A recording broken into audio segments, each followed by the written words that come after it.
Hello, everyone. Whoops, that's for the thumbnail. How do I get rid of that? There we go. Am I live? Yes. Sorry, everyone. I'm a little frazzled today. I'm a little frazzled. Finished the book just merely hours ago for book club, and it was frazzling. Hi, Yogurt Cup. Hello, Ice Cold Brew. How y'all doing? Let's go. I'm excited to try out the new commander. I know we've just been doing a lot of war recently, but yeah, I've been looking forward to her commander, her sister, for a while.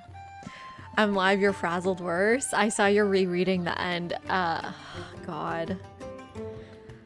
I feel physically ill, Poppy. That book made me like my shoulders hurt. I'm tense.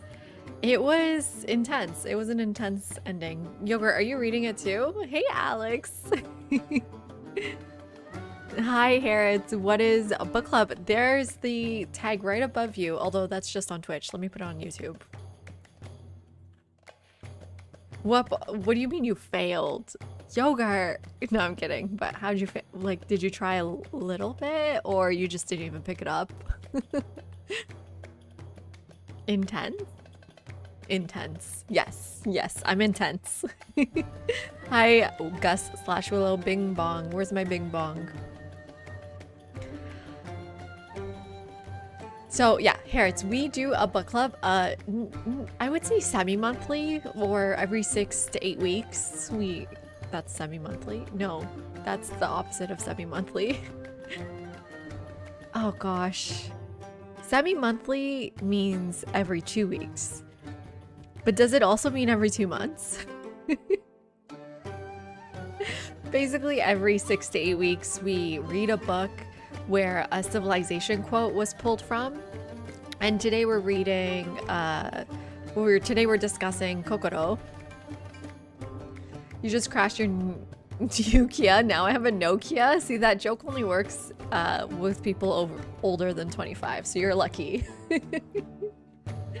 Right? Although I think Nokia is like a meme. Maybe Gen Z knows Nokia.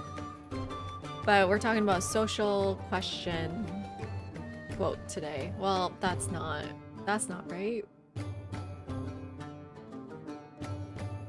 That's not right. Although that quote was very intriguing. Civ 7. There we go. So the quote that gives us Civ 7: the memory of having sat at someone's feet will later make you want to trample him underfoot. Natsume Soseki is where we got our book club for tonight. So the way this works is at 9:30, I'm going to bring over Dr. Crow and we're going to talk about it for 30 minutes and then open up the voice chat for 30 minutes. And through the whole thing, I'll be reading chat messages. So you can always write a message, but if you want to join a voice chat, it'll be in at 10, I guess. Gen Z had the Nokia brick instead of a rattle toy. That's true. Gen Z had them as a baby. That's true. I used to play Snake on mine at the doctor's office. Wow, I hate this song. Anyone else? think I need to just delete that one. What is that? Ancient Greece? Yeah, we're not listening to that one again. Does anyone else agree? I don't hate it. It's just, it's a little irritating. How do I block it from playing? Hide song. There we go. This one's better. So let's take a look at Trunk Track here. We are doing gain the unique army commander, Trung Ni. That's why we're playing her, for her sister. Hi, Go Back Go. After producing your first land military unit of the age. Hopefully this isn't broken. I saw some people mentioning that. In the game, Hawaii. But in the Antiquity Age, I think Assyria now, but it used to be Egypt. But in the entire game, Hawaii. Hi, Jay. How you doing? How about you, Cold Brew? What's your favorite? So she persists across age transitions and begins with 2 promotions in Exploration Advanced Star. Oh, okay, that doesn't matter. Plus 20% commander experience. That's going to be fun. So are we doing her with Greece again? 10% science in tropical cities.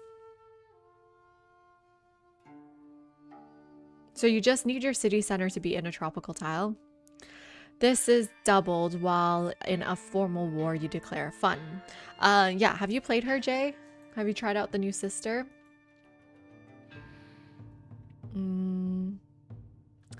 Let me open up this again. Let's go to Civ 7 mementos. I'd love for them to add a search for us. I got rid of my mod in case it's the one that's breaking my other mod. And then we're looking for general, like anything with the word general in it. Commander. So +1 culture per age for every commander level. That could be fun. The plus 50% reduction in commander time. +1 science for every commander level. +2 combat strength for all units when using a commander's coordinated attack. I mean, let's take a look at the sister anyways. Trung, is it with a G? Ni? Civ 7. You guys can see all that I see, right? Yeah. The Maria's your favorite? Yeah, that one's a good one. Oh, thank you. Yeah, it is. But now it's not. Thank you, Alex. The unique commander. Yeah, let's take a look at her. No, but thank you. I do appreciate it because I do usually forget that's open. 10% more commander experience. Free tech when you declare war. That's what we should do. The drum. Dongsong drum? Something like that. What does she get? I hate this website sometimes. It's not very clear. Oh, this is Trunk Track anyways. I want Trung Ni. Is it update? What would that information be?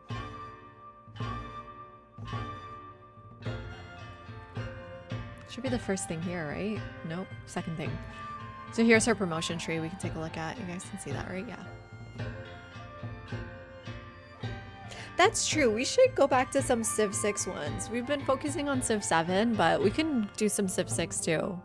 I don't know if we need to limit it to 7. I just have been excited for 7 and understanding some of the decisions more. Although with Piranesi, there wasn't really a connection between Battersea, I mean, the book and the Wonder. Although, like, it's kind of hard to come up with a quote that matters about Battersea, so it's fine. And then with this one we're doing now, the sort of relationship between social question and the quote and the book, I think seem a little bit tenuous, but it is there and we can talk about it.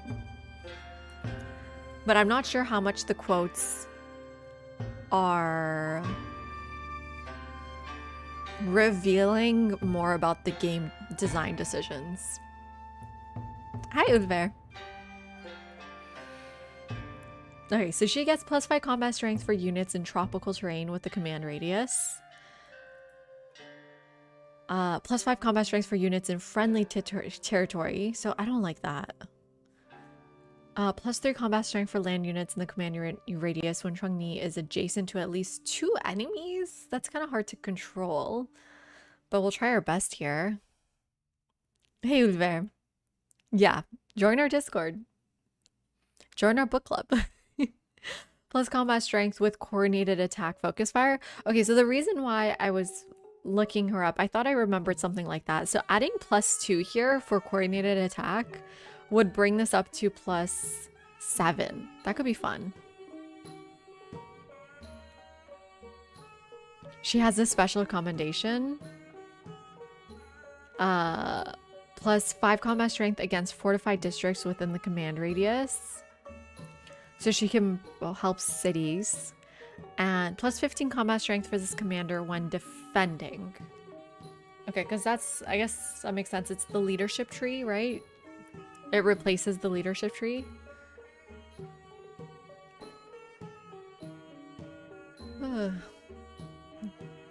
Not a yawn this early. Hi, Flapjack. I don't know. I want to max the sister. That's my goal here. We can only make one of her, yeah. Is it not in the Civlopedia?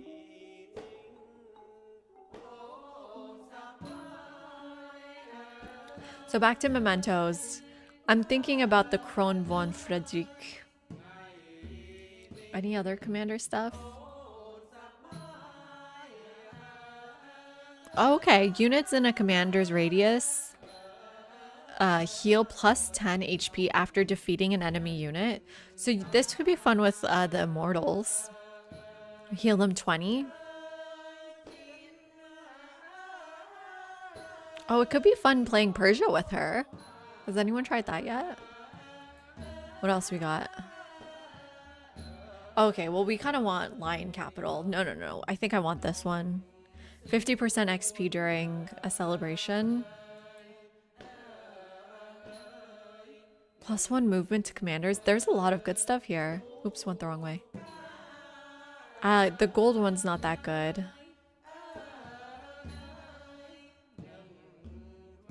Oh, wait, this is better. The Art of War. 10% commander XP. Gain increases to 50% when commander is within the radius of another commander. I have a commander in my commander. And hi, Darth. I so missed your hello. And I think I didn't say hi. To go back, go. Hello to you both. You're not having fun? Oh, wow. That's interesting, Flapjack. You're good at this game. I think maybe you've been playing too much.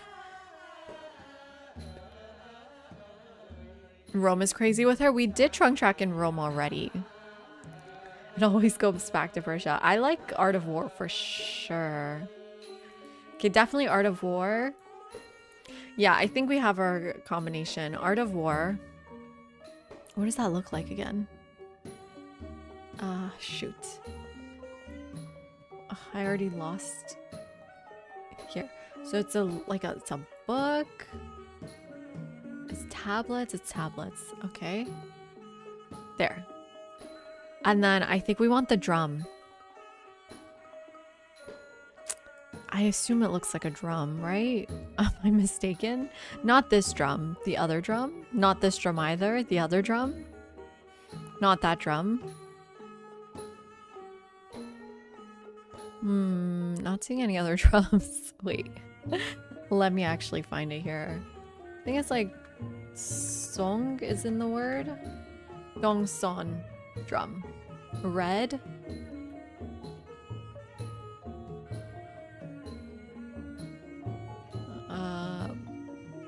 Maybe not red anymore. Yeah, here.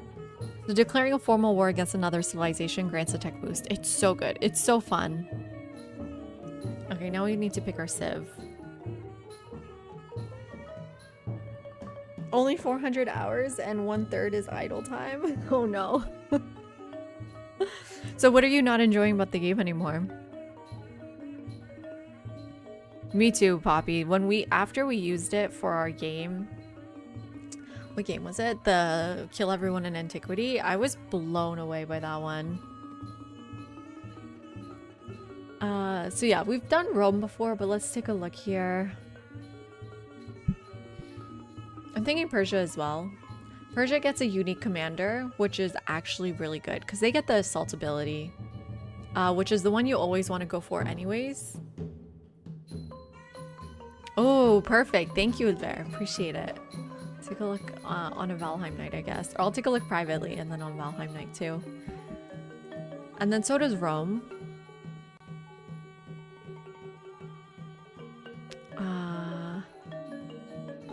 Persia's just so bad. They're so bad. It's crazy. Do you know what I mean? But maybe that'll make it fun. Maya's a good one because we're gonna be in vegetated / tropical terrain. Hey David, new trunk track is cool, but I'll miss the synergy with Rome's unique commander unit. You get both, right? You get basically an extra commander with her. This is me in ancient history. I was thinking, like, if I were gonna cosplay for Halloween, I usually do like the Egyptian leaders, like I would do Hatshepsut, or I did Cleopatra last Halloween, but I could maybe look like Trunk Track, right? We got the cheeks.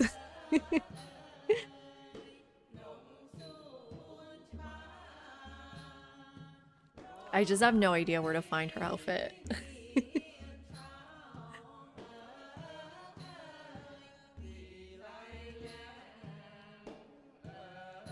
Ooh, interesting. Wait, where's Rome? Why do I keep forgetting? Gains 1 charge to create a new settlement for every 3 levels it has. Is that in its civics tree? I don't really remember.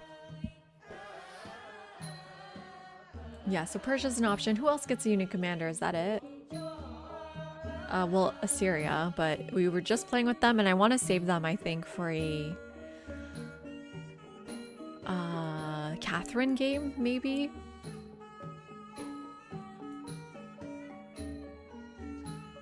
No good here. No good here.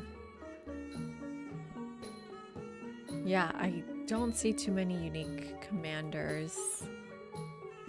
Could be fun with Maya. I haven't really used their units, but people said the Hulche is not very strong. Yeah, I think we need to pick between Persia or Rome.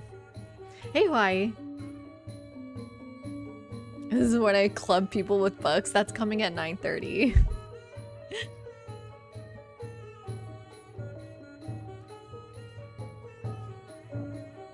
That's okay, Leon. The game needs to improve, so that's okay.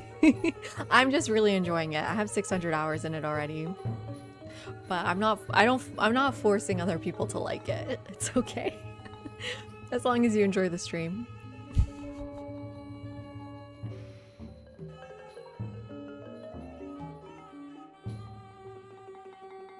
The Shoshone are not in the game anymore, Ulver. You couldn't disagree more. Hooch is crazy strong. Why does everyone think they're weak? Speaking of, here's their music. Yeah. Can see through vegetation, ignore movement penalties from vegetated terrain. Because they never use them. I could try it. I'm okay with trying Maya out here. Okay, thoughts, people? Maya or Persia? Or... I don't think I want Rome. Maya or Persia? Should we give Persia another shot? As I shake my head. I wouldn't mind trying again. Let me go to Civ data. Find Persia again. I think it should be pinned, right? Yeah, that message Darth sent us. Jump to that.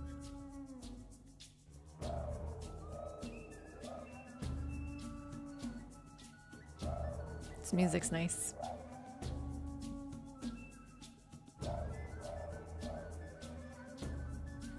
So 3 combat strength for infantry units when attacking. Gate of All Nations. Unique commander starts with initiative. Heals 15 HP after defeating unit. Wasn't this 10? Was it always 15? +1 culture, 1 gold. That's awful. Parry days, that's awful. One of the worst things I've ever seen. +2 on all war support. Support on all wars must be placed at oh, that's the Gate of All Nations. 50% production towards infantry units. +3 gold for every town. 3 combat strength for units in friendly territory. I don't understand why you'd want that. -1 gold maintenance, +1 happiness from adjacent quarters to the Paradisa. +1 settlement limit, +5 gold for every different civilization you have captured a settlement from, +1 settlement limit.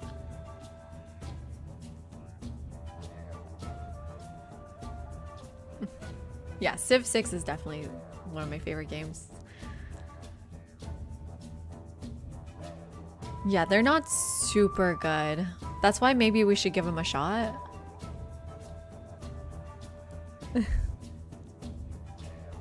No, Civ 6 is my favorite game of all time. I have 1,300 plus hours in that, and I watched it all the time. I think for me, Leon, I was just kind of ready to move on. I've been playing Civ 6 almost since the beginning, maybe like after a year or two from release, and playing it like religiously, like obsessively, and watching it obsessively. So when Civ 7 came out, for someone like me, I was just kind of ready for the next thing, no matter what that looked like. And thankfully I am enjoying it, so it's not too bad. The unique, it's true, the Paradise is, I would say, the worst. No, 1,300. Lord have mercy, 1,300 hours. But if you count the amount I watched people play, like I would watch all the streamers play every video. So, and TGM would play like 7 hours a day. I would watch him 7 hours a day, and I would watch all of Potato's video, and I would occasionally watch Ursa Rye's video, and I would watch, what else did I watch a lot of? Bostius, sometimes White and Nerdy. Like, I was just obsessed with Civ 6. And thank you for the follow, Leon, appreciate it. Oh wait, you're talking about Flapjack. Yeah, he's got 11,000 hours, damn. Okay, wait, did you answer Flapjack why you don't like, why you're not enjoying Civ 7 anymore? Because you got a good master on it. It's so time consuming. I think the number of options you can change at the start of the game has spiraled out of control. And I like SimCity the most, and I find it annoying to juggle units in and out of the commander. Ooh, that's a hot take. I feel like people really enjoy the commander. But the beginning part, I agree with. I think adding options makes it really difficult for competitive players. Like you and I have competed, kind of, right, in going to space faster, and the more options we're given, the less those numbers make it a competition.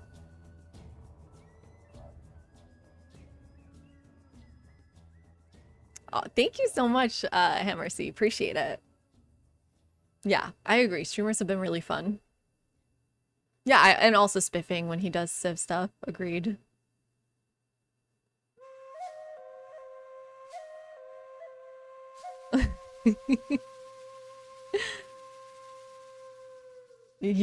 Okay, I know a lot of Civ players, hi Sean, preferred other Civ games, but I really enjoyed Civ 6. Maybe it's because I didn't play the other ones. Yeah, maybe. 5 was fine. I liked 5. 5 was what got me interested. It's such a great game to play with kids, Flapjack. Yeah. Well, you know what it is, David? Also, like with Civ 6, when you finish a game, my first question is, how could I have done better?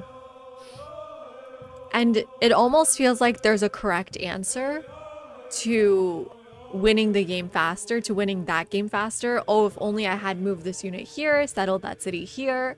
If only I like got that golden age, was prepared for that golden age a bit better, saved up gold for this, not that, I could have done better.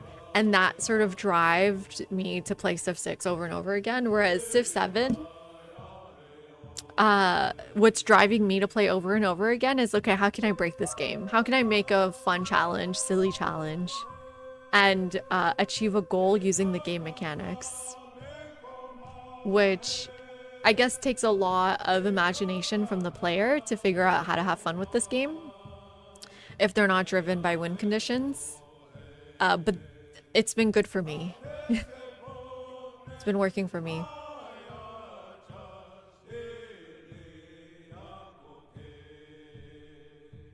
Well, Leon, I don't know if you saw, Hawaii posted in our Discord one of his videos. Oh, it was so interesting to see. I don't know how I missed this. Oh, wait, let me finish reading this. What else is there? Gold maintenance. Oh, we did. Another settlement limit. Okay, yeah, that's all good. Let me pull up Discord then.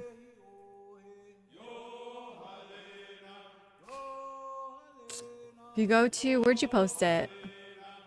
Hawaii. I think just in Civ 7. You see the video? We can keep our Civ. And if you watch here,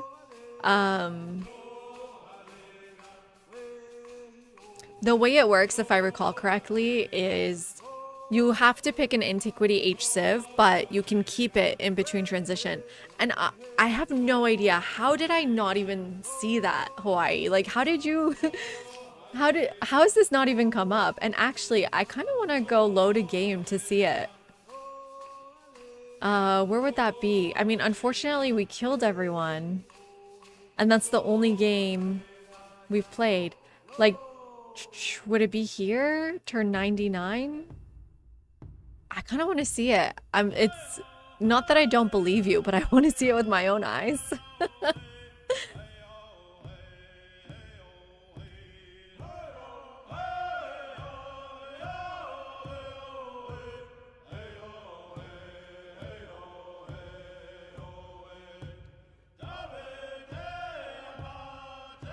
You just want a legacy mode in Civ 7, but with all the new cool stuff like rivers and commanders. Oh yes, cannot forget daily. Agreed. Daily Civ 7. Agreed, JP. How you doing? And they call it endured? I don't remember.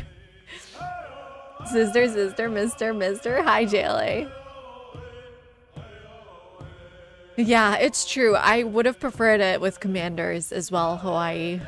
It's a good point. Hopefully soon. Personally like to make my commander one unit during battle. I just think of the unloading and moving your units individually during battle doesn't spark joy. You can just click the unbox button. You do love how it doesn't have builders. And you do love commanders, navigable rivers, and the actual use of ocean tiles. Cool.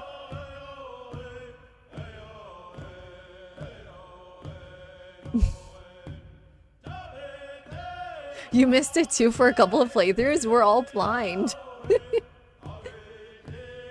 You're not good enough for challenges, so you need win conditions? I mean, there's some challenges you don't need to... You can just do, like, casually.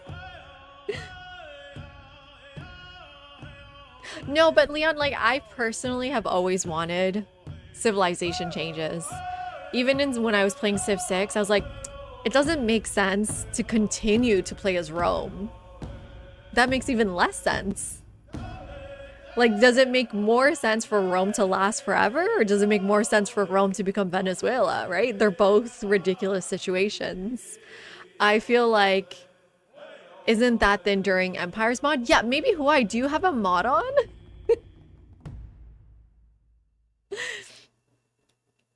So for me, going Rome to Byzantine to Ottomans to like Khedive Egypt, that's an A plus transition for me. I love that.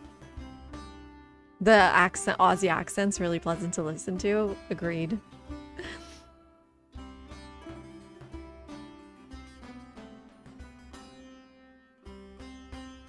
Okay, then I do want to find out. Let me see if, like, where are we in this save? Let me see if I can find that. Hey, Golden, how are you doing? I haven't played with those mods before. Yeah, 7 is fine, just needs more content.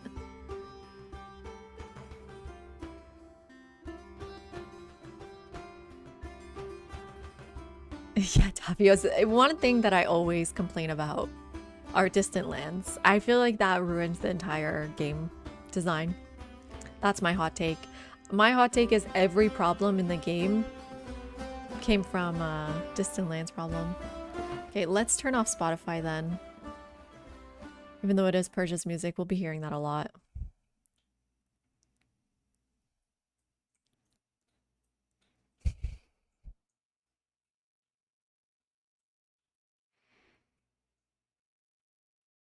Well, yeah, Flapjack, you said I love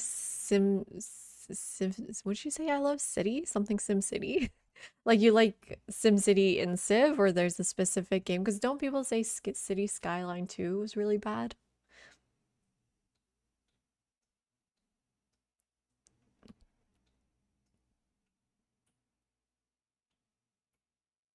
Yeah, you know, Jeremy, I was actually thinking, like, how much variety have they added to our games by separating leaders and civs? Because I think at some point with Civ 6, one thing that was maybe restricting replayability, I mean, there were so many DLC civs, right? There was so much content. So there was a ton of replayability that way. But there was even a mod to like mix and match leaders and civs. And I find that to be really a great game design move. And if you want to attach a civ to a leader, you can, in the sense like, okay, you can always play Augustus Rome and like play out your historical fantasies, or you can do something that's really fun for the game and do Trunk Track Rome, which I do love a lot.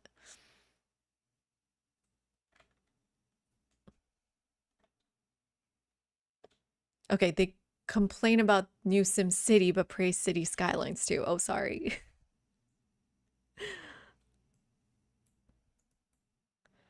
Okay, how far are we in the age here? Oh no, I'm not far enough to see.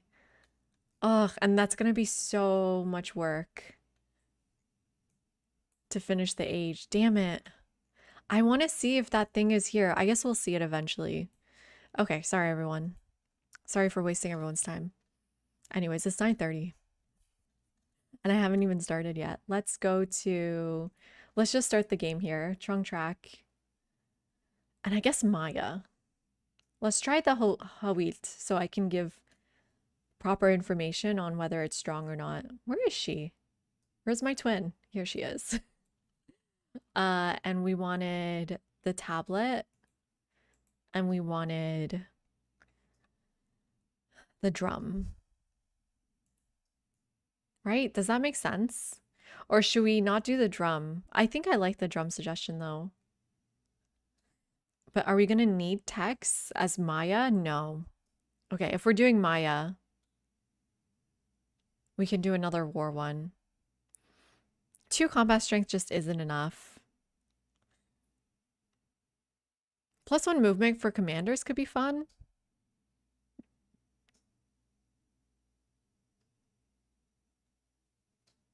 Oh, or +1 movement for ranged units. What's better? Okay. +5 combat strength against fortified districts for all units during a celebration. Extra movement's always good. Okay, we'll go with that one. Okay. And we'll do Maya. We'll do a Maya game that's not based on going to space, but is based on war. We'll see how good Maya is at war. I feel like we've never tried that before. Let's go to deity. Long age as always. What do you guys think of the whole continuity thing?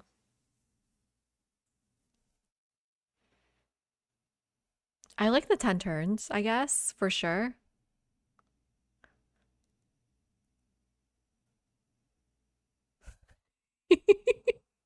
Right, Flapjack? Like you're just planning on killing your commanders, which sometimes we do by accident.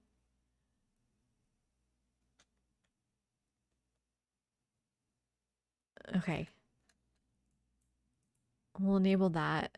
What kind of map type do we want? I'm okay with we can do Pangea or Continents Plus, or maybe should we do Pangea? Pangaea is the like war map.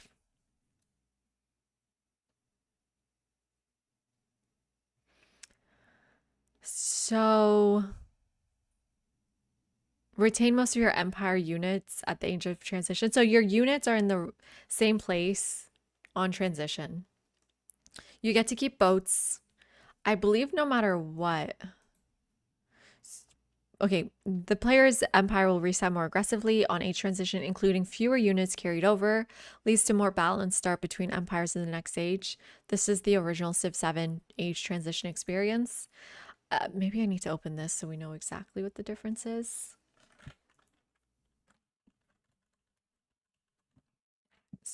You guys can see that? Units stay where they were, but upgrade. You'll be expelled from borders still.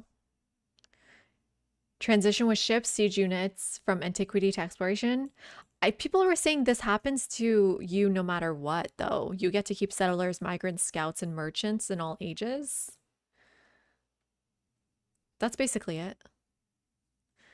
Ice Slurpee. I suspect continuity is OP, but I've been busy and haven't tried it. It is. It 100% is. I would agree. I think that was my main concern about it when it first came out, is it makes the game less fun because it's more OP.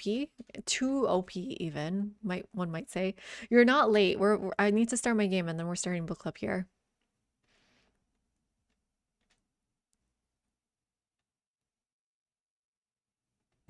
You have your pencil and notebook? I'm excited. Okay, we can go Pangaea. Maybe Pangaea small? No, standard. Small is scary. We have the unit movement. It'll be fine. And we'll, I think, turn all these off. There we go. Let's start that game. Hi, Avarice. How are you doing? No, no, no. We're just starting our game. I want to have some music in our background as well.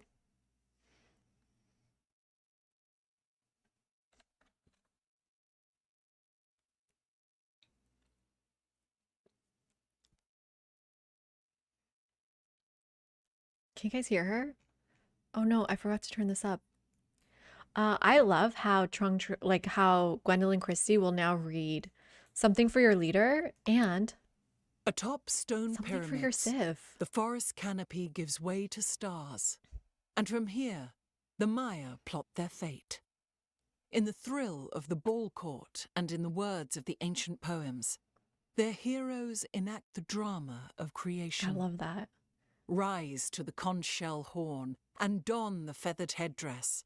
The Maya set forth. Isn't this so good? The new lines they gave her, so much better. I'm curious if they brought her back to the studio.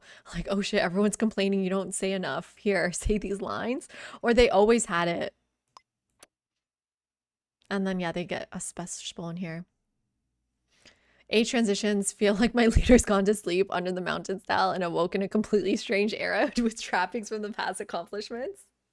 Hibernate and build anew. I like that.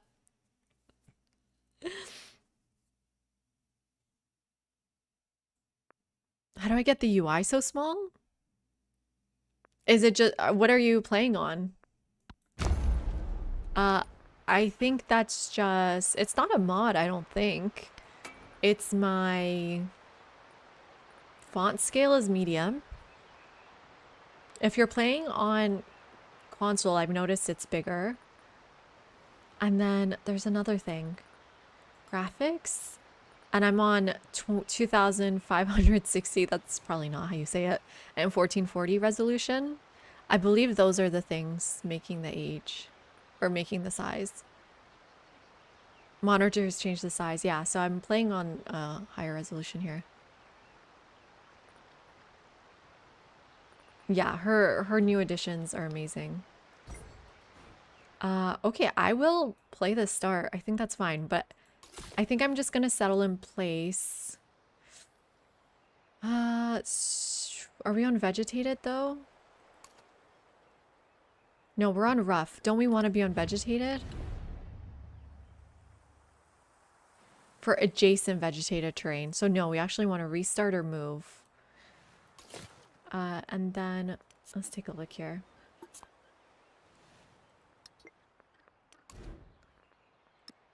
We can move one to the left and have just 2 vegetated. I think we should just restart then.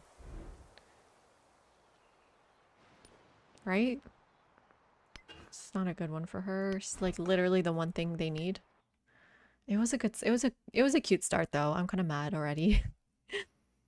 With a cry of defiance, you stand against those who would impose their will. Okay, Though now you your can hear her enemies, again. Trungtrak, may be many, you will make them pay for each step they take in your lands. Raise your cry and call your people to stand with you. Yeah, it was a hangover. We're in tundra, but we need to be in tropical. Damn, I didn't realize we're gonna have so many needs.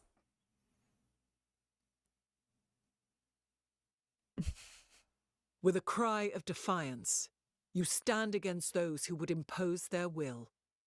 It's a Though long way your from home. enemies, Trungtrak, may be many, you will make them pay for each step they take in your lands. Raise your cry and call I mean, your I guess people one to thing is stand that. with you. Oh wait, this is better. 1, 2, 3, 4. Okay, good. I think we just settle in place. I like it. Perfect. Let me just save it, and then I'm gonna go get Dr. Crow. If we want to move later, we can.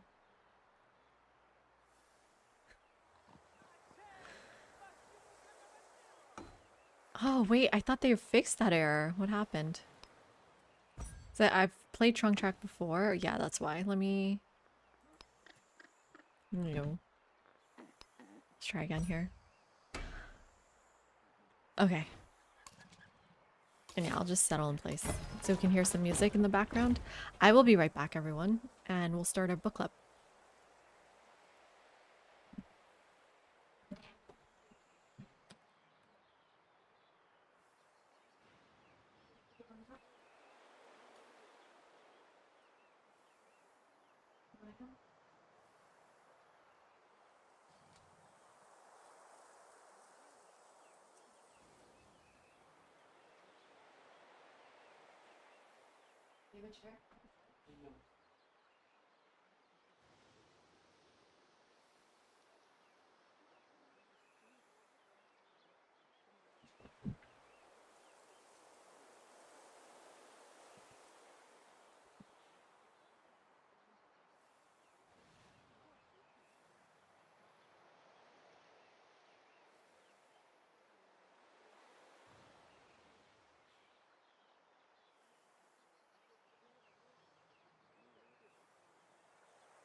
Oopsie.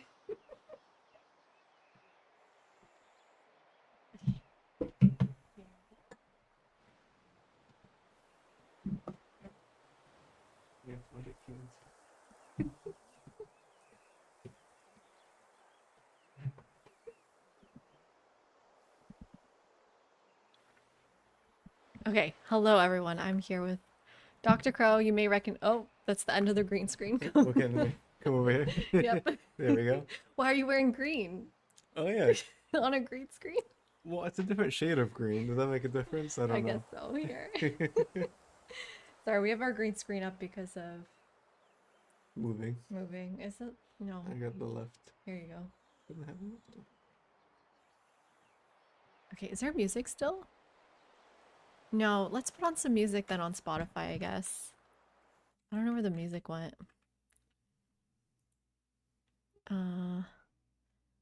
Let's start with Maya again. But let me turn it down. Can you guys hear it? It's gonna make a noise. 1 second. Okay. There we go. Get as close as you'd like. We're the book club now. Okay, so for today's book club, welcome in everyone.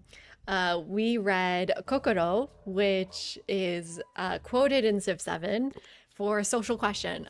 Firstly, raise your hand if you read this book. Would love to know where people stand. And And And if you finish. And if you finish, that's the other thing. We this one I feel like was a hard one to finish. It starts off really slow. But let's actually start with the quotation here. I had it pulled up. So we're talking about this quote here. The memory of having sat at someone's feet will later make you want to trample him underfoot. Natsume Soseki. Okay, what we got here? Kindred, Avarice, Alex. Meta started it. Okay, Meta, let me... There's gonna be spoilers. There's gonna be spoilers. There's gonna be spoilers. It's hard not to talk about spoilers. Bobby, awesome. Madeline, awesome. Oh, great. So here is what even is social question. We have the That's the Civilopedia entry right here. Civic life in the 19th century was in a state of flux as the old medieval order began to decay and former farmers flooded into the city. This is something we can sort of, a theme we can see in the book.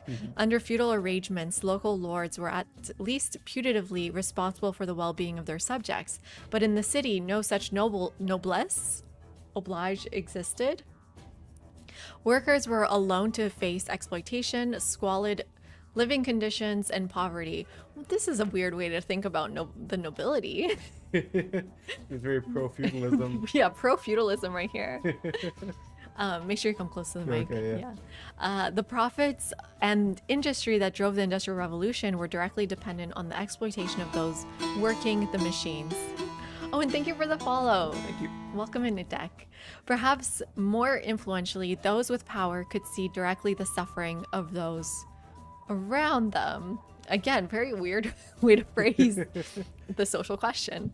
This then raised the social question: what is to be done? Is there is there a sense of justice that the state must respond to, or is this a matter for churches and humanitarian organizations? Workers began to see themselves as a collective force to whom such justice was owed.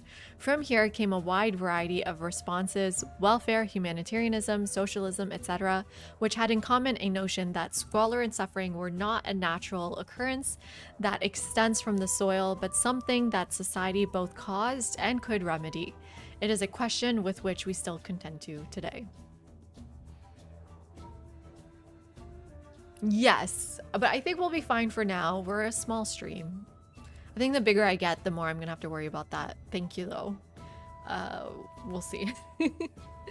And where like leads to political theory. And this does actually unlock the Dogo Onsen, which is kind of related to the book too. So the Dogo Onsen is a public bath, and you see here that you would have it visited by a variety of people ranging from average citizens to royalty. So the wonder also ties into this social question and the themes kind of touched on in this book. Yeah, I would say definitely the theme of city and rural divide is definitely in the book a lot. Public spaces and the tension between private space and public space in the city for sure. Right. And okay, so just a little bit of heads up what we're doing today. So Dr. Crow and I will talk for 30 minutes and then we'll open up the voice chat. Maybe in Discord, let me know if you'd like to speak in voice chat. So like we have a good sense of how many people are interested, and that'll be another 30 minutes. So the whole thing's probably going to be an hour. If you're just interested in Civ Play, join us in an hour. If you don't want spoilers, join us in an hour. But for now, this is the topic at hand. Also, I should give a huge content warning.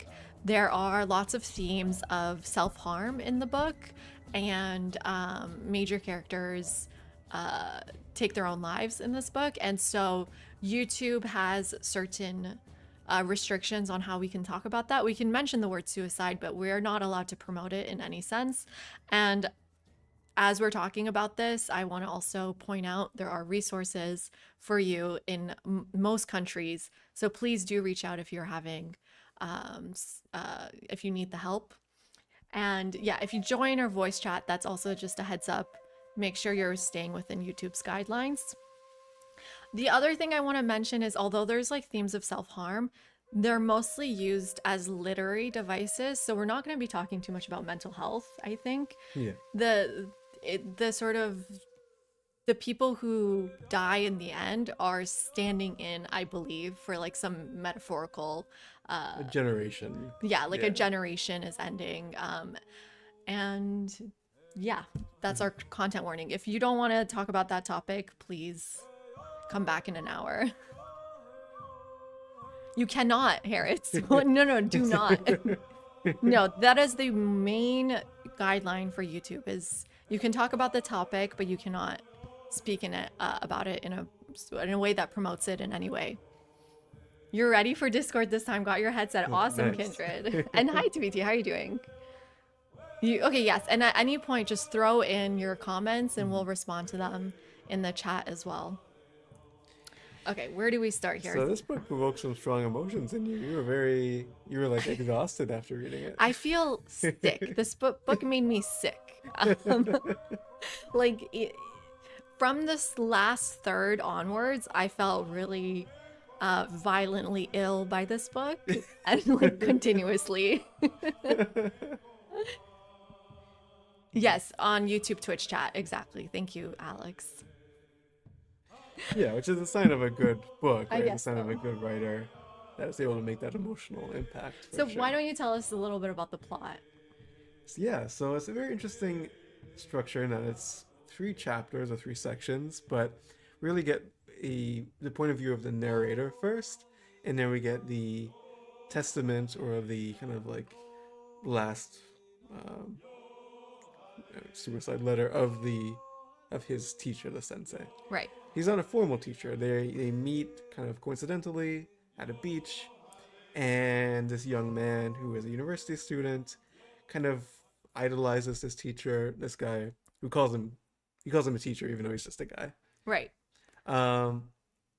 And So there's an age difference between them, There's which age is one of the difference. main things to keep in mind, that these people also stand in for generations in Japan. Sensei doesn't always mean teacher in Japanese. Yeah, they kind of talk about this a little bit yeah, to start. at the start, that he says, I had no other word to sort of capture our relationship except sensei. So those of you that do know Japanese can enlighten us a little bit on that terminology as well. So we have no name for the narrator, but just keep in mind we have a narrator, we have sensei, who we will refer to as sensei, and they're kind of the main, they're the 2 main people that speak from first perspective. Yeah. But there are other characters as well. The sensei's wife makes a huge sort of impact on this story, and she also is not named, but we can call her There's Okusan and Oju-san. Oju-san, or the sensei's wife.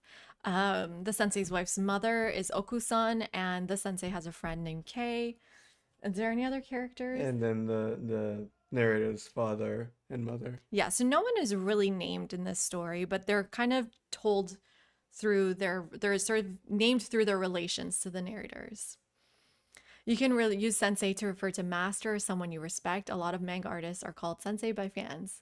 You went to film school because of Steven Spielberg, so if I was Japanese, I might say sensei, Spielberg sensei. Okay, awesome.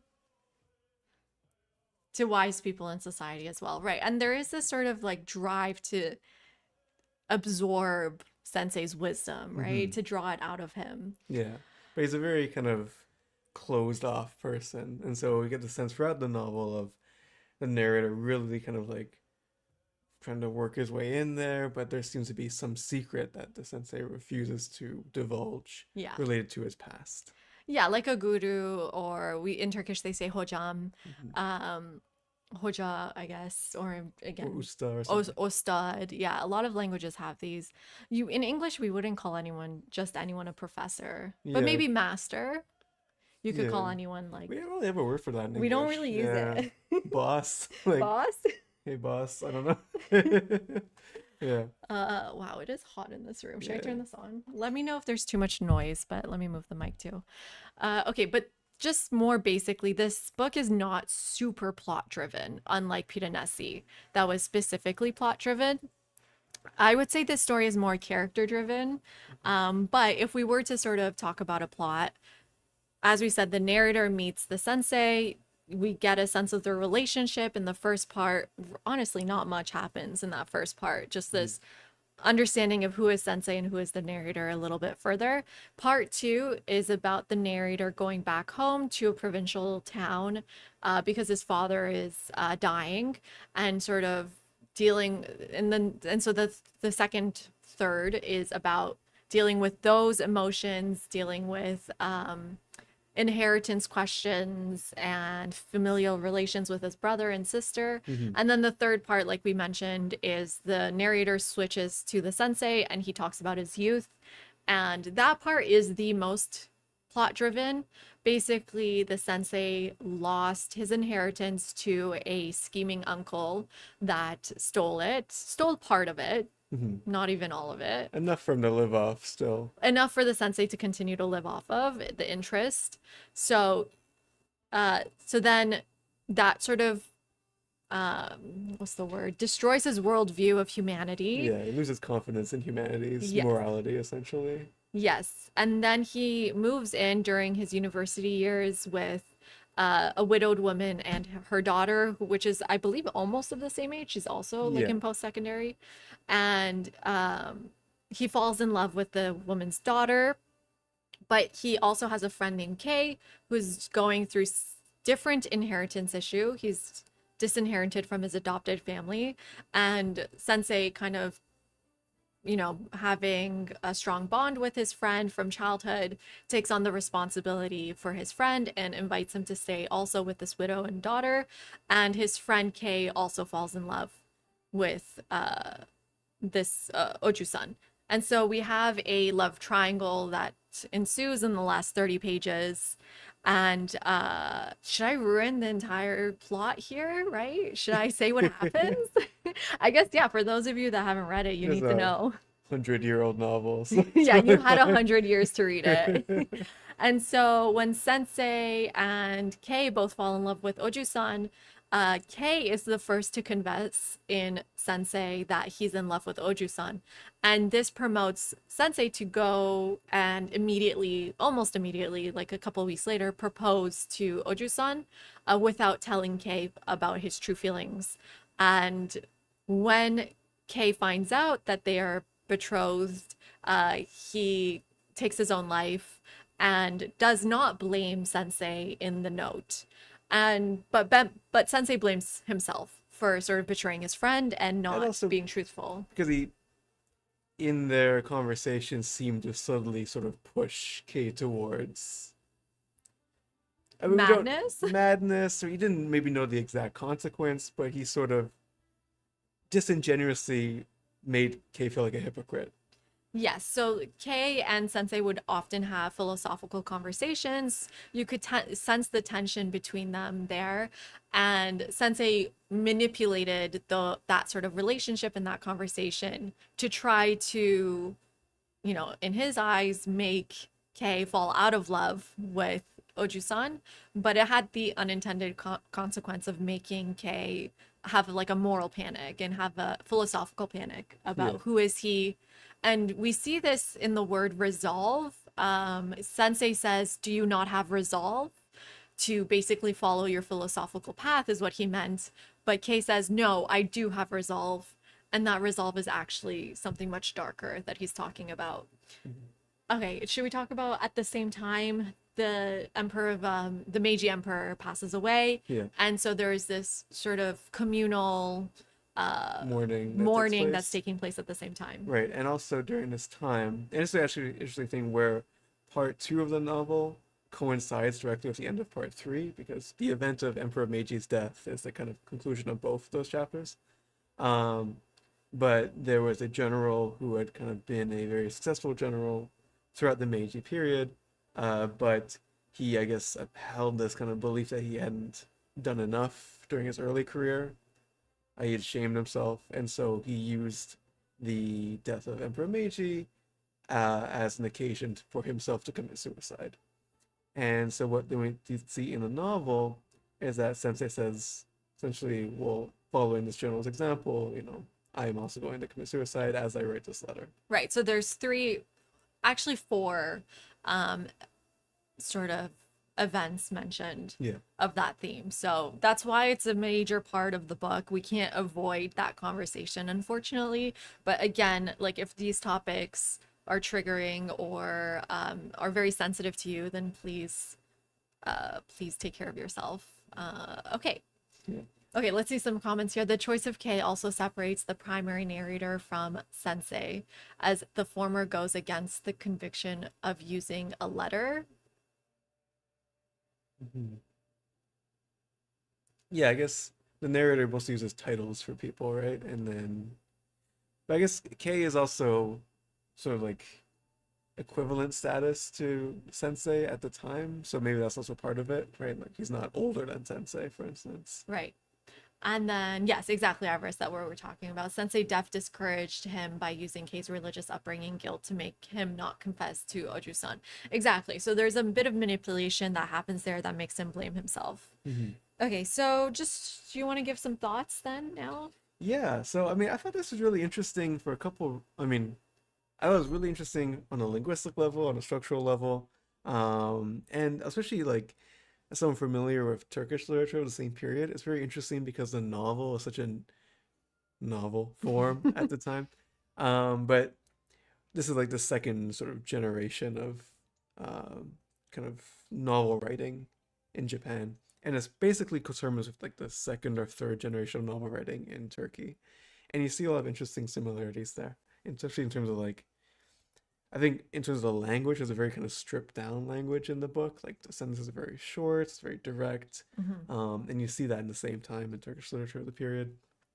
But also, I think that play of structure is really interesting, right? Like the way that we have two narrators that mirror each other, right? They're from the same kind of background. They both go into university, but they're different generations, and you see that generational difference play out. Right. So they're both making their living off of not both inheritance, but also just the land. Hmm. They're both landed, uh, Not quite like not nobility, nobility, but no, but they have the taxes from land yeah, supporting them. yeah, and they both are in this situation of like there's this kind of social change happening of the university graduate is becoming this new social class. Right. The kind of landed rural, family is kind of breaking up and people are going to the cities. And, the brother of the narrator is already kind of like, he's done with that real life totally, right? Like he's just a university graduate, he's done with it. Right. And Um, there's kind of a fight between the brothers, like who has to come back to the province. yeah. They both seem kind of, they're snubbing the province throughout the whole book. And this city is what's drawing them Hmm. You to definitely their get next life. that like urbanization sense, right? Like, Yeah. yeah, so I definitely get that sense why it works as social question here because it really kind of has that aspect. Um, But it's also a kind of very compressed novel in the sense that like a lot of it is happening in their heads, you know what I Hmm. mean? Like it's not um like it's not a novel of like Dickens or like social class like really evident, right? Instead it's more like the interior dynamics of these two people from the same kind of background and how Right. they're interacting. Right. And I guess for me, I feel like we can talk about the gender aspects of this book a little bit. That's kind of what stood out to me, in the sense that I could really relate with the main narrator in certain aspects. For example, oh, sorry, we're starting an ad. I couldn't snooze it in time.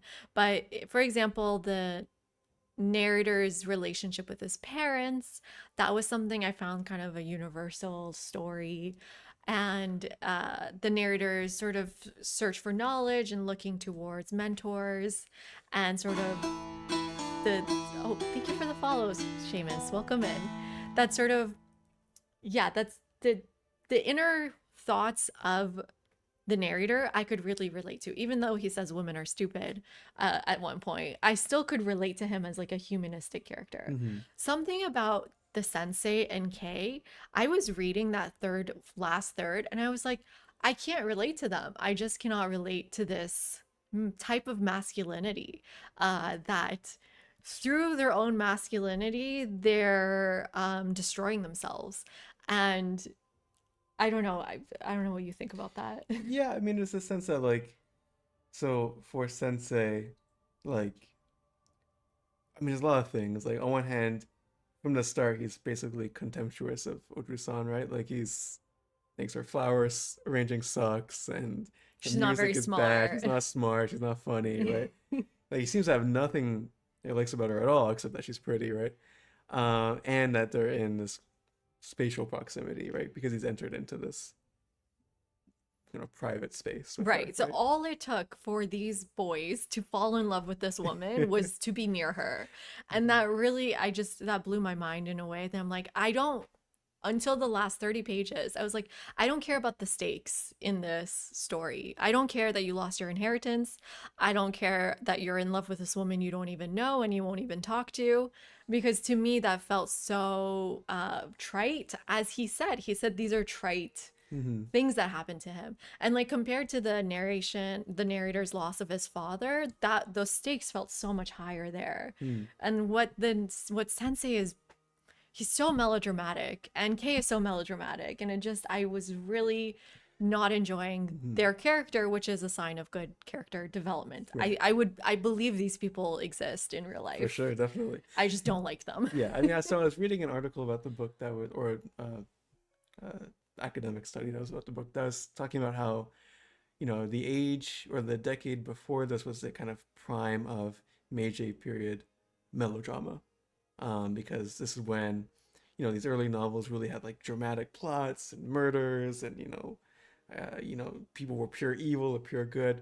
And one of the kind of interesting meta narratives about the novel is that Sensei's worldview is the worldview of pure evil and pure good, like Yeah, Oju-san is pure good. That's why he can't talk corrupt to her by her. talking to her about, yeah. Yeah, you're off the frame here. Okay, sorry. let's see.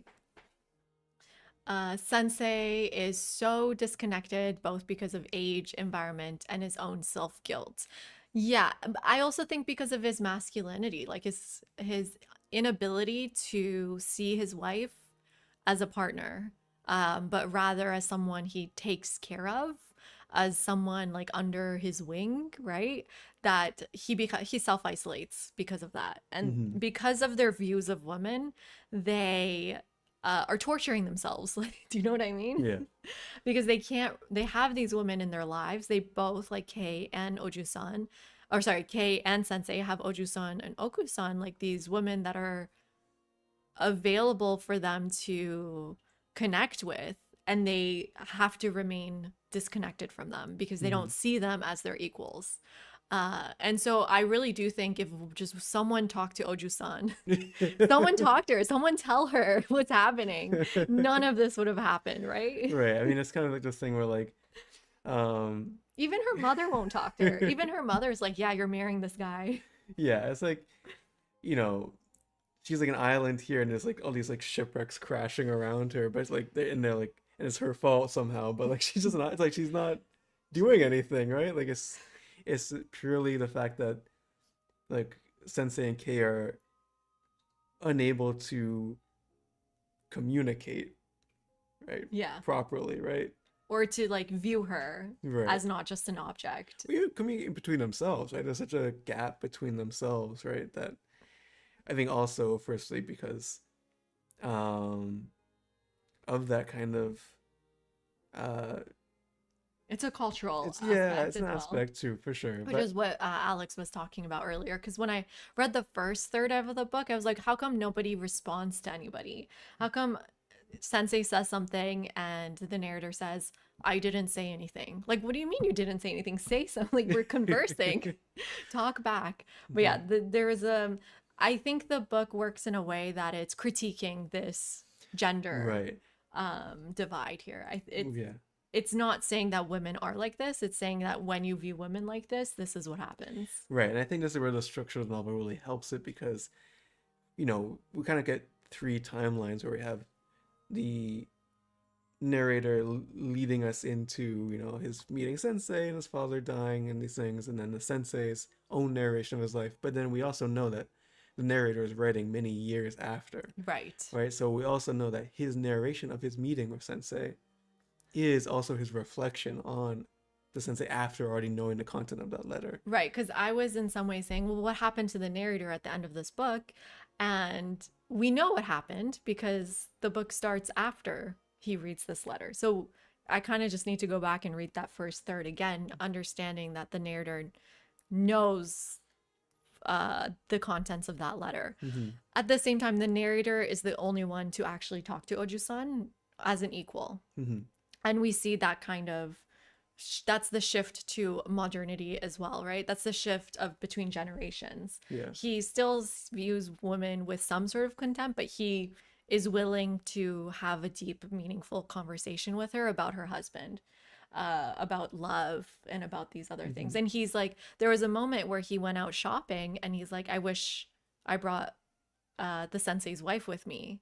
And in the sensei's report, he says, when I went shopping with Ojusan and Okusan, it was very strange and no one would do this. And people thought I was marrying this woman because I was out with her. Mm-hmm. Whereas in the narrator's case, he saw nothing strange about bringing a married woman along with him shopping. Mm-hmm. So you see a generational shift in terms of gender aspects too. Yeah, for sure. Okay, let's see what we got here. Poppy with the quote, I always called him sensei, and so I shall do in these pages. It would also feel wrong to use some conventional initial to substitute for him, for his name, and thereby distance him. Oh, yes, that's a great point, So again, Poppy. we have to read that in light of That's why you need to read it twice. him already knowing the letter. Yeah, for sure. Seems like a very deeply layered book with themes, under themes, and the reality isn't as clear cut as it seems. Yeah, especially when we tie it to the greater question of like the nation of Japan. I think the reason we don't find about the narrator after the third act is it's a very Japanese style. I guess I'll pop into voice chat to explain what my thoughts are. Awesome. Yeah, voice chat time soon. I think that it's an optimistic perspective from our modern understanding. There is only a beginning of possible different non-patriarchal views in my mind. Maybe I'm overthinking it, which I tend to do. Nope, definitely not. I agree with you, Golden.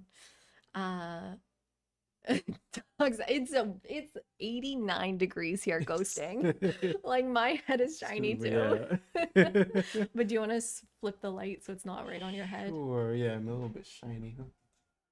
Do you want to flip it? Rotated it? Yeah, there we go. Not too far. Well, actually, This that's is fine. better, Yeah, the light's right there too. That's probably why. Yes. Also shows how formal and proper the narrator is versus Sensei, who is very casual and uncaring. I'm sorry. So I know I'm gonna turn this back on. I turn it on and off because I can't hear us talking, but hopefully you guys don't hear it. Agreed, Jeremy. Okay, Yeah. let's jump into chat here. Ooh, where are we?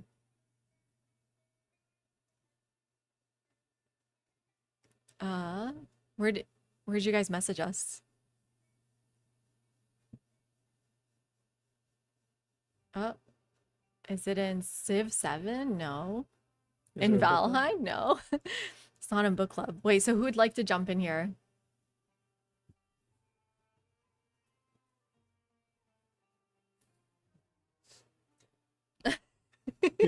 We're doing book club here. Echidna, welcome in. 90 degrees is a cool day, but indoors it's 90 humid, degrees and humid. and Yeah, humid. it's not dry heat. Okay, Poppy's in here. Well, I thought maybe you guys could type in your name so we know how many people are hopping in. Alex. Who else had voice notes? I think Kindred. Right? Should we all hop in at once? We can all hop in. Okay, great. So let me turn off the music so I can hear everyone properly. Okay, so let's start with, I mean, I'm curious, Alex, like you have some background in this topic, so maybe we'll start with you. How do I do this? Lobby? Hello? Hello. Okay, great. Can you hear us? You're gonna have to Yeah. turn off stream, I think, so that you don't hear us I- twice. Yeah, I muted myself on video so I don't hear you guys or Okay. hear myself. Great, great, great, great. Sounds good. Yeah, Alex, do you want to start off with Okay. your thoughts? Yeah, I think I'll start with the narrator point I want to make. This kind of goes back to a lot of Japanese style, and I like to refer to one of Basho's poems. He's like someone who's wrote a lot of like Japanese poetry. The poem starts out literally, it's haiku format, so it's pretty short. It's Buddha's birthday. On this very day is born a fawn. Now, the reason I like to use this as an example is because let's replace Buddha's birthday with, say, Christ's birthday or Muhammad's birthday. That's going to evoke very different emotions in you. And a lot of what Japanese media does is it works in a way that's both subtle to leave you with an impression and feelings and make you, involved in the story in a lot of ways. So in reality, it's not so much about like what is not important is not how the narrator reacts to it. It's how we as an audience are going to be reacting to it. So that's where my thoughts are when it comes to that. Like, yes, it's all about how this generation is changing, how there's a new generation, like how everything literally changed with the Meiji period in Japanese Hmm. society. So that is very much capturing a lot of that time and also kind of giving us as the readers a chance to really live that and experience it. So that's basically one of the big things I want to say about that. And then um Yeah, I let's see mean, what else. the character development is so intense in this that you get wrapped up Mhm. in the moment in a way that a Mhm. plot-driven book you may not. Hmm. It really like, yeah, it really puts you into that space as well. Mhm. Yeah, and like I don't think there's really a good way to even explain a lot of the mentality of that generation other than showing you it. Right. Hmm. Like how can you explain it on like on such a nuanced level? You know, you'd have a text at that point, but in this case, it's like we're seeing how a character like this and how a person like this would have lived and acted and behaved and thought. Yeah. Yeah. Hmm. Yeah, I thought it was so interesting that like the narrator, and I mean, I related to this a lot. He's really only the second or third generation of university graduates, but Hmm. already he's like, you know, there's no jobs. Like I didn't write my I didn't write my dissertation. thesis, so you don't know what it's like being a student. Like I just wasted all my time. I loved how Like even as a subject today, I could relate so hard with the narrator and not at all with Sensei. Sensei, who like Hmm. clearly was taking like a very much more, I don't know, like just the stakes of getting a bachelor's degree were so much higher for Sensei's generation, and by the time even of the narrator's generation, it's like, okay, got your diploma, but Now like, what? now what? Yeah, Yeah. any other thoughts, Alex? Um, I mean, the only other thing I really wanted to talk about was like the ending and Sensei taking his life. So I wasn't sure if we want to talk about something else before we get to that, but I can jump right into it if you guys are Yeah, okay sure. with that. Yeah. Go ahead. Okay. So yeah, so this is very much so they don't use the word in the book, but it's actually called Junshi. So following in Lord's death or ritual. I forget the first kanji, but it's like honor death or something like that. Hmm. Basically, this kind of ties into just how like people behave when it comes to suicide in a modern sense. Is they're always looking for like a ritual or reason for their taking their lives. Like this is why the suicide forest is a very famous place in Japan, is because one person goes there, then another person goes in. Like it has like a resonance to people, and you get drawn to it. I'm from the San Francisco Bay Area, and something that a lot of people don't know is the Golden Gate Bridge is also one of these places. And like for Sensei and that generation of, this is like the end of the samurai generation, is this Meiji period, and a lot of them still have these very deep core values of Bushido and following your master and doing this, and a lot of them are looking for reasons and celebrations or what have you to make that cause. Which is why When it's they so talk. important that in the newspaper, both like the father who's dying and also Sensei both Mhm, find that cause in that sort of release of exactly, the news, Hmm. which is why, exactly. we try to not talk about the topic in Mhm, general, because it can really set off that sort of line. Hmm. But here exactly, again, it's yeah. used like as a literary device too. Hmm. Mhm.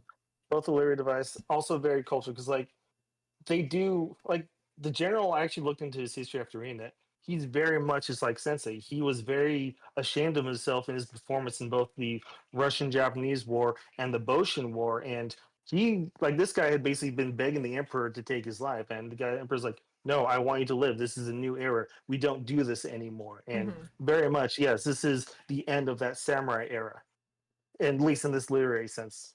Right. Hmm.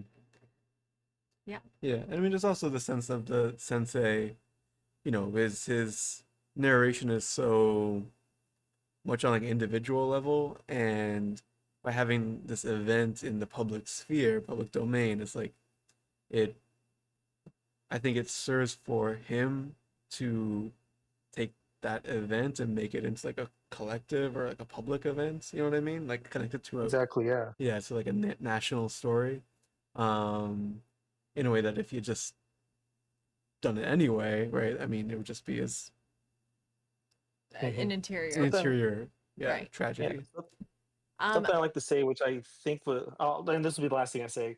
Um, Something I don't remember if this is a quote for the movie or if it's actually something MacArthur said after World War II, but they didn't want to kill the emperor after World War II because they basically said that the death of the emperor would be like saying Jesus came back and we killed him. Like that would be the exact same consequences. So in a lot of ways, there's also a lot of religious and cultural importance mhm. behind the death of the emperor. So a lot of people, they don't really know what to do. They see a guy, a very famous guy, take his life. Yeah, that's that's how culture would handle like that. What Boku, I think you're need to turn off your stream. There we go.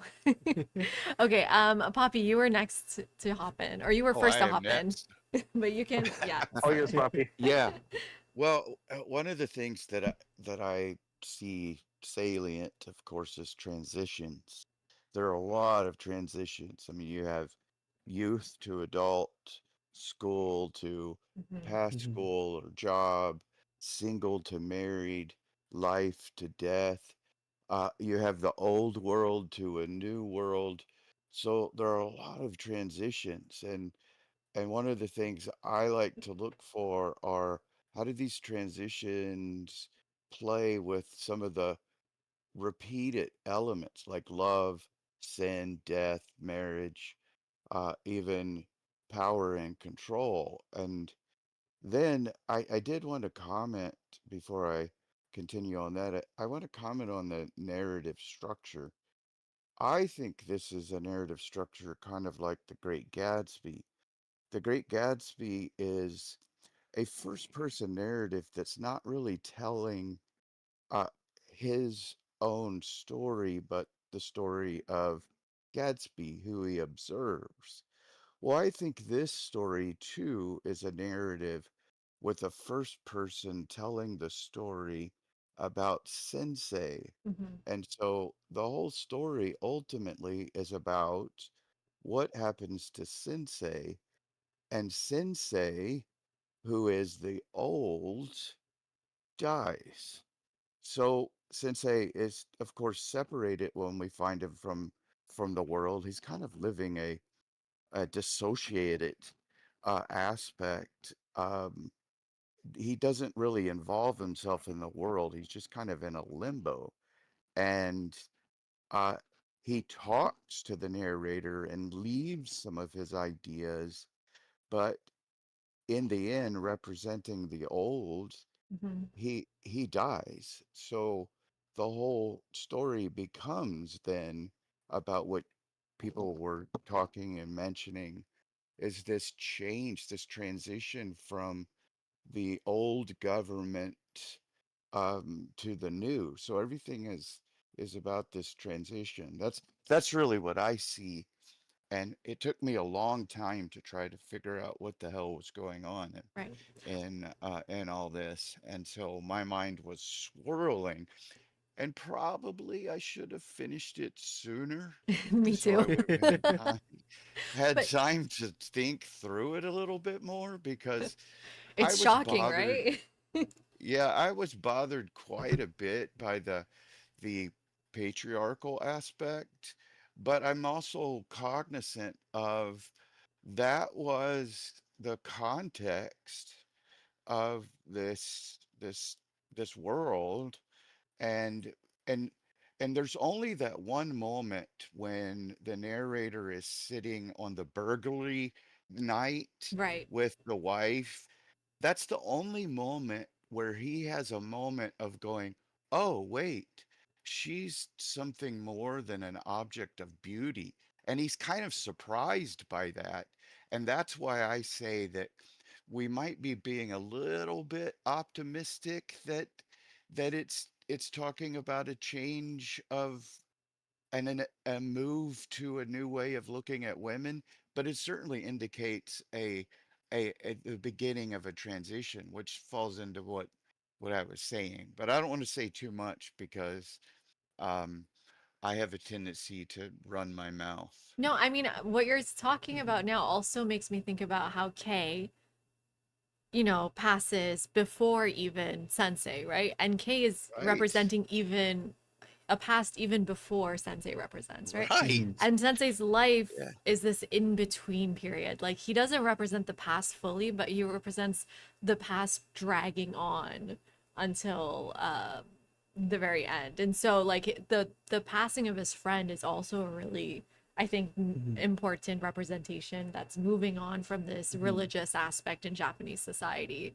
But right. Kindred, yes, would you like to join us in your thoughts here? Oh, wait, and then one more burn here says in Buddhism, there's a slightly derisive term, stone Buddha, which is someone who achieves enlightenment by withdrawing from participation in human affairs, which is K in this situation. The Okay, implication yeah, is that embracing one's humanity and still living life among people while remaining enlightened is a higher form of Buddhahood. That's really interesting. So, in a way, Sensei missed the point. Sensei missed the point, and K yes, missed the point. Mhm. yeah, yeah, I like that. Kindred, go ahead. Good point. I should go last. Would you like to? Okay. Boku is also here. Would you like to hop in? Is this sort of a topical free for all? Just whatever you want to Yep. say about Yep. it? Your Sure, thoughts? yeah. Um, gosh, I mean, You took a Japanese I lit class. yeah, it was about 20 years ago, so this is not fresh in my mind, and it was actually fun to well, I wouldn't say it was fun at the beginning, and then it became almost a slow burning horror to remember where this story was going.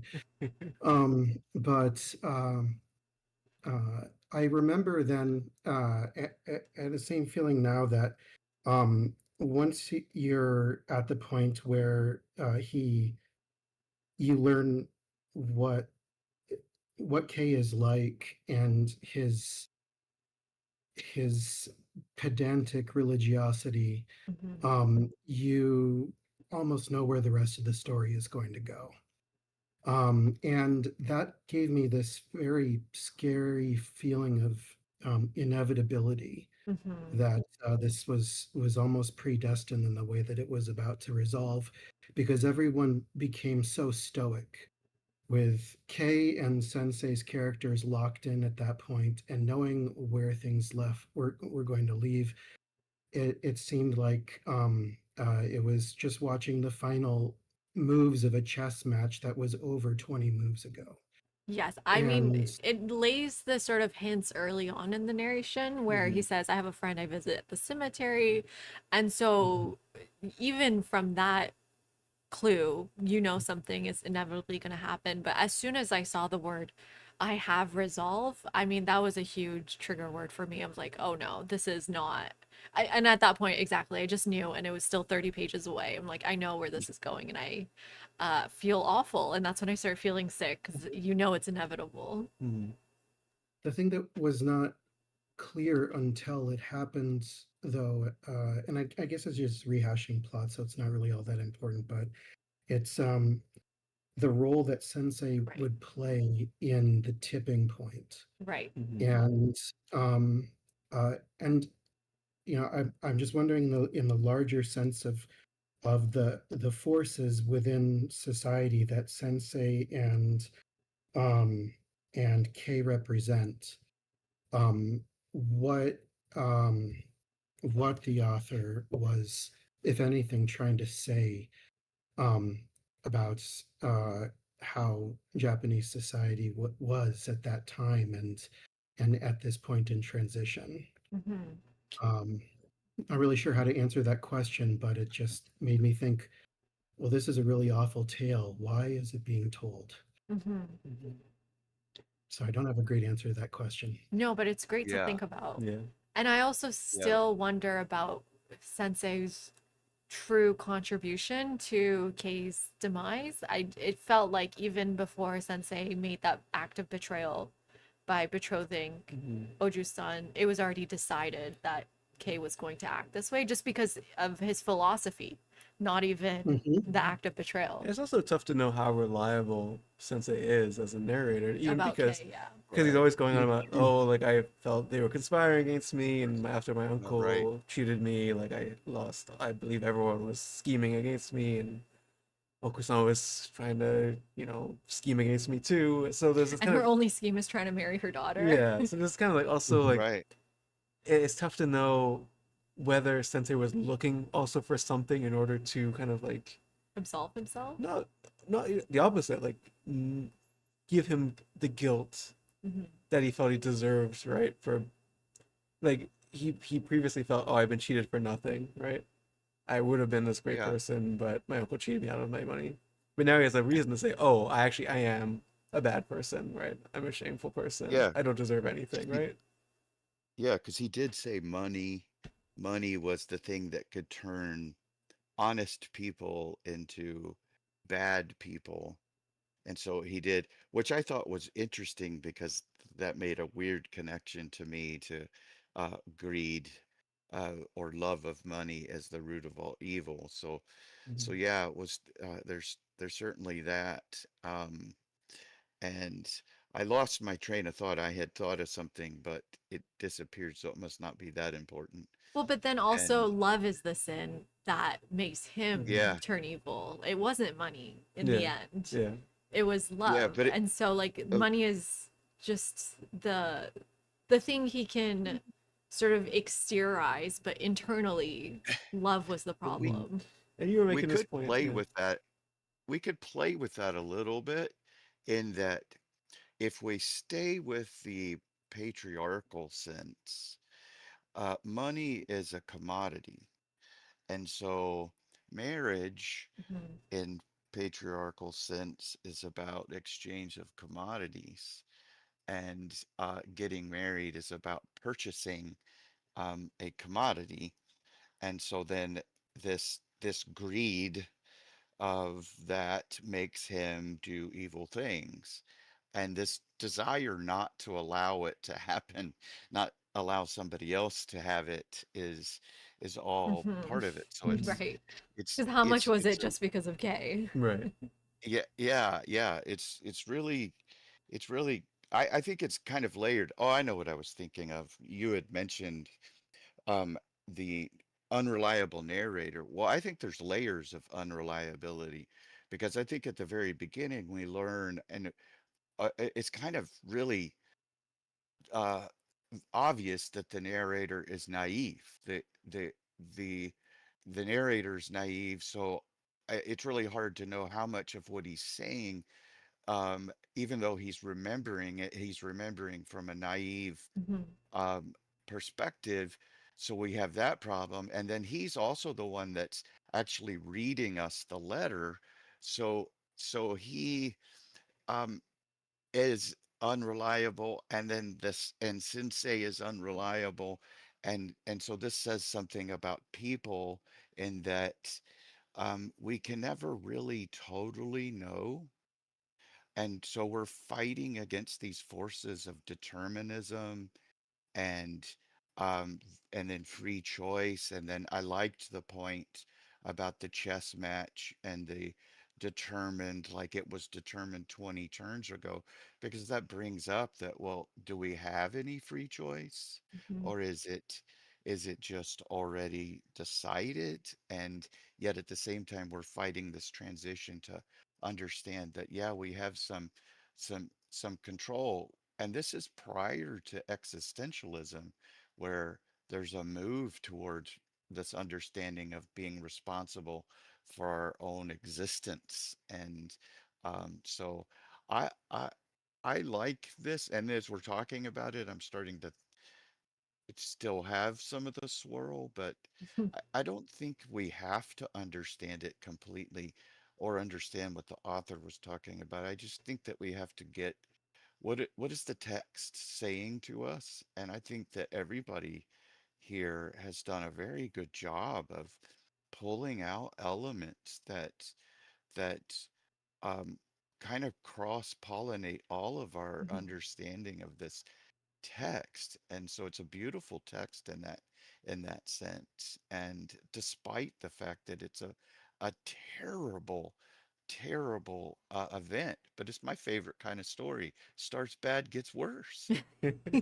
Yeah, I mean, and also like Yeah. the character development we only get about his father, his mother, Oju-san, Oku-san, like they're such deep, dynamic characters, and yet they're still told Yeah, from the narrator, an unreliable narrator. But that was just right. what blew me away is how we got so much contour about these people, Mhm. even through Yeah. this style.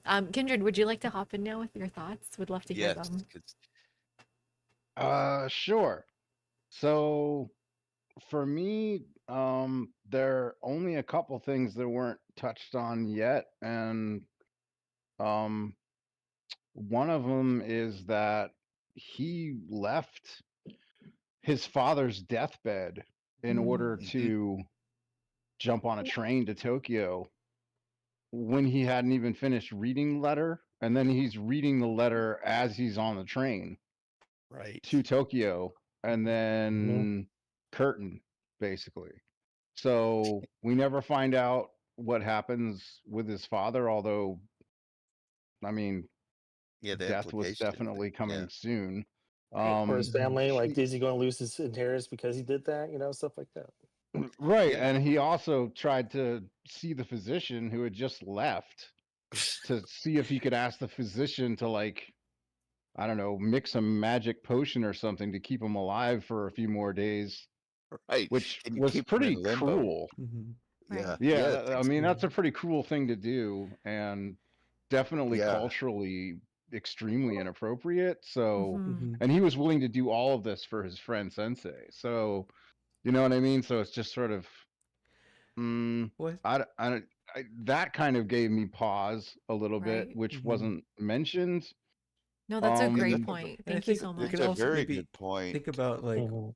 so this is the narrator writing to us, right, in the way that Sensei wrote to the narrator, and then Sensei's trying to explain like this why he did the thing he did, right? And there's maybe a way that the novel itself is trying to explain why did he leave his father for this guy, right? Like why did he do mhm. this thing at that Yeah. He needs moment? to Mhm. confess as He needs to well. Yeah. confess why he did Mhm. this. Yeah. Yeah, that's a Right. Because great his And point, Kindred. mother, and his mother was concerned.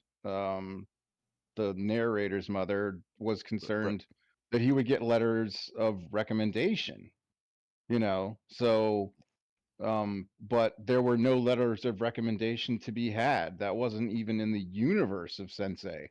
And Mm-hmm. he yeah, he started the letter by basically saying, "Oh, you were asking me about such and such, and I ignored it. except Mhm. I wasn't even in that realm of existence. Like I have no ties to academia. I haven't worked in my life really, so I don't have Yeah. any connections. There's no networking going on here. Like this is not your normal, sensei student kind of relationship or older man, Mm-hmm. younger man situation. It is, you know, like I have been essentially a man of leisure my whole life, Mhm. and Yeah. I have nothing to Mhm. do with. So sorry about that. And continuing on, I now Yeah. have a story to tell you, and then Yes. introduces Kay and so on and so forth. It, So that was interesting that he kind of like took care of like certain orders of business culturally before like starting his story about, this is why I couldn't tell you about myself. And every time you asked me, I was like, leave off, this is too personal. I'm not going to talk to you about that or whatever. yeah. Or Yeah. why are you Exactly. trying to come to the cemetery with me? No one comes to the cemetery with me. Like, that Yeah. was the first thing that he ever wanted to do was like, well, if you're going for a walk, I'll go for a walk with you. Well, wait, hold Yeah. on a minute. I But didn't We, invite you. What do you think you're gonna? Oh, I'll go meet you in the cemetery by myself. yeah, You I mean, know, I feel like to me, the narrator at the first third, I felt like he didn't like Sensei, and this sort of pining to be with Sensei made no sense because of the way he was talking about Sensei. He was rude to him. And so now that we know what the betrayal Sensei has committed to the narrator, like to his wife, but also specifically the narrator, right? Like by taking his own life, Sensei has betrayed the narrator. I mean, I think there's also maybe a sense that like, by like by being with his father during that time, okay, he leaves because he leaves for the sake of this other kind of friendship he has, right? Father figure Father almost. figure he Right. has, right? And Right. There's having that conversation with his with Sensei's wife, there's a sense that like there's a Sensei is kind of like stuck at a certain level, and the narrator does have a way of kind of moving forward, Right. as a there's a character, as Yeah, a he real person. does. He a he real he sense does. of there's like Oh, also like a real sense of like self-centeredness and selfishness among all the characters. Like the mom just cared about him getting letters of recommendation. This guy wanted to get married. There's so much yeah. selfishness between all these characters. Mm-hmm. Yeah, and then the marry my daughter, your cousin aspect. Hmm. I think though what we've had added can tie back in at the very beginning. Dr. Kroll was talking about space. Well, and then I mentioned transition, but when you mentioned the traveling from one person who is headed to death to another person who is possibly dead, what you have is the narrator who is in the space between the transitions, and he's caught in a middle where he's not where either death is. He's he's in between, Right. and that's kind of where Sensei Right. lived his life. He didn't really, he kind of hermitized himself in that he's like, I'm not going to live in the world. And I can do that because I have all this money. And I don't even know if I would call it a life of leisure because it was a life of self torture. Right. Um, Um, and I, so, Sorry, I was just gonna say I see Iris is also in the chat and also Boku oh, raises yes, his let's hand. go. Yeah. See, make Let's see. Floppy shut Let's up. jump to Iris. No, I just want to see what her thoughts are. Since you came in a little later, would love to get your thoughts here. And then Boku, I'll call on you. No, I hate that. Yes, Yeah, yes, do some yes, cold calls. please. Do cold calls. Oh, hi. I, How's I'm it Hi, going? Iris. muting How are myself. you doing? Hi, hi, Paisley. I just yeah. I mean, I was mostly listening to the stream, but I think it was Kendra just started talking about the how the narrator kind of was acting like selfishly. Um, I mean, to the narrator is very important. Like, I think it was really interesting, just like how mysterious this like for like the book kind of initially just like the narrator's like, oh shit, like, or this sensei guy is like so he's just so like taken in with him. Mhm. And that like there's this big climax at the end of chapter 2 with that. And I think it's really cool like how how much the book like I like this like I think it's really cool how it's structured, and how like the whole thing is just like solely like Sensei's letter essentially, or at least like the narrator's interpretation of it. Mhm. um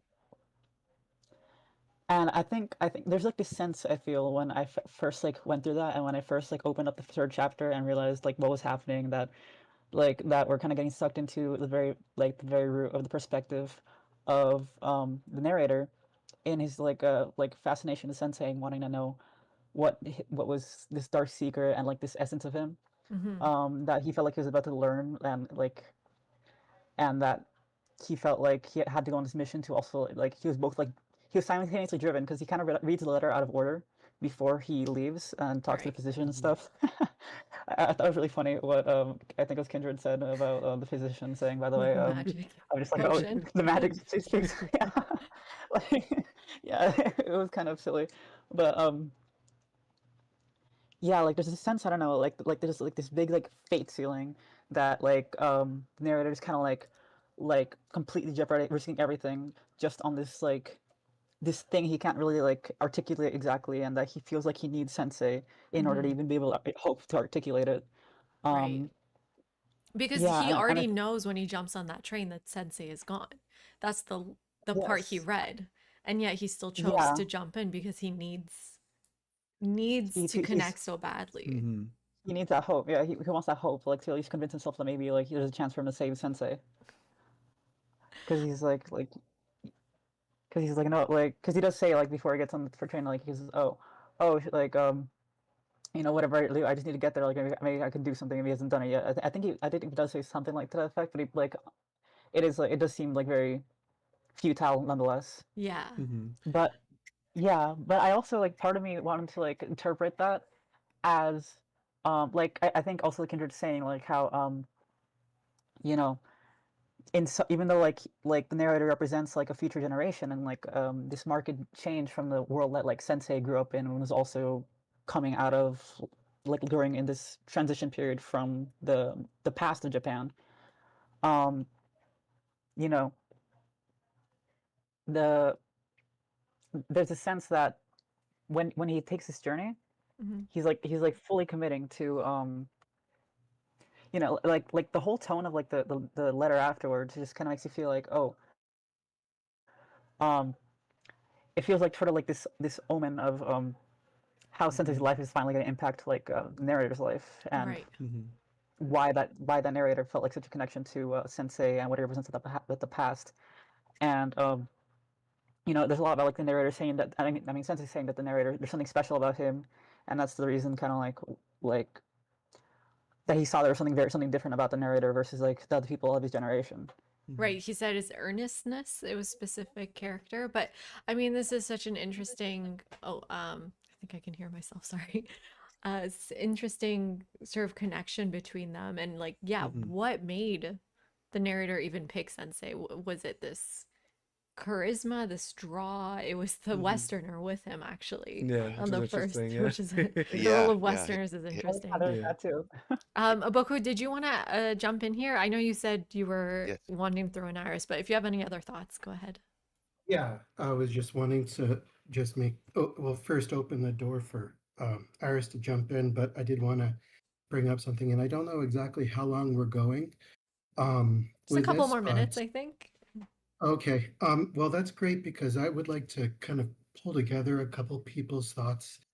Um, I really think that Poppy touched on something with transition and again with Iris and then this predetermination almost that there is a general feeling amongst the characters and maybe the society that this book was written for that we're on a train that's sort of going off the rails here and historically it makes me think this is a monumentously ominous occasion of an emperor dying and then because of societal um, practices if a beloved general killing themselves afterwards um, Mhm. it's kind of a double blow to the gut of many of the people, especially the generations, like Sensei says in his letter, he's Mhm. one of that are experiencing this in an almost kind of listless inability to navigate life any further when that happens, and um, and it actually made me because I'm still thinking, why are we reading this? I was thinking back to what you said at the beginning. This was proposing this book. This is a story about a graduate student, and Again. um, is it is true, and I think it's actually important to think about that because they represent a theme running through all of the characters that are desperately trying to decide from whom do I learn? Who am I supposed to learn from now? And the point, Oh. the reason why I think that the character runs from his father to the train station and immediately tries to rip open this letter is because he's at a crisis point where he doesn't know any further who he can learn, who he's supposed to learn from. And then when you look at it, when you listen to his research methodology, you're like, oh, dude, this guy is so lost. Like, He's what got the in same the methodology heck? as me. Yes, It's exactly. like, well, he's just doesn't seem to have a solid decision about like of an idea of his own. Like it Yeah, says Mhm. what he that's a great settles point. on is to pulling together Yeah. these other people's ideas and then trying to stitch them together and put a satisfying conclusion on it. Yeah. And I Mhm. think everyone in this story is at a point because of events or because of their stage in their life where they're just trying to answer that question, from whom am I supposed to learn now? Yeah. And Mhm. I really like I that. want to sort of just like point out how the passing of these people is a betrayal, is hurtful to everyone around them, right? Like there's Right. in no way is it glorifying this ritual cultural Right, because Ojusan and practice. Busan are both like, They're both deeply hurt yeah, by what what happens? happens to Kei, what happens to Sensei. We imagine Oju-san is once more deeply Mhm. hurt. The narrator's deeply hurt. So like in no way is it promoting this sort of cultural practice, which is interesting in of itself, right? Mhm. Or like tying this to anything positive at all in the story. But we have some new additions here. Okay, Yes, wait, yes, we do. MO, is that Michael? I'm trying to remember because it doesn't say Yeah, here. it's Michael. It's Hi, Michael, can you yes. hear me? Okay, yes. Go ahead, Michael. And Okay. then we also have one more burn. Yeah, one more. Oh, sorry. No, go ahead, Michael. How I are you just doing? joined. I'm guessing this is the book club for Kuroko. Kokoro, Is yes. that Yeah. it? Yes, yes, yes. Kokoro. Sorry. Yeah. Um. Yeah. I just joined like a few minutes ago. I don't know. What are we discussing specifically here with regards to the book? Oh, we're talking about just the train aspect, I think mostly, like well, how he hops onto the train and this idea of transition. But Mhm. if you'd like to Oh, just that's interesting. listen as well, one more burn. Do you have some thoughts too? Wait, are you here? We can't hear you. But yeah, I mean, any topic's good. So Yeah, also Michael, if you have any thoughts you want to share, you can also help us there. Thank you, Poppy, for sharing that. Really appreciate it. Yeah. Just, If you I think guys it's can see on the interesting. Discord. Sorry. Yeah, go ahead. What you were saying there about the train. Um, so the story is kind of like nested in a way. You've got like the main character, and then you've got Sensei, and then you've got Sensei's diary, who he writes about another person, and a lot of that kind of initiates when he gets on the train. It's the final portion for the main protagonist, but then that's the point of departure for these other two characters who we get a little bit of a spiel about. So Mhm. I don't know. It's kind of just I mean, he hops on the train, and then you just don't hear anything more about this guy who we've had the last however many pages that was of POV Yes. narrative from.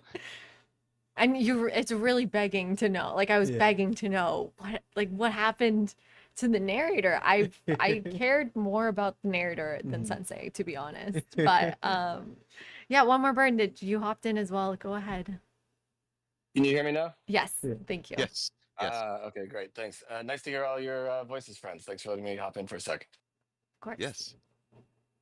So I will confess that I did not fully finish reading the book, so I do Oh, not want no. to You've been Some I don't wanna spoiled. couple over- spoilers. I do not want to overstate my my case here, but I did just want to jump in on one point that I felt like I actually knew a little something about, which is just bringing in some themes of Buddhism, because I just felt like there were a lot of allusions throughout this book that I think like make more sense if you have just even a little bit of like a background in like Buddhist dialogues and stuff like that, because I think potentially for a Japanese audience, that is something that is being like referenced quite a bit throughout here, just sort Mhm. of playing with those forms. So like there's a trope in Buddhist teaching often takes the form of a dialogue, right? Like a master and a student, and uh, often they're like sort of supposed to be these koans, these like impossible puzzles or riddles, or sometimes just nonsense statements, right? Like there's this theme of masters pushing the unworthy seeker away, and that often gets like caricatured in Western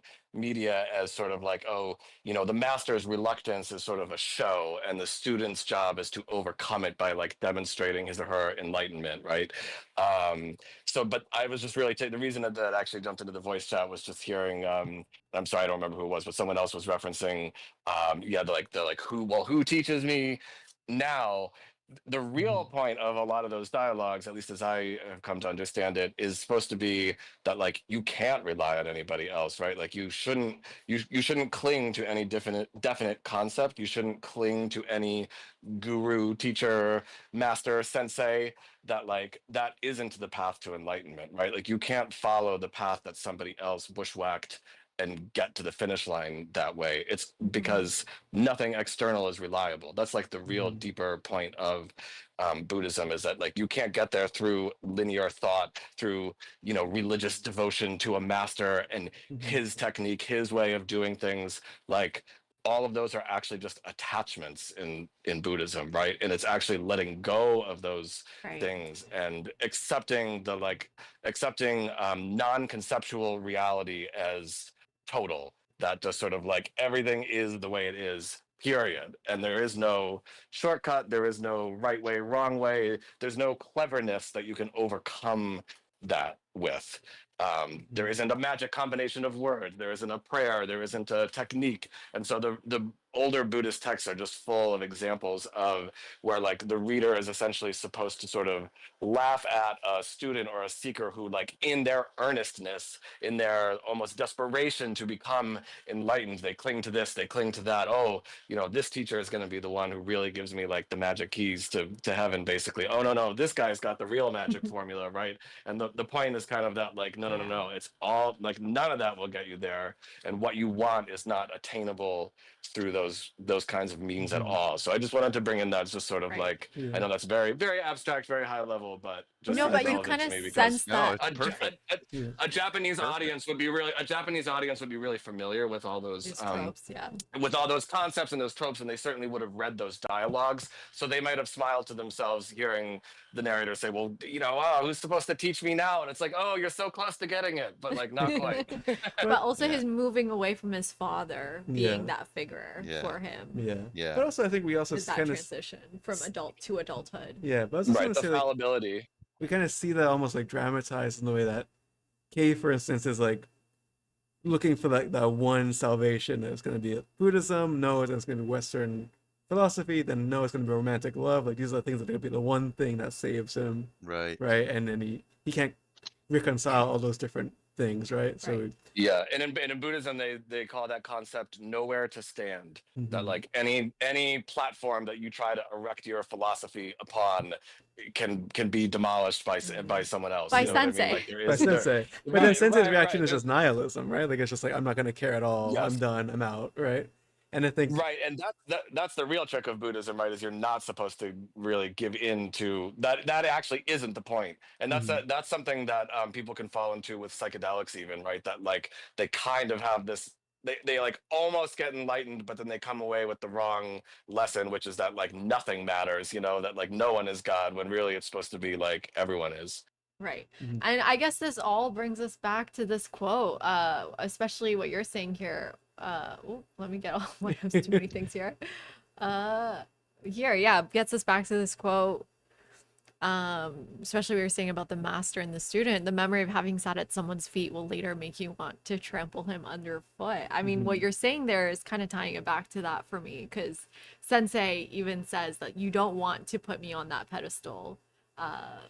Because and he does the same thing he does to Kay. Like he knocks the narrator off, right? Or he knocks all of these ideas off, right? And again, in Buddhism there's just that trope of like some of the old texts, I mean, the masters do almost genuinely cruel things, or they'll describe students, for years. It's like they, every day they bring the water up from the well and sort of ask the master, is today the day that you'll teach me something? And the master just sort of ruefully shakes his head. And really the point is, until you realize like the extent to which I'm conning you right now, like you're not worthy. Like as long as you think that what you need to do is listen to me and bring the water up here every day, back and forth, just doing this menial labor, like as long as you think that somehow that's going to add up to enlightenment, like you're stupid, basically, right?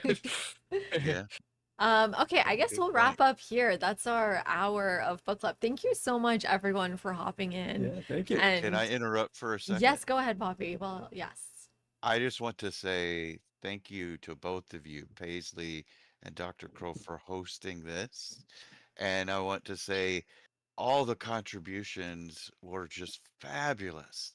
And this is just a great moment. It's like having a great class. This was just fabulous. So thank you very much. Of course, thank you as well. Thank you Mhm. to you specifically, to everyone in this lobby for your thoughts, to everyone in chat. And hi, Common. I wish we could read I Am a Cat, but unfortunately the book that was the quoted was Kokoro. But maybe we should read I am a I cat. Am a Cat as well for a book We should have club. a cat themed And book list. back, yeah, well, next we'll do like a cat themed season for our book club. And I'm hi, a Kaz Quinset. the palate cleaner. Okay, great. I think we're gonna take a quick break. I don't know if Twitch is still up. Wait, let me leave that lobby. Here we go. And it's telling me Twitch isn't connected anymore. That's strange. Are we still connected on Twitch? Is Twitch? Hello? Oh, well, Common's here, so we must still be connected on Twitch. I don't know what happened. Okay. Yeah, okay. I'm gonna take our break now and we'll be back to play some Civ in just 3 minutes. So see you all in 3 minutes.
Okay. Yes, we are back. Thank you again. Yes, agreed, Alex. Thank you, everyone. And uh could I ask further questions later? Sorry to be late. Yeah, no problem, Common. We just spent the hour talking about Kokoro as part of our book club. And we're back, yes. That's really funny. Let me put a link in here for you. And then I think we'll be linking our discussion. And you can always join the Discord to talk more and ask questions about the book. But that was a lot of fun. Thank you everyone for joining. But yes, we are back. And we are playing our sister maxing game. So let's take a look here again so we remember what we have to do. So the first thing we need to do is get a land unit. Your first land military unit of the age. Does that include the one that's just one? You read that in university? Awesome. Yes. Okay, awesome. So I guess for the first time we go with a swordsman immediately and not a scout. And then do we even want scouts is the question. We're in tropical, right? Yes. Okay, good. So since we're in tropical, we should be getting 10% science and then doubled. So that's why we have 12 science, not our regular 10, I guess. Thank you, Golden. Appreciate it. Thank you for being here as well. The radiance of the new world. Yeah, and we'll pick our next book next week, or this like we'll take a week to pick our next book and then do another 6 weeks to read. Okay, so what do we want immediately? Do we want to go straight for the Hulche? I think so. That's one of the advantages of having a ranged unit is you get it early. So they become weaker the further you go into the tree, but if you can rush them, I think that would be really good. And the sister is here. Oh my god. Why is she looking around suspiciously? That's a pretty easy one comment. I like that. So how's her movement? I guess if we had the +1 commander movement, it could almost act like a scout. I don't know if I want to separate them. Oh, and then but we also need our Jaguar Slayers. They can attack, right? So do they actually give the commander XP? Let's test it out. Oh, would the Jaguar Slayer have given me the commander? Also, where's the music? Oh yeah, I turned off the music because I hate the intro music. Oh, good. I tried to play it on Spotify. I was like, someone yelling "Yo Helena" through this serious conversation is kind of weird. Okay. I'm actually just gonna load. Just turn and see. You and Maria Diviet, Meiji with Shaman Hamiko. That sounds like a fun mix. I want to test out the sister common. Canopy gives way to stars, See how what the sister's like here. And from here, the Maya plot their fate. In the thrill of the ball court and in the words of the Let's see. Settle right here. Oh, this isn't a mountain. I thought this was a mountain. It's like a mountain with its top chopped off. Will this work for the Jaguar Slayer? The radiance of the new world came into being. Oh, that's true, Michael. That's a great point. And welcome in over here on YouTube. Thank you for joining as well, Michael, the book club. Thank you for the follow, Mr. Fuji-san. Appreciate it.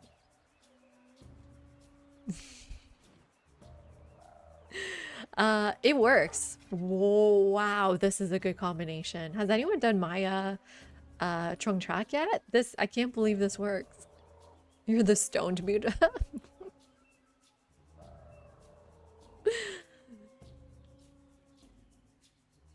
Ooh, I love the Assyria theme comment. I truly love it. I can't believe this works. Oh my god. With the Jaguar Slayer. That's blowing my mind.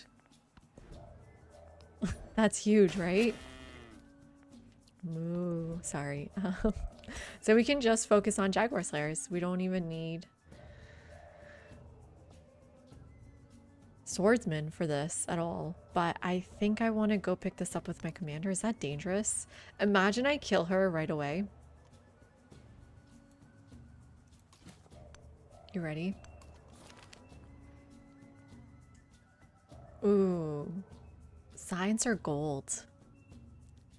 I mean, the gold could get us a settler sooner, but the science would give us Hulche, but I mean, we need gold to get more Hulche. I guess I'm gonna go, you should always go science, right? No, I'm gonna go gold. No, I'm gonna go science. I can't decide. Yeah, let's take a look at this right now, actually. Trung Ni right here. So, okay, so it does separate the combat strength with when there are two adjacent enemy units, so offensive, and then we have her defensive here within friendly territory here. On this side is, again, more defensive, 15 combat strength when defending, and also 3 for heroic assault, and then offensive hopefully here, yes, +5 for fortified. So you can choose to go defensive or offensive with her, and then you end with the +5 combat strength for coordinated attack. That's totally fine. No problem at all. We are all formulating our thoughts through book club. It's not like I'm marking you all. I also love how these are alligators. Wait, let me get out of this. Oh, don't you guys love this? Alligators and snakes for wild game? But I don't know if I need it right now. Honestly, unit production could be the way to go here. Let's get some vegetated tiles on our way.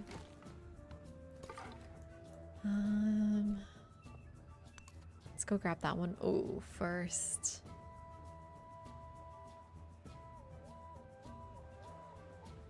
Of course, comment.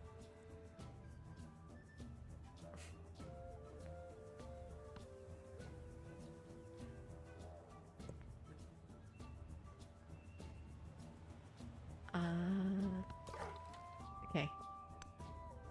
Let's try to make it there, I guess, first. And then I'm just kind of scared for just bringing the commander so far out, but you get it. You might as well use it. Right? To scout? Is this dumb? Is this dangerous? Is this dumb and dangerous? Let's see what we get here. A wine resource? I'd rather get the 10 production.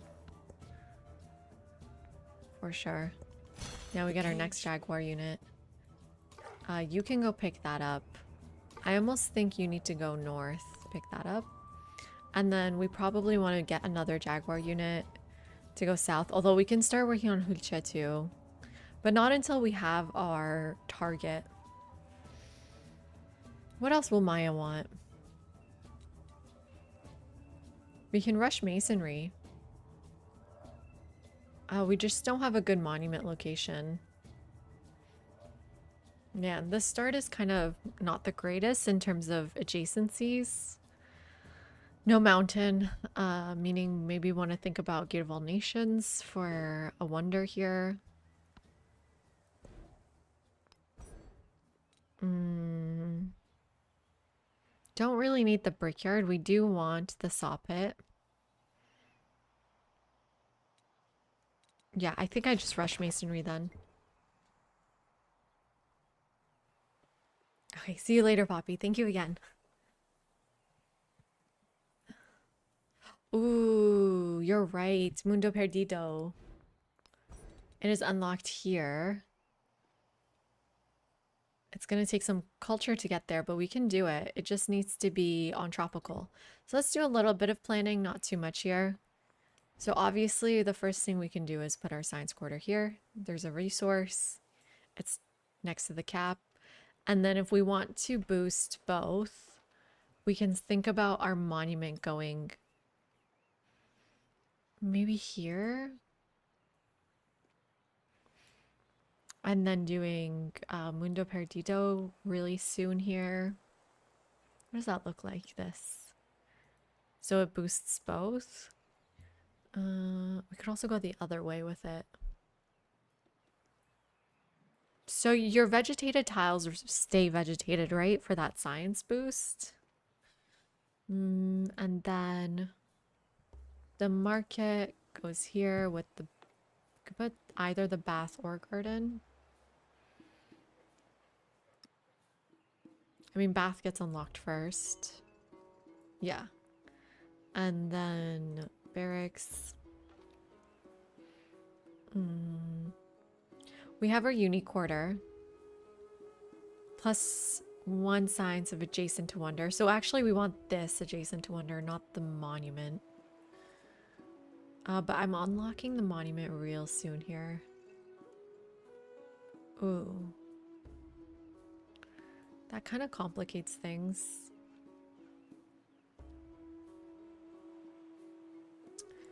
Let's see. So it definitely needs to be placed on vegetation.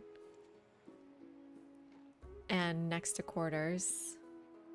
And then I think... Man, how do I do this? Instead of boosting my science district, I wonder if we want to boost our cultural districts instead. So do Mundo Perdido on this side. Pantheon. I think just the regular, the happiness one. What do you think? No, you can backseat as much as you like. I appreciate it, a comment. I actually like people backseating. Go ahead. Something like that.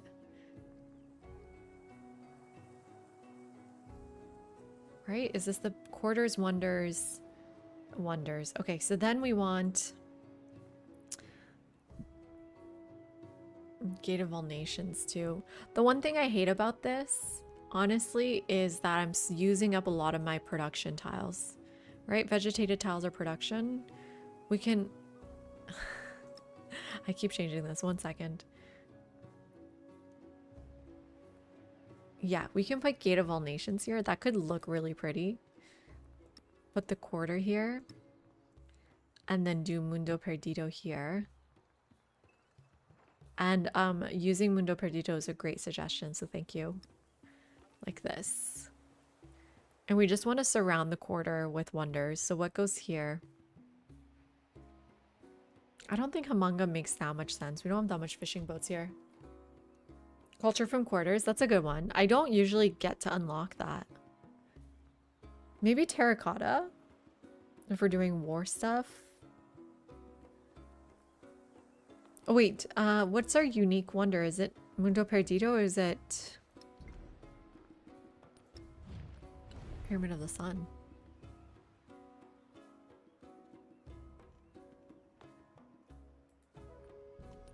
I don't actually know. Introduction. Oh my gosh.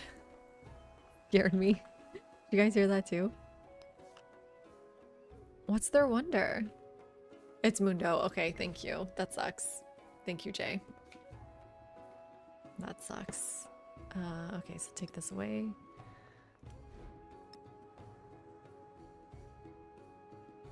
I love Amila Bell. It's one of my favorite wonders.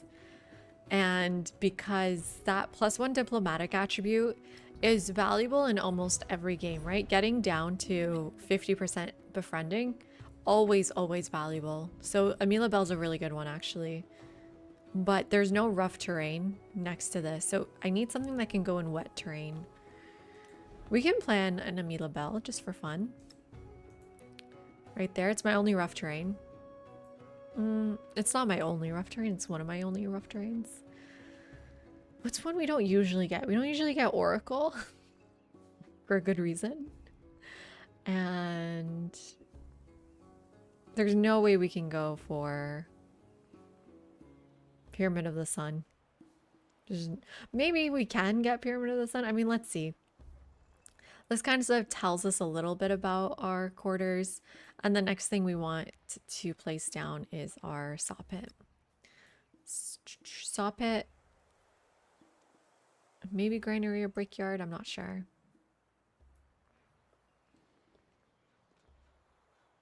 It's not a very good granary. It's an okay brickyard. And then we need to just fill one more quarter here, which is usually can be just be your happiness one. It can be your altar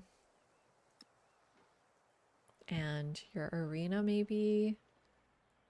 Have I planned everything else? More or less. And we can do like the academy here and the barracks there. Or the blacksmith.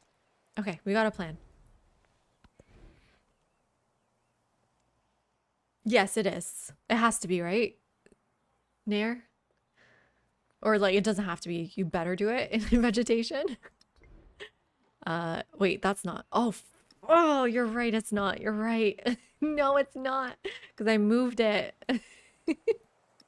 You're right. You're right. Thank you. Appreciate it. Let's flip them. Super appreciate it. I would have rage quit. You have no idea. You just saved my life. They shouldn't let you not do it.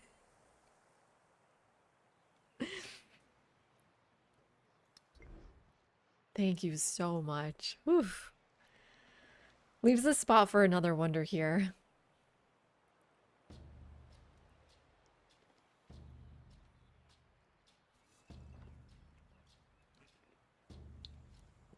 We use some insane R2s, Jay, in our game too.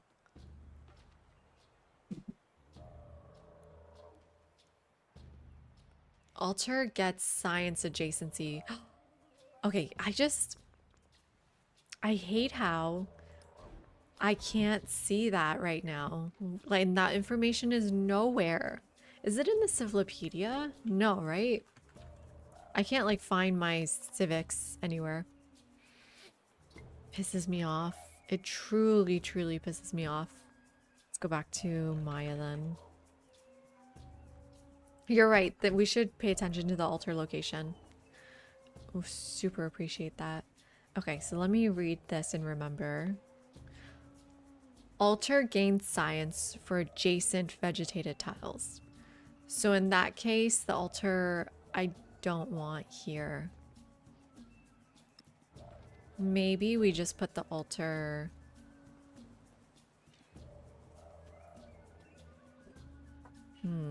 in the center. Vegetated, vegetated, vegetated, vegetated, vegetated.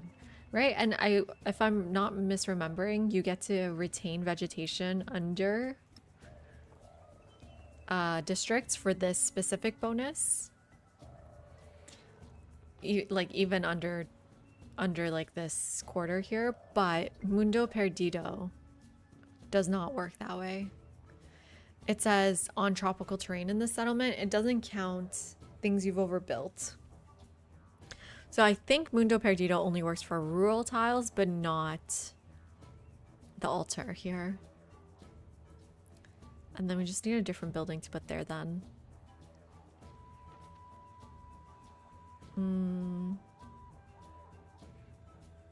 We want stealth and vegetation. Units gain poison. So after completing a technology, gain culture equal to a small percentage of the technology's cost. So first we need to do that though. First we need to unlock this, which is kind of annoying. Happiness buildings gain science, happiness buildings gain culture. So we want to build all of our happiness buildings. Okay, I think that's it. Anything else I'm missing? I know I'm so excited for the gate here. I don't want to keep traveling with her, but here's the discovery.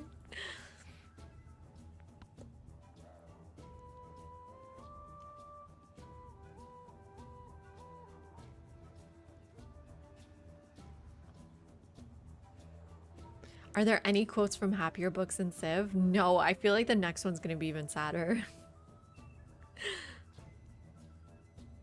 Oh, good night, Echidna. Echidna.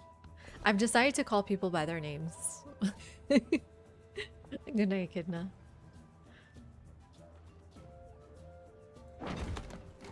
Thank you for hanging out, as always. Really appreciate it. Okay, we found someone to kill immediately. I just need to bring the commander up there in after this. Unfortunately, I can only get that celebration. Happiness for celebration. I like how they're thinking what's on my mind. Thank you, Atroy. I appreciate that. Very kind of you to say. Keep calling you savior? Okay, I can do that. I can definitely do that. I'm just trying to respect your name choice. One warrior, 75 culture. I mean, I'm definitely going to disperse them, but honestly, that +1 warrior is kind of sucks. The future is not certain enough to decide, literally. Whereas 75 culture feels better.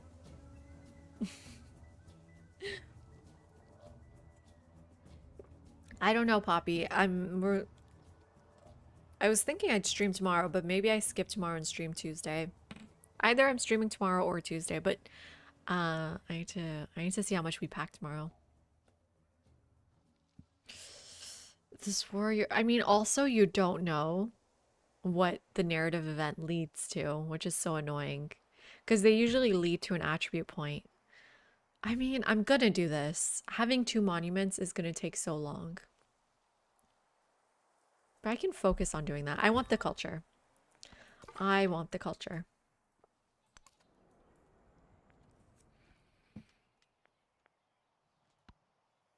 What are the twin cities? Is it Minneapolis? And I don't know. I actually don't know. I want to say it's Minneapolis and something. Does the food help us that much? Plus 20 food. 5, so that is 4 turns of food. We're at 11 turns away from growing. It kind of does help a lot. I always do love culture though.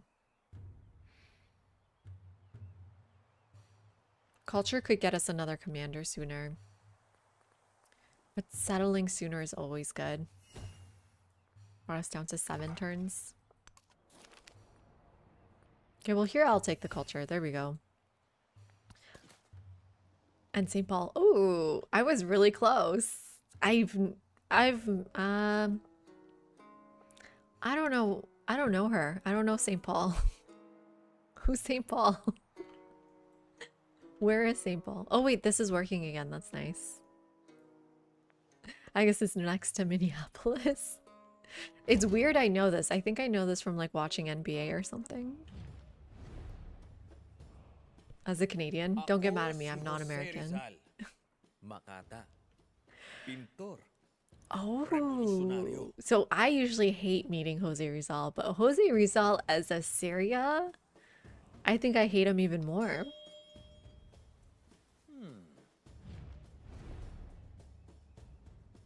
I think I hate him even more now.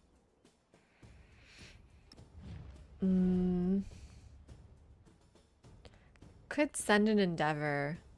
Because I don't know if we're befriending city-states here. I think we're killing both of these at least. So until then, we could send an endeavor.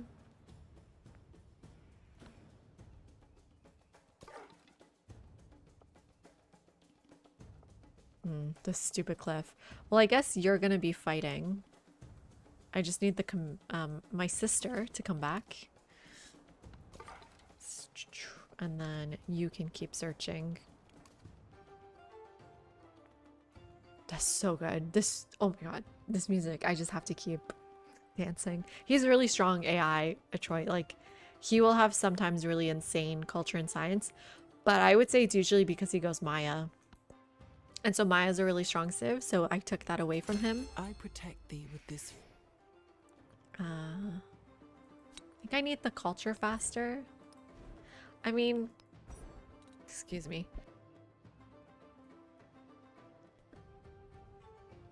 Are we back? Okay. We can go for discipline, right? Get another commander sooner, or we can unlock the things we need. Like getting stealth in vegetation terrain. Should we just do a single commander run? Just working with the sister? Hi Rags, how are you doing? Thank you. Yes, Shadow. We were doing our book club today. And he joins me for book club. I'm really enjoying book club because I'm gonna sound weird. It gives me a chance to talk to my husband. But you know what I mean? Like to enjoy something together and talk about something other than the baby. Ooh, I want the culture, honestly. I'll take that. And then we want to be killing, but Sawpit can help us kill faster. No way, Gamin. That's crazy. No love on stream, just sip.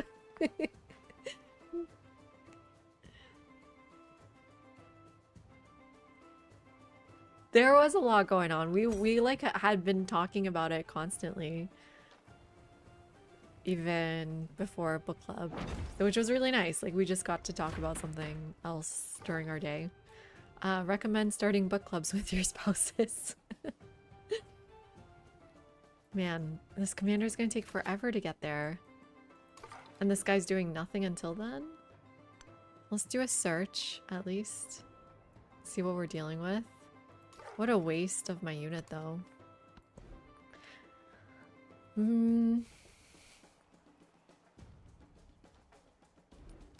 So as Maya, you get a lot of...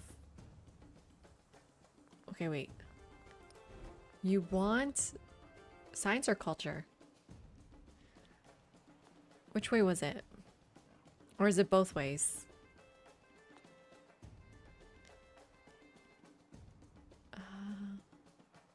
It's both ways. After studying a civic, gain science equal to 10% of its culture.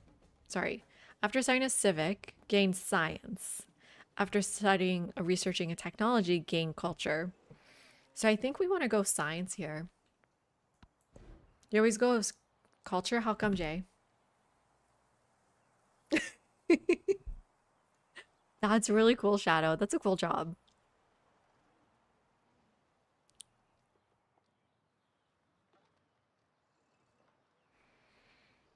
But doesn't science give you culture? Or does it take too long to get there? Because the problem with this logic I'm having right now is I'm saying science gets you culture.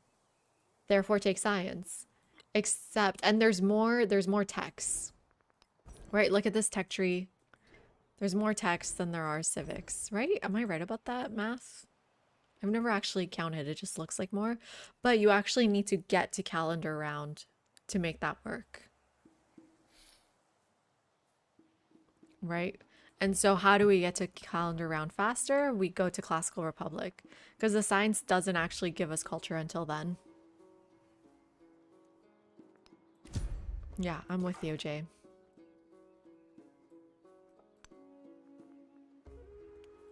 So I'm assuming he's found all of the discoveries here, which is kind of annoying.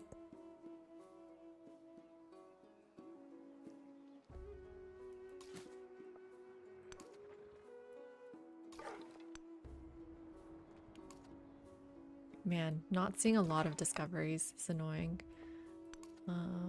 Just seeing what's around. Let's go further up. Maybe he missed some. Although, do I want to befriend them? Because don't these city-states have like a thing for commanders specifically?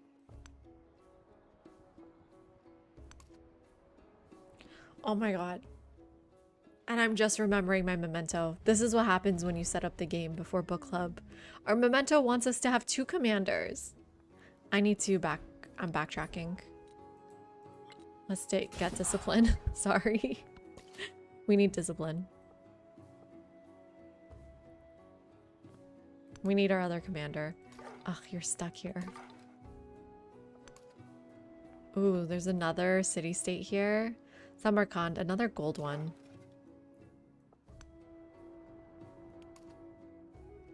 Ooh, good. He did miss a bunch of discoveries up there. Okay. Yeah, would love more culture.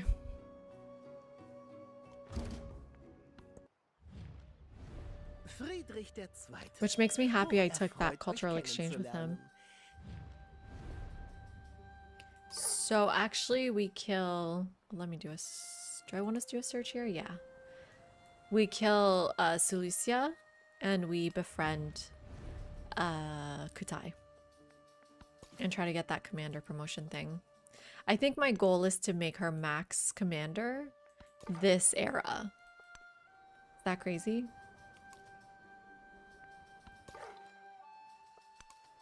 Like max everything she has this era. So we have to do it really efficiently.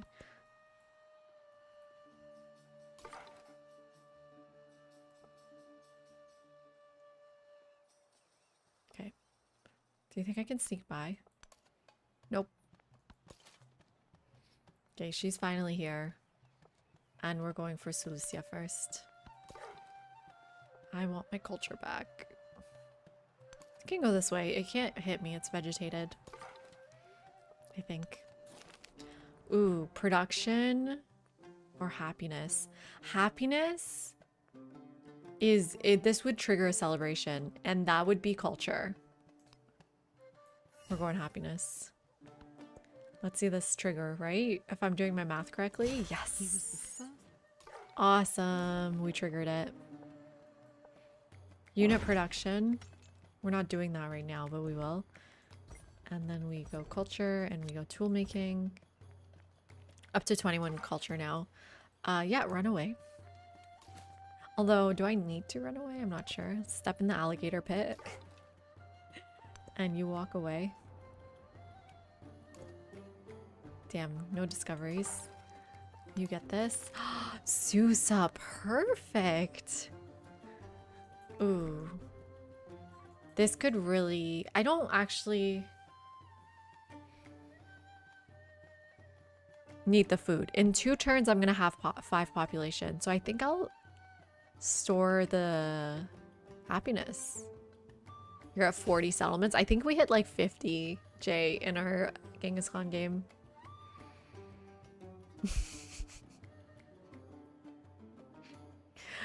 I remember, Poppy, you were telling me about the book club.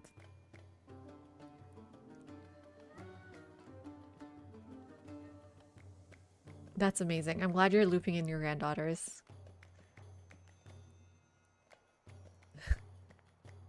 It's truly amazing. I had a lot of fun doing war crimes, as the clip shows. Okay. What else would help us with war? I guess... Do I want sailing? So now I'm conflicted if we befriend Susa first or Kutai. Man, I wish we had Shisa's necklace, as usual.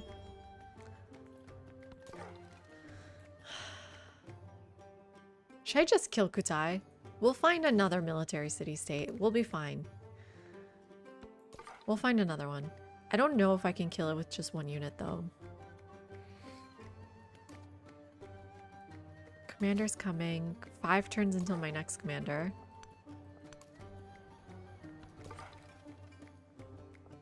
We can't hop into water. I mean, we could research sailing, so we could. Can focus on sailing, actually. There might be some... Lots of discoveries in water, but... We're not in a rush. What does pottery give us? Food and production? I think I'll stick to it. It's not good to switch civics or techs, and I've already done it once this game. That's enough. Let's stay committed. No, I've always had this chair. It pops out more, I guess, Poppy. Okay, 4 more turns. Let's pick. I do really want that monument. How much do things cost? But I think a hulche is kind of necessary here. Even 2 hulches. It's not that much production. We have Sultan, so that helps. And then I think I want to go here and start fortifying. I love how your Jaguar Slayer can build fortifications. Because you lose the benefit of actually gaining something faster. So for example, if I started pottery, just imagine I went up to like halfway through and then I went halfway through sailing. In that amount of time, I could have actually unlocked something versus half unlocking nothing. Does that make sense? So that way you've actually done nothing. So for example, I have a few turns of production in our unique civic. Those production turns could have gotten us our commander sooner. Or those like turns of culture. Charlemagne, scary.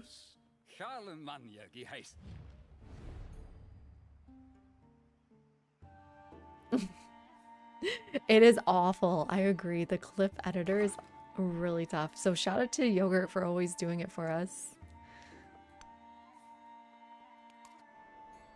He came from here. So I don't think I'm gonna find anything there.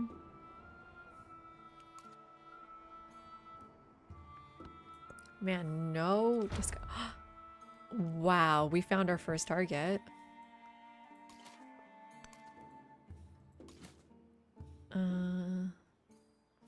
So I've never played an aggressive Maya. How strong are these Jaguar Slayers?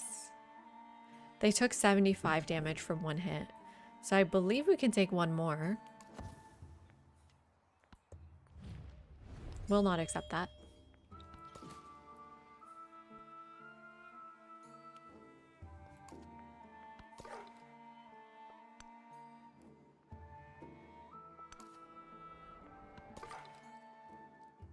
They don't scale, but they're good early age. Okay, makes sense. Do I want to see what's... Ah, he's right there. I think I want to go to the right then. He must have picked everything up. But this is the coast. I guess that's fine. We'll try to get the thing in the coast after pottery. That +1 movement is really nice. I do want to wait for the other commander. I'll wait for the other commander before I clear it. It's one turn away. Ooh, 100 gold. Don't know why I got that. Anything to purchase with it? No, monument's too expensive. Settler is 200 gold, no? Ooh, let's just buy our settler.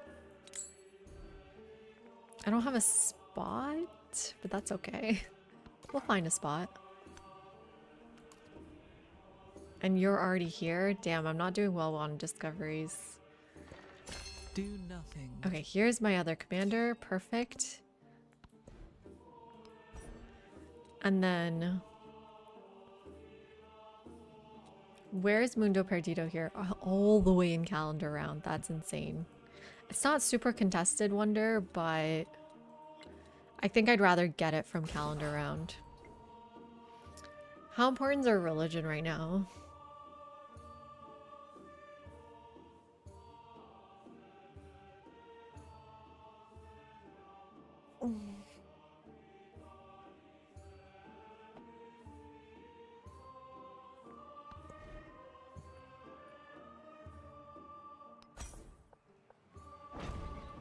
Start working on that. Where are we settling? Well, what helps us the most with war? Like something like this would suck. Being so close to water. I mean, forward settling would be good, but we want to be in tropical.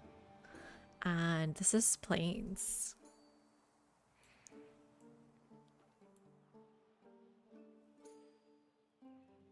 We could take their spot. This is all tropical.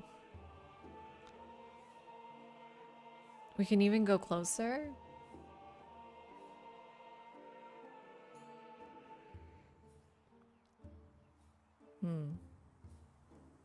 Not sure. The reason why I'm thinking here is because it's close to the mountain, giving us a better monument if this becomes a city. And there is a resource right there for the library. So we could easily grow this direction. And there's, you know, a few things there. It doesn't overlap with our city either. It's an okay spot.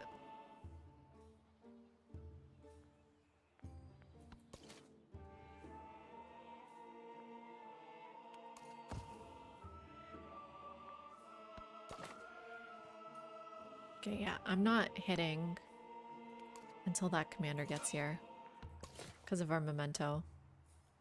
But I will start moving this way.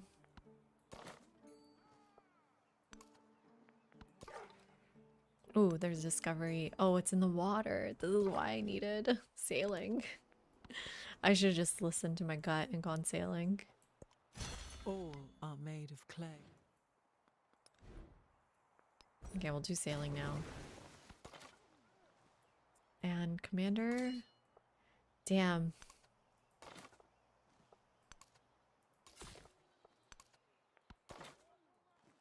Let's wait one more turn. I don't have sailing, so I can't go there. Ooh, Hamiko? I can recognize her by her colors now. Fancy seeing you here.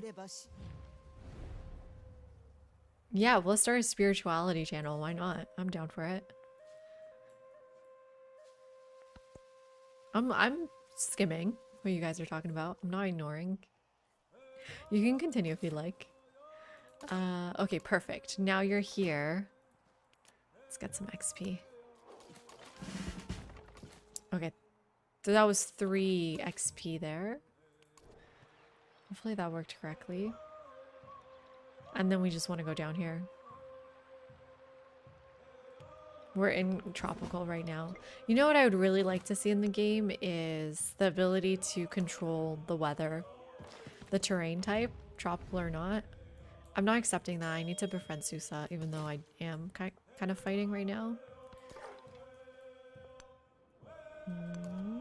And I can befriend Susa next turn here.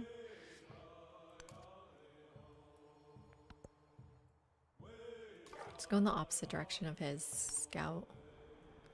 Damn, he's settling a lot. Well, I guess good for us. So you didn't get promoted, like, you got +3. So the problem is they're splitting their XP, right?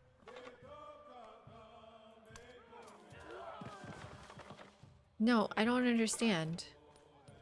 I don't understand my memento. 50% when your commander is within the command radius of a higher level commander.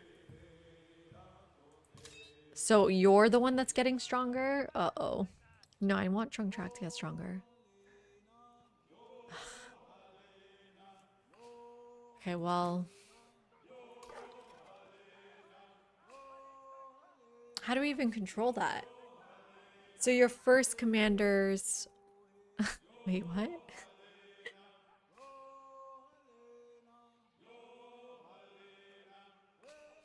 I need to get this guy promoted. And not Trunk Track. But then Trunk Track will always be higher? That's kind of confusing.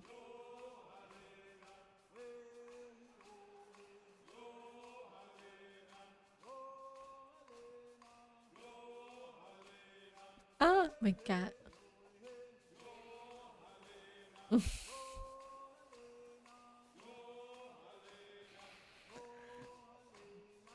Okay, well, I'm kind of disappointed in this memento. That's not what I thought it does. Or I didn't think it deeply enough. I didn't think about it deeply enough. So can you actually attack and be okay? Apparently. Let's do it.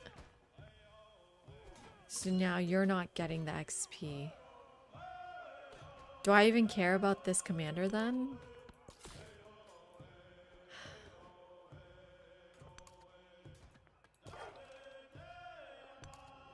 Oh yeah, let's not forget to befriend.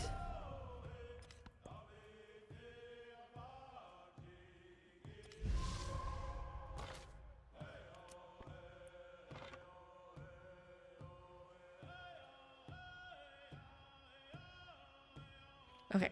It means that a commander with 1 promotion inside the radius of a commander with 3. Why 3?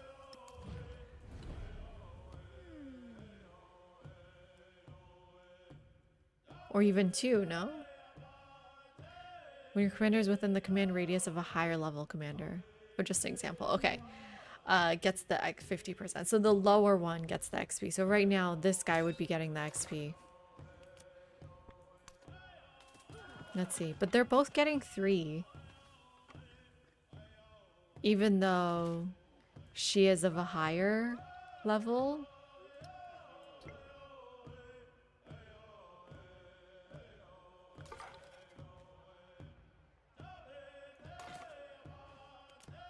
And then this should be 5 or something?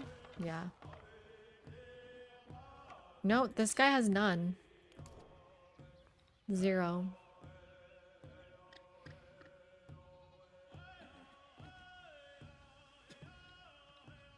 Wonder if it's broken with Chungni?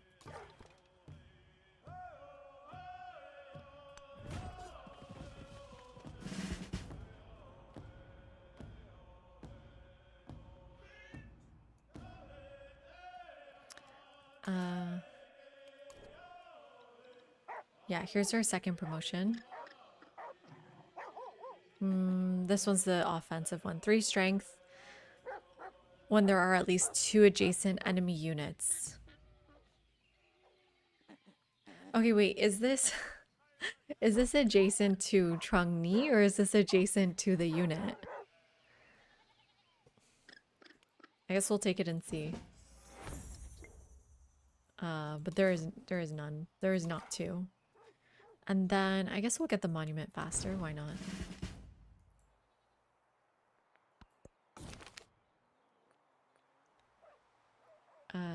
Capture him for a sacrifice. Okay, we can do the brickyard like we planned. There's 1, 2, 3, 4-ish rough terrain. 4. So this is +4 production.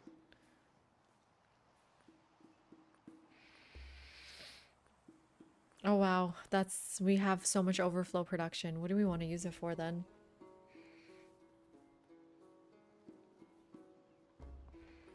Warrior, settler, another settler. Getting 3 settlements out could be good. It's cheap settler. I think I'll take it. And then I guess I'm happy enough with this location.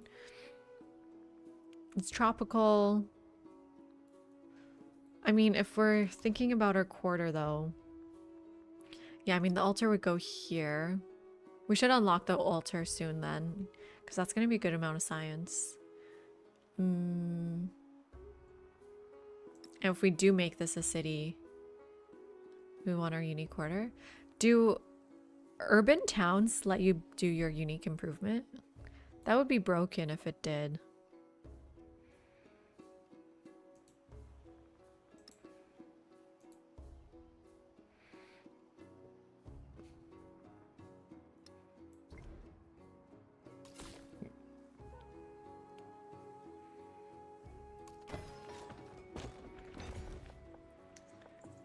And let's get this sheep right away.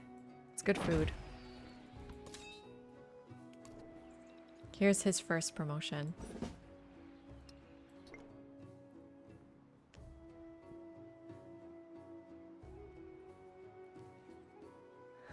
Oh, rolled egg omelet. That sounds delicious.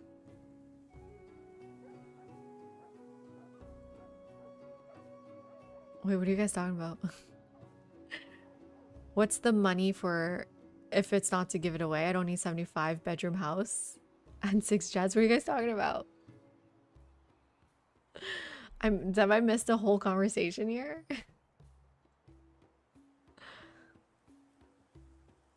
Oh no. Where did this start? They should add the gathering storm equivalent already. Agreed. Totally agreed. What? Replying to what? I want to see what you're replying to. What's Rex replying to? What lottery did Poppy win?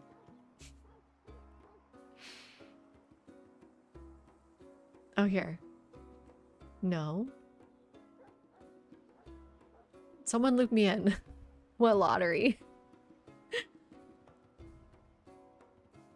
I wouldn't. I'm not Elon. I share. Oh, one more verse starting a business. Okay. I'm in. Like, I'm in. Let's do it. I have too much Civ tunnel vision. Put that in my cap.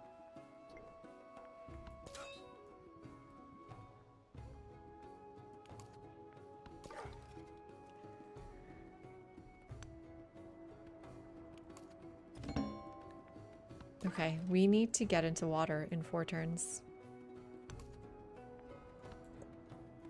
Hopefully he doesn't have the technology. Ugh, they're blocking my way. I can't accept that this turn, sorry. Don't have the influence. Okay, got my free cheap settler. Can work on that brickyard, like I said, and make a quarter. Why not?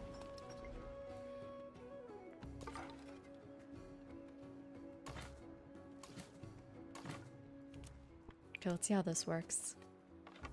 2-1.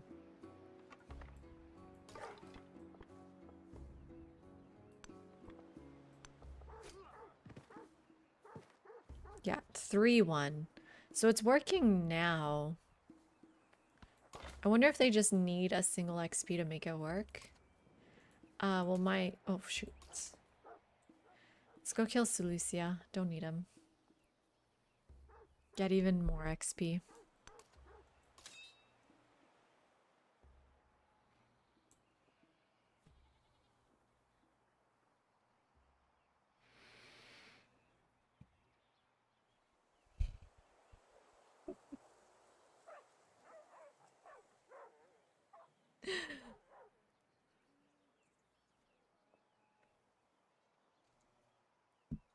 Honest Guru LLC.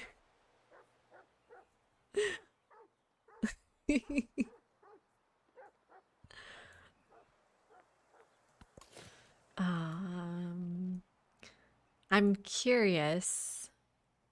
What this is still tropical. If I can do a tropical settle and get the camel. And get camels.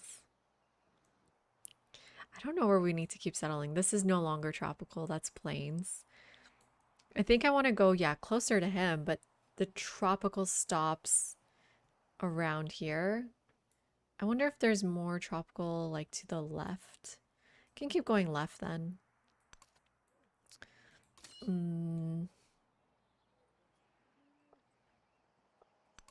Let's go for Sulucia next. 3 turns. I'm just gonna wait here until I can chop in. Ooh, good. We get the monarchs of Xibalba requested to be stealth slain in and vegetated terrain. resuscitated. They were killed. And the +3 brothers combat strength refrained against from wounded terrains. resuscitating. And the Jalao. We want to build that right away.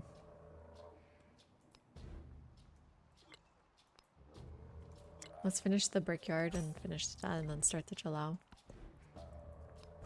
Next we go Reign of Chak, maybe?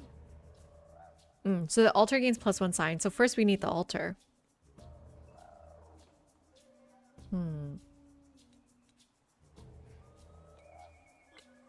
Do I circle back for the altar?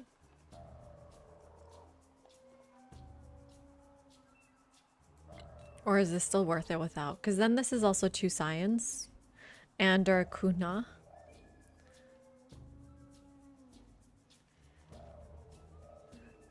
I'm excited for some dive yet. They sounded like a lot of fun. They seem a little weak, but fun. I mean, the faster you get to calendar round, the better. So forget the altar for now.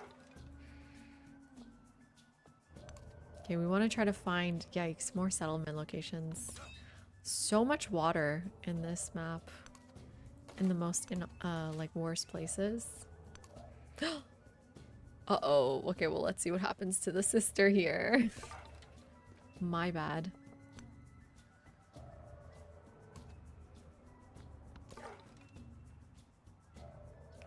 Ugh, we're both... I think he's gonna get it before me. Oh, still can't go in. He hit the sister. How dare you? We're coming for you. Swim pack.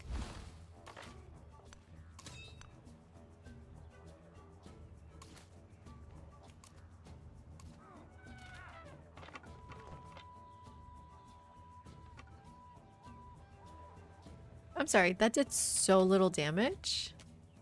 Are you serious? That's it?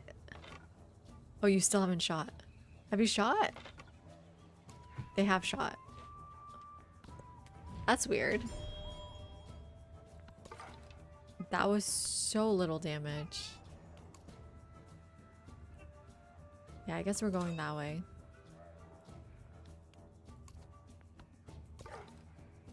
Okay, one more turn for this. I'm kind of confused. Don't do it, don't do it, don't take it, don't take it. You're just going, I guess, south to settle. We need to hop in the water with you too. Don't do it, Frederick. Oh, sweet. He went through me.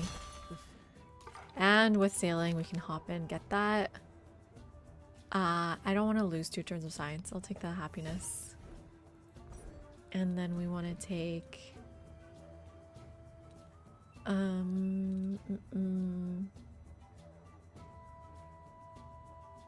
irrigation or the mastery. I might actually want the mastery depending on how long Susa. 10 turns for Susa. Yeah, let's get that mastery first then.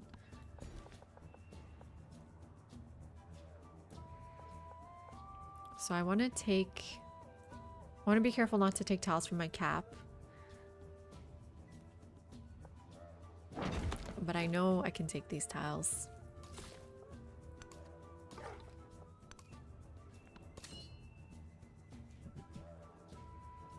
Rough terrain OP, but don't we want vegetated terrain?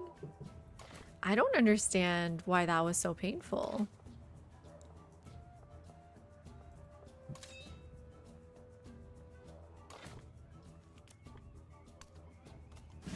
There we go.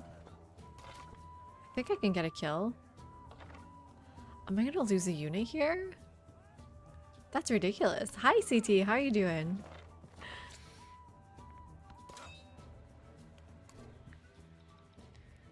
Well, +2 to range units. Oh, saying hi, you have no time? Oh no. Well, thank you for saying hi. Appreciate it.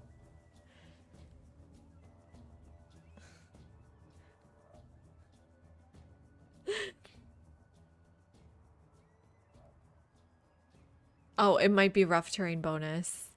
I guess. That kind of makes sense. It was just definitely not enough pain. Not enough pain.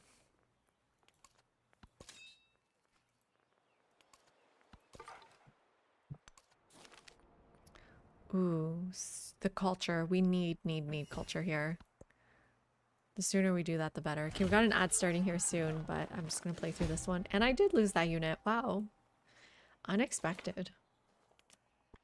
The Hooche are not that strong. They're crunchy. Easy to crunch. This goes here. And then for growth, can get production. Can get this production. This is a good one.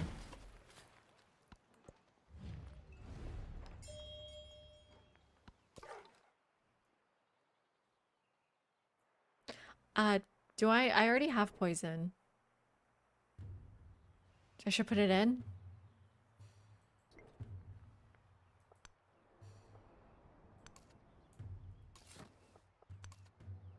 Put it in 2 turns then.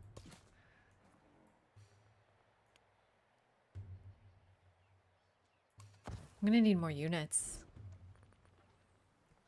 How much do they cost? Do I want that more than this right now? Yes. I think I need more units first. I'll put it in. Oh, I can bring you to fight too.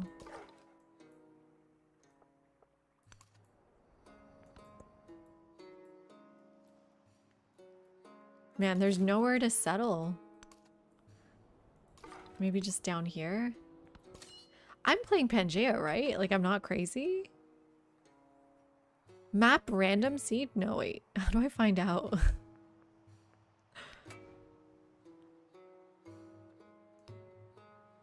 Pangea. What kind of dumb looking Pangea is this?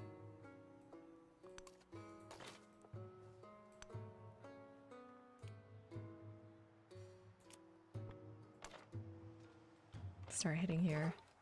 Put poison in next turn. Ooh, city state there. Okay, let's get you up here. Oh no, they got a ranged unit too. I need you closer to the commanders, actually. Great, we're getting some science here. Grow the city. We want to make sure we grow this way to take all these tiles. More culture. There's poison. Let's see how much better that is. Next turn. Should have done that first. Whoops. Tiwanaku. Awesome. I'm in the plus portion of the map, right?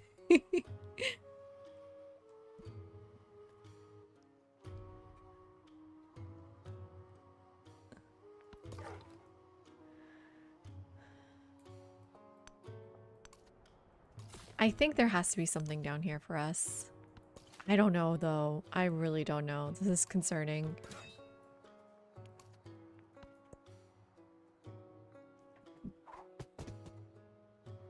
We had a U-shaped Pangea earlier today as we were testing mods for a Civ 7 multiplayer mod for Ursa. Okay, maybe that's what's going on? Should be able to kill this.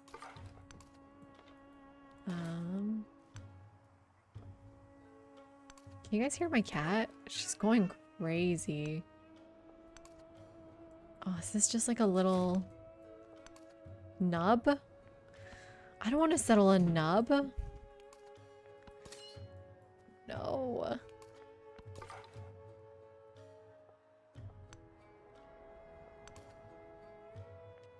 We need to find a military city-state ASAP.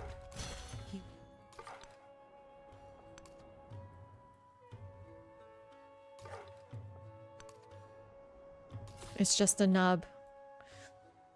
I mean, it's an okay town, but I don't have a fishing key to make that work. I don't know. I don't want to settle the nub. I think there's a fly in here. Standard map type Pangea produces some very weird shapes. Yeah, I mean, people were asking for weird. This is what you wanted, people? Weird? You got weird.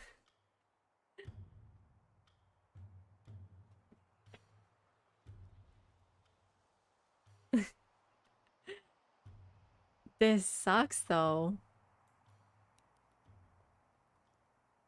This is technically tropical, but it's so close to my capital. It does get me a camel.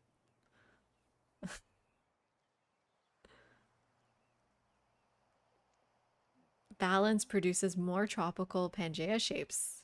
Oh, interesting. Yeah, because this is the worst map shape I've ever seen for us.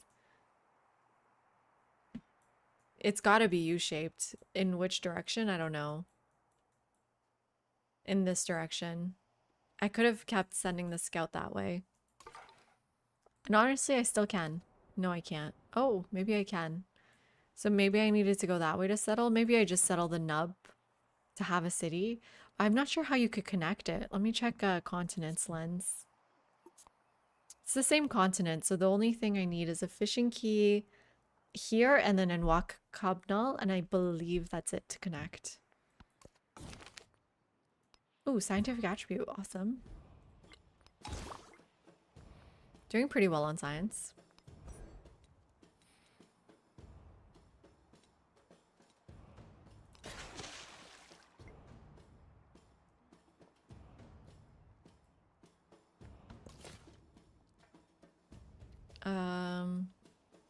What do you guys prefer? This island? Or right next to my capital? But a camel. But a camel. Good night, Sigurd. Thank you for hanging out. Appreciate it.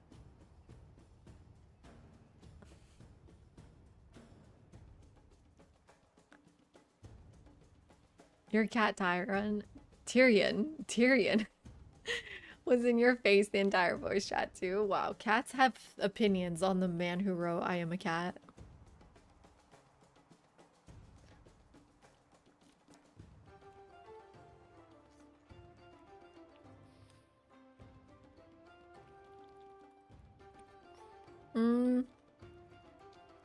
This is what your penalty is for not fresh. -5 happiness. In a war game, I'd rather not. Because happiness matters in wars. Kind of. Actually, not that much. But the issue is, from here on south is going to be not tropical. Although, I guess technically her ability is 10% science in cities in tropical. So you know what? That's a great point. We could go more south and keep it a town. Excellent idea, Noor. Appreciate it. And who knows? This should be freshwater down here too. Or even lower.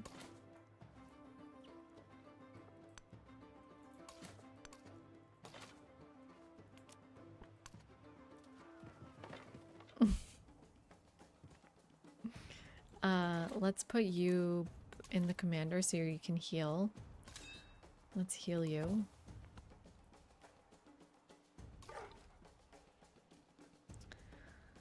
Not enough influence yet to befriend anyone, but I still really would like a military one. This music's so good. Let's take that influence.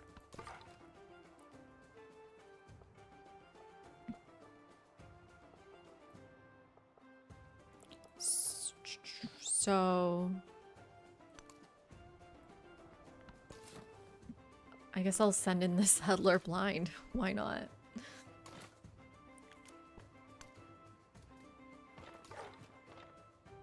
We just have one guy fighting here. Oh, my bad. My bad, everyone. My mouse misclicked. I didn't misclick, it was my mouse.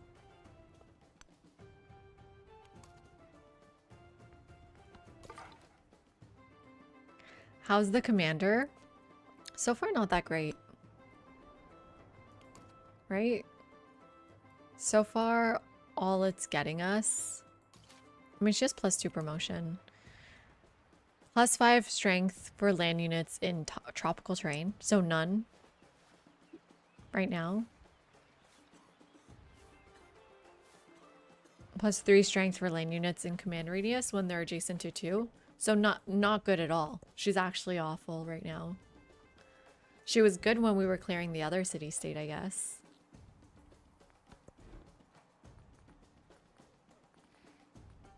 Let's get more units then.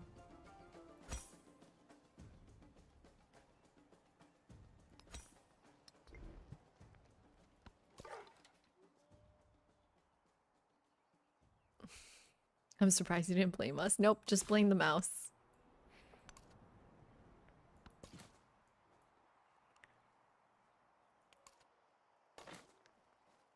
Although, this is tropical. So why don't we try moving back one and then fighting from that tile? What a strange map.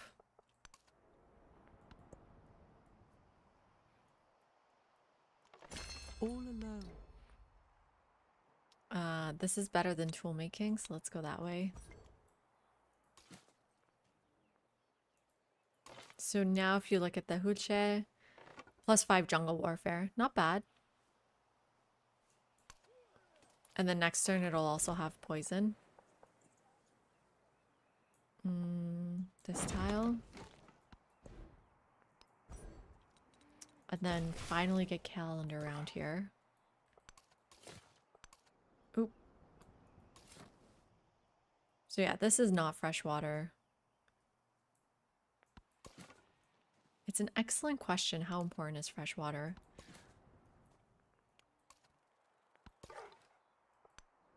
Is this gonna go somewhere? Apparently. What are we producing? Just units? Just give me the happiness then. Oh no, it built a unit. How's this unit doing? This is plains. Let's move back. It should be tropical. Yeah. If I get the unit out here, it'll be fine.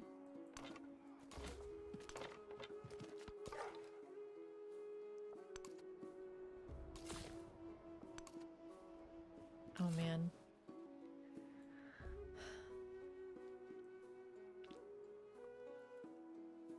I kind of really want the camels. Does anyone else really want camels? I don't know how important they are though.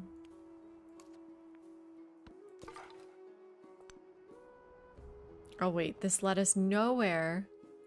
Oh, we got trapped. It's so annoying. And then we found Harappa, which is, they're gonna kill me. I hate this thin map. Oh my god, I hate this. They have too much water. This is an insane amount of water. This is the worst map we could have rolled here. Right? So now we get +2 storm, +5 jungle warfare, +3 poison.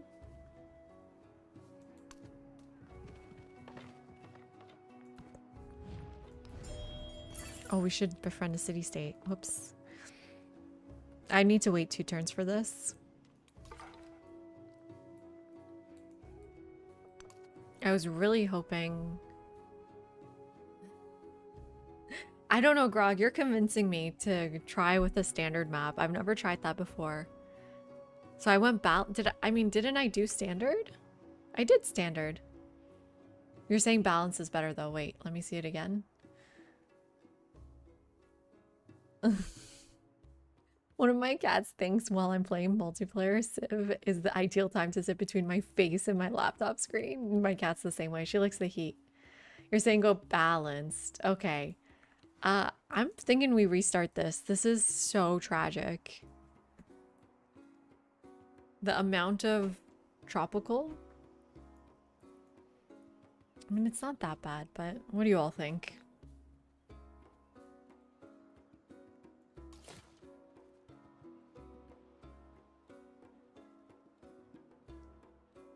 Yeah, let's try a balanced. Reroll it. But you know, it wasn't that bad of a start, was it? I mean, the water is just really getting to me. Yeah, and I think I misunderstood my memento a little bit, so let's go back. Sorry, everyone. Let me just save it in case. In case what? I don't know. Things we're learning. Yeah, the memento really sucked. I don't want 2 commanders. I want 1. I'm only gonna play with the sister. I don't want a second commander. Oop.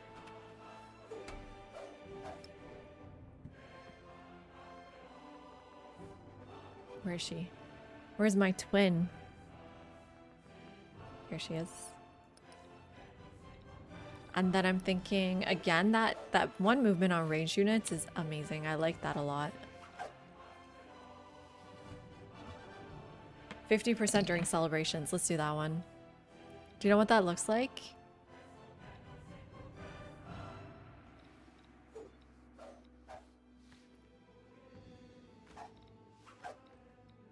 I like her sword skills. Here. Lion Capital.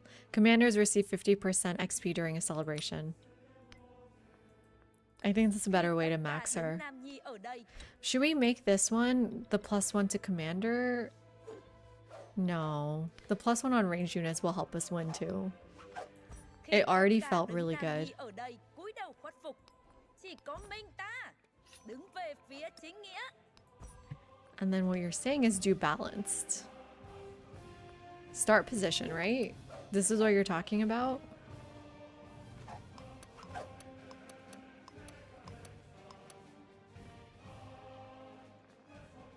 Let's disable all this. Deity here. And then long.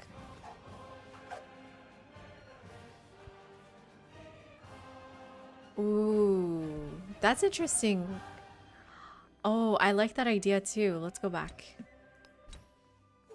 It doesn't work on our range units though. But Merchant Saddle is what the one you're talking about. I do love a good Merchant Saddle. Merchant Saddle is one of my favorite ones.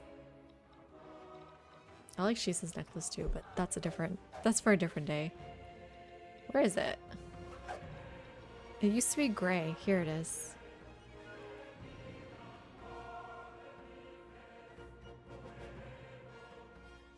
Yeah.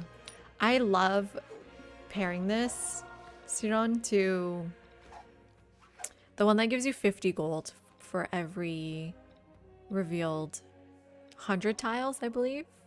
Have you done that combination before? It's one of my favorites. I don't know where that one is, but you're at. Maybe we'll do Merchant Saddle first.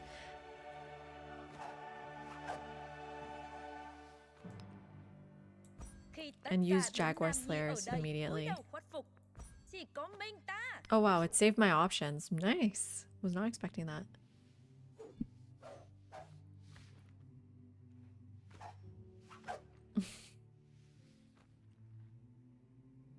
Prefer standard on Pangea. Never seen one that watery before. Wait, were we starting because of you, Grog?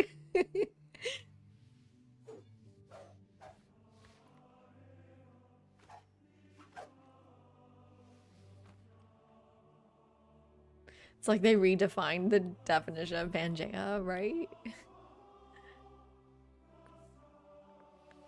Okay. Anything else we need to do here?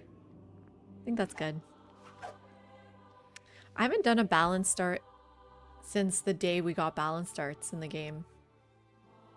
And I decided not to do them anymore because the start wasn't With a cry good. of defiance, you stand against those who would impose their What does a will. balance start look like Though on your Pangea? enemies, Trungtra, may be many, you will make them pay for each step they take in your lands. Which one was Travels of Raise Marco your Polo? Is that the cry one I'm talking about? The and 50 call your gold? It's people so to stand fun. with you. It Die, snowballs so die. much.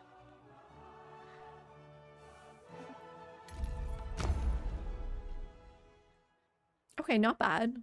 I mean, just 3 vegetated terrain next to our cap and 2 river. And not a lot of great resources. But I think it's playable. We look more central at least. And so unique quarter needs to go probably here. And then fishing key here, bath here, and then pair them with a couple of bridges to finish off the quarters. And monument. Unfortunately, no mountain here. What is this? Just a normal mountain. It looks like a wonder. It's so pretty. Like this. Monument. Altar again. Probably center. Villa then.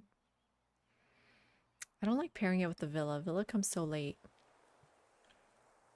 Mundo Perdido. Nope, that's Hanging Gardens. Mundo Perdido and... Ugh, we didn't get to see the really sick Gate of All Nations. I'm sad. Is there a wonder that can go here? In a river? Is there any river wonders?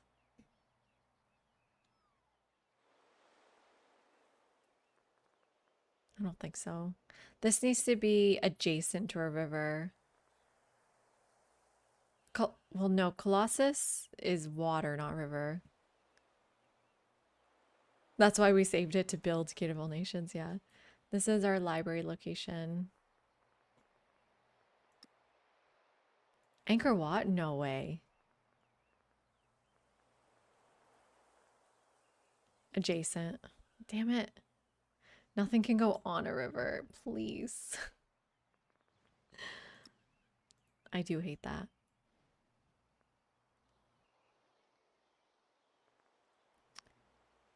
Ooh. This is the worst market position. This would be better. Oh, but I have to flip the whole thing?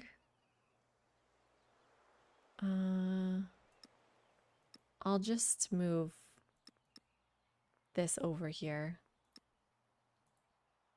Right? This is actually better anyways. And then I'll move the wonders here. I believe Mundo can go there, and it's the first one we get, so I do want it here. I don't like there's a resource next to it. Damn it. Urgh. It's fine, I guess. You can't have everything. This leaves no room for my brickyard, though.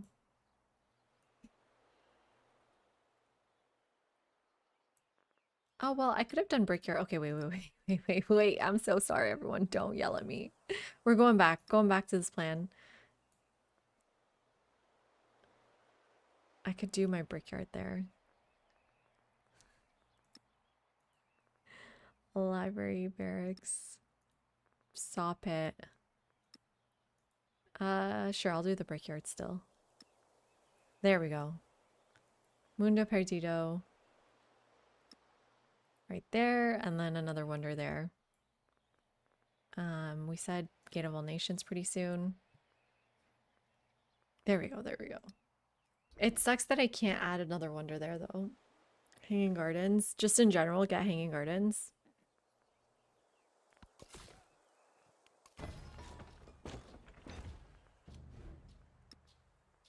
I don't know if it makes sense for a war game.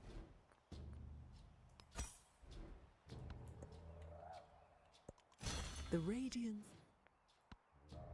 What's happening to my game? There we go. And then pottery first. The moo is so funny. A bunch of Jaguar Slayers. And let's keep them together. So she can get XP. Oh, she's slow. She's real slow. Oh, that's one there. And there.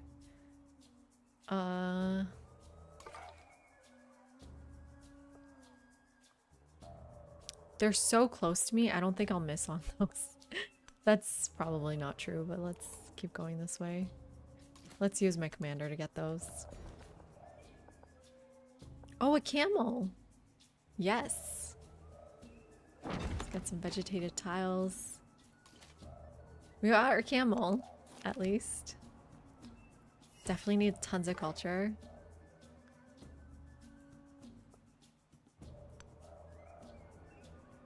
Oh, this movement feels so good. I'm glad we switched to Merchant Saddle. Like, these discoveries can make a huge difference in your game. So, thank you so much. That was a great suggestion. The early game, the faster you do... Oh god, it's over the water. The faster you do early game stuff, the more you snowball.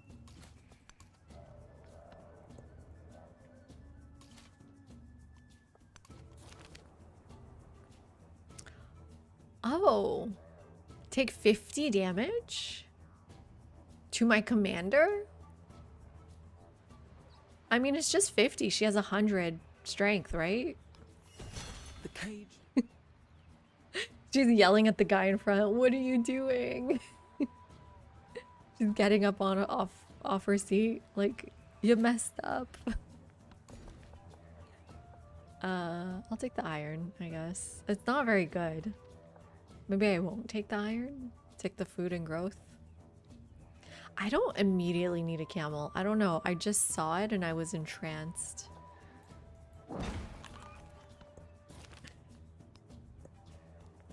I need her to heal up now. Imagine I kill her. Let's go sailing this time. Strangely enough, I kind of want sailing. I'm gonna go into the river. Ooh. Moche. Culture? Again, I'm gonna take that culture. Good question. I guess we can find out. I really doubt it though, Shadow. I have my doubts.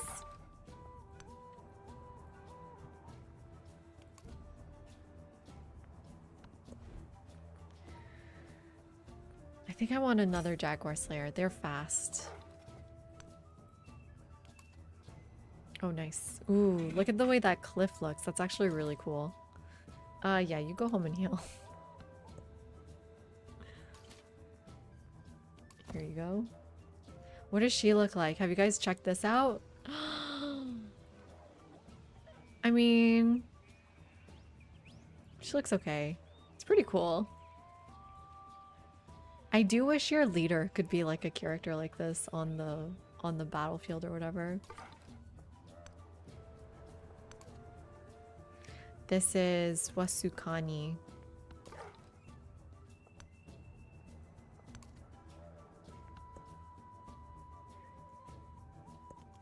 I protect thee. Okay, more culture. We are thirsty for culture. Wait, what? Let's get the Jalao first. And then we want culture here. Was there really? That sounds like so much fun. I'll take the culture. Even though food is so important early on, I need to move around. This is the first time I'm seeing this city-state. I do want to befriend them ASAP. So I think I will. Influence to befriend them ASAP. Nice. The land Oh, is always oh, a wonder. Should we try to get there? I kind of want to do a search here. Oh, just let me see your center.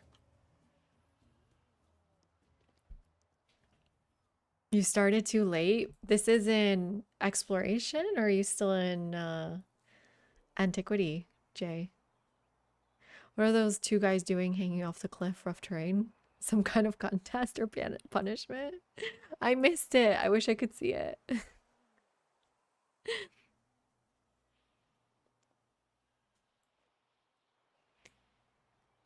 Ooh, where I live, there's amazing ice cream. Wish you were here. By the Greeks. The Greeks make the best ice cream and yogurt. Ah, this is gone. Someone took that. So I guess it does make sense to try to find out who this is. Okay, culture.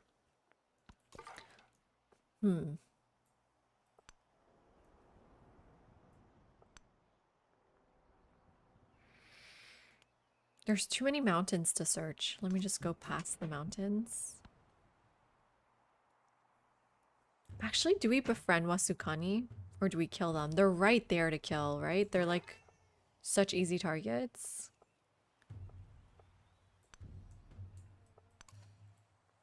Let's produce some hulche and just go kill them. Ooh, I do want that saw pit though sooner. We'll do one hulche and then go kill them. It's my gold leg, not that good. Man, the mountain here is crazy. So what does this wonder do anyways? Ooh, culture and food, 2 happiness on adjacent quarters. It's okay.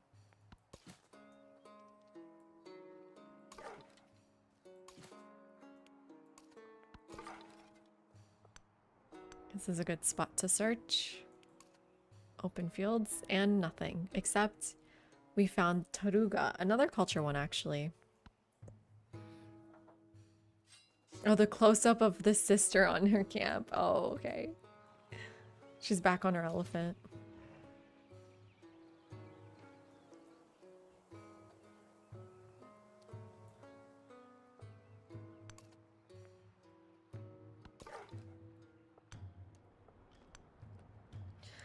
We found Phaistos, another oh, this is our first science one. It's not another. We can go here and take a hit. We'll be okay. Ooh, and you should go grab this. Sweet. The influence is better than the warrior, actually. So Moche first, right? Because then we can get free civics and not even worry about the civic tree.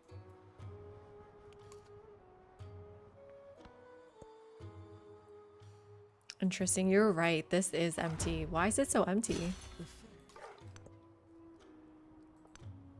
Tire.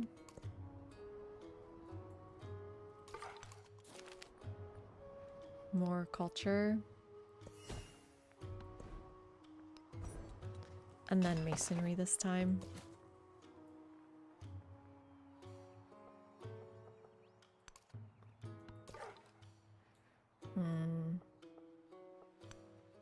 Guess I'll go this way. I believe there has to be someone to the north because someone took this. Okay, can run away. Yeah, there we go. We met someone actually just now. We met two people. Ooh, favorite ice cream? You know the answer. You know what it's gonna be. Why are you asking? Persian ice cream. It's so good. It has... Can you see it? It's saffron flavored and it has these chunks of cream in it and rose water with pistachio. Ugh, don't make me think about it.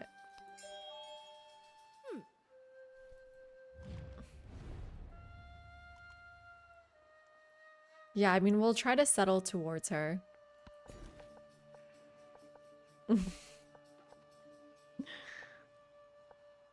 So the one good thing about the camel is, firstly, it's production, but also resources outside of your city. Like if you put them here, give you 1 gold and 1 happiness. It's not bad.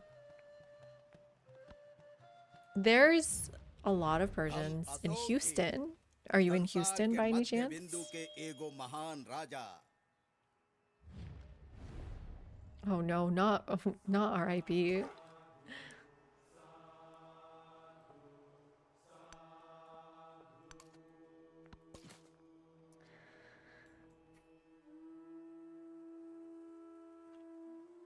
So who is killing me? Feistos. Yeah, I don't know if I want to kill Wasukani or not.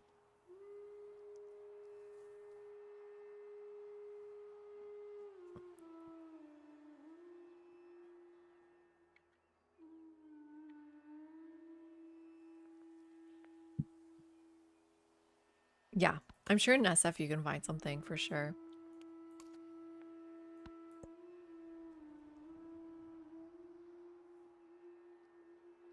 Low-key, not a great food state. Yeah, mostly just steak. From what I remember.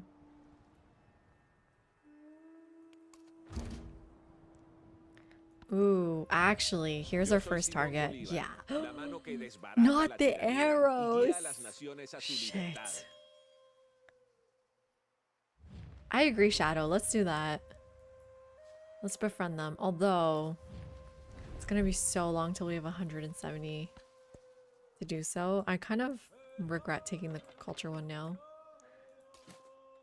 Oh no.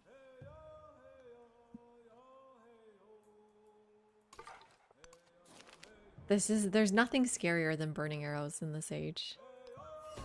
The monarchs of So I don't know if I want Miracle of the Twins right now. I don't have any targets. Okay, that'll help us get there faster. Like, in 10 turns-ish, 5 to 9 turns, 5 to 10 turns, am I gonna find another military city-state allowing me to kill this one?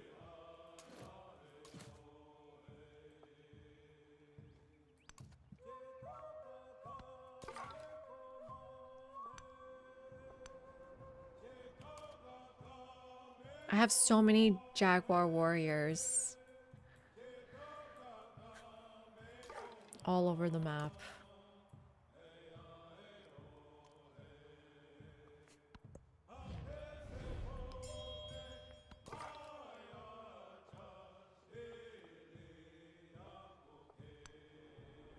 It's not cross. There is one Oh tree. no, it's they're not evil ones. I agree, Grog. They were no problem against. Wait, did I play against?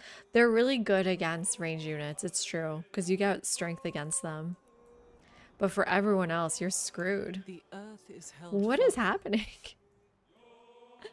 Okay. I also don't know if 1 unit's enough here.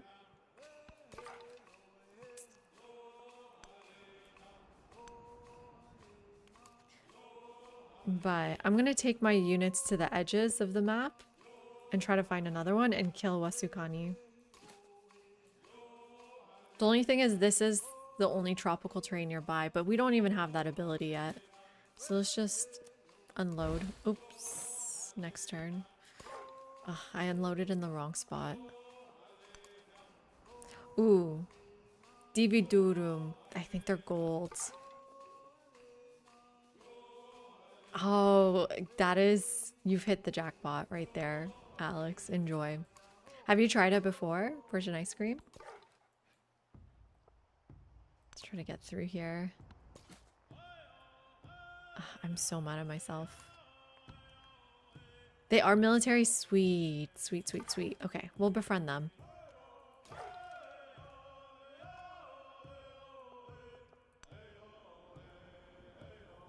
That's a scout, so I can go there.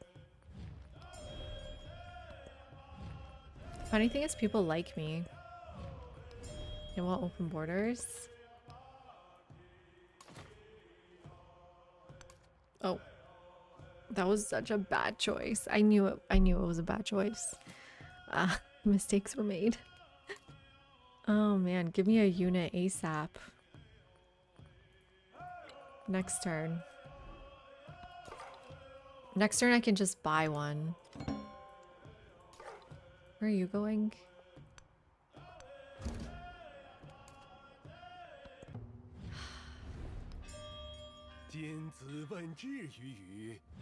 You're pretty sure you can do it? Damn.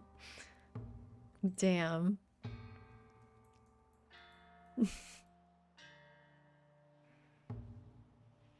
Okay, tell me what you think, Alex. I'm excited for you to try it. Let's pet the dog. That's kind of a cute dog. Oh, did you hear that little... Oh, a little treat? That's cute. Okay, let's buy a unit this turn. Although... Oh god, oh god, oh god.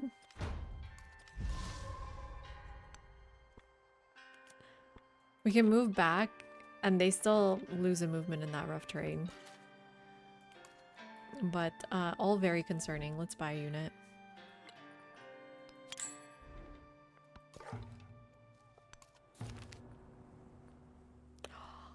Oh, 60 influence. -2 culture per turn?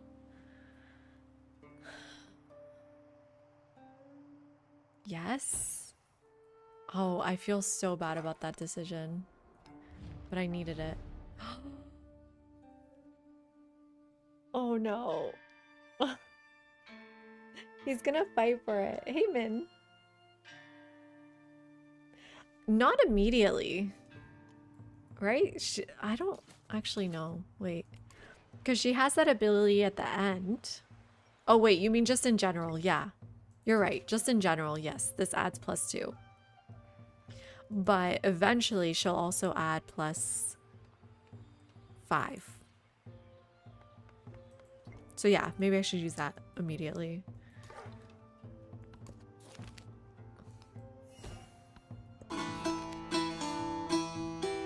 Thank you for the follow, MTG. Lond? Appreciate it.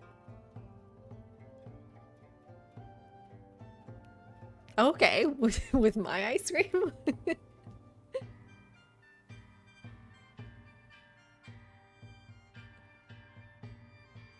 Yeah, it is. It is, Alex. Exactly. What do I do here? A celebration immediately. Or food and gold.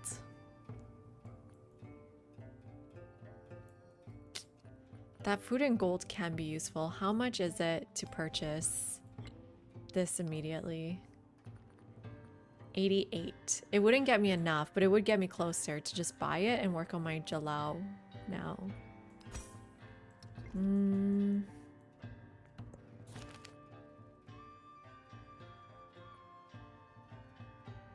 then how many pop am I at? The sooner I can get that, the sooner I can get settlers too. Okay. I want food and gold for some strange reason. Do we start befriending Dividurum? Or like, do I even know Ibn Batuta's in the game? Nope. That's kind of funny. I've never seen that before. I'm like, who the hell is Ibn Battuta? The thing is, sometimes the AI will fight for a city-state.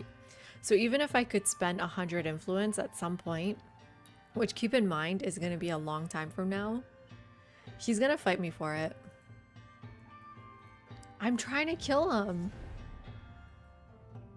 I want my commander XP.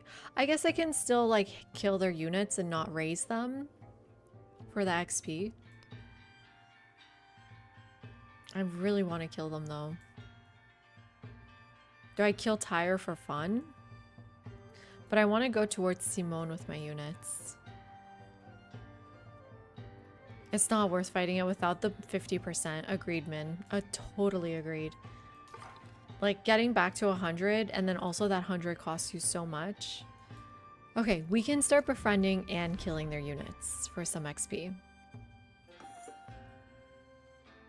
And maybe it'll be nice to have them nearby, you know? Someone you can defend. Ooh, this color's really nice on the Hun. Good job, Darth. Is this your doing, Darth?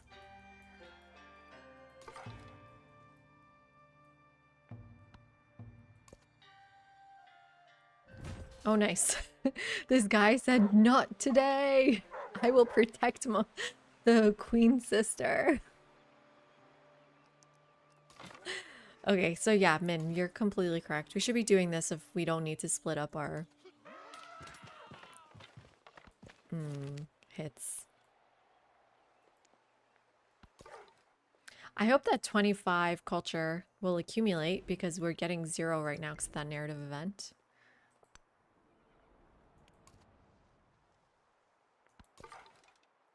Try to get there before they do. Come help. Right, so, oh, I still don't have enough gold. Unless adding 1 turn production means you do have enough gold. Meaning we can get the Jalao immediately. Right here, we said. Although I have time for a settler. Settler might be better. First, don't have the gold for one. Just have to produce one.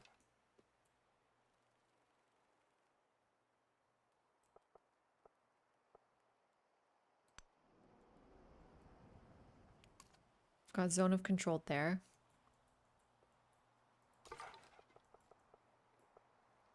Okay. Ooh, got hit. Where? Over there. That's fair. Knew that was happening. Knew that was coming.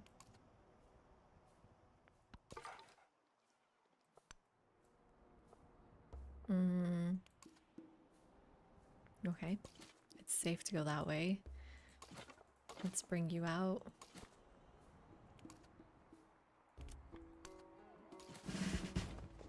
There we go. There's 1 promotion. So we'll just do it until she has 2 promotions. Because after that, there's no point in hitting units in city-states. Also, like, I don't know how much I want to weaken the city-state I'm befriending. Maybe I don't want to do this.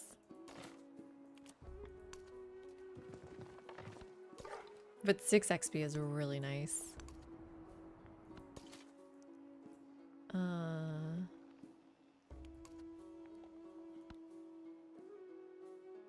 Yeah, what if I'm just like letting Simone clear that? This is... Who are you? Izurtu. Izurtu is culture, but you're already damaged. I don't want to go that way. Go in the water. They do tend to do that first, huh? Okay, and we are behind. Okay, Shadow. I think it's worth it. I agree. But getting to 100 is going to take a while. Damn, they took the thing I wanted. Oh, and you're here, so let's just go in the river. Hi, Mountains. How are you doing? Yeah, last time I was doing a commander game, I lost it, so it was really annoying. I got a ghost story? Not really. Do Jinn count as ghosts to you? Ooh. I think I want 75 gold's a lot. You think early on getting the agreements are worth more than boosting? I know, but in this challenge, we're trying to get the sister fully commanded? No. I want to get all 5 of these. I think that's possible. And so anything to help with that goal would help. You'd count Jinn. Well, you can use Jinn for your conversion in Islam. Oh yeah, I remembered why I didn't come that way. So Jinn basically walk this earth, but in a different plane. And they're very similar to humans in that they can be good and bad. So they can count as witnesses. Is that a ghost story or not?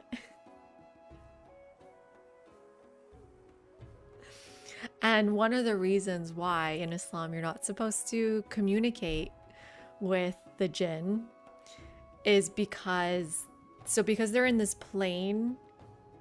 You're not supposed to do seances or things like that. It's because jinn, you're connecting with jinn, not ghosts. And when you do that, they can be treacherous like humans. And so whatever vision you get as a fortune teller is coming from the jinn. And it may be from a bad one. Oh, my cat's biting my feet. Speaking of jinn, they can see them. Cats can see them, I'm pretty sure. And so that's why it's forbidden. So it's not that fortune telling itself is evil, but it's the fact that it connects you with these entities that can be good or bad, that it's prohibited. They can scam you. Yep. Some of them like to play tricks on you. But some of them are good, and some of them will give you good things, just like humans. Which is kind of interesting because angels are... So, like, humans are made in the, vision of God, in the sense that we reflect God in its totality, like, good and bad. Versus angels are less made in the vision of God because they only have the good in them. And so... Whoop, I'm gonna die here. Maybe not. Maybe we'll be fine. And so jinn and humans are similar in that way versus angels. Ow, I knew he was here. You're searching for paranormal stories? I'm so sorry. I don't think I believe in it myself. My brother has a bunch though.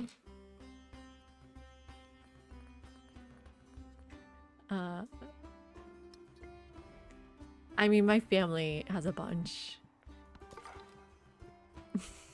But I can't share them. I can't share them. They're very personal. Like, my mom believes she's connected with some in her sleep, but they're quite personal. And, oh my god, I will say this one thing. She did this one thing with another woman where they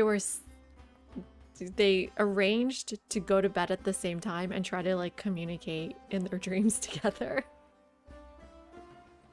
And she believes they did it.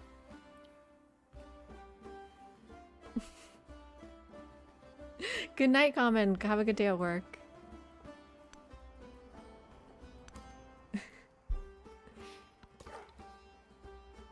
She thinks so.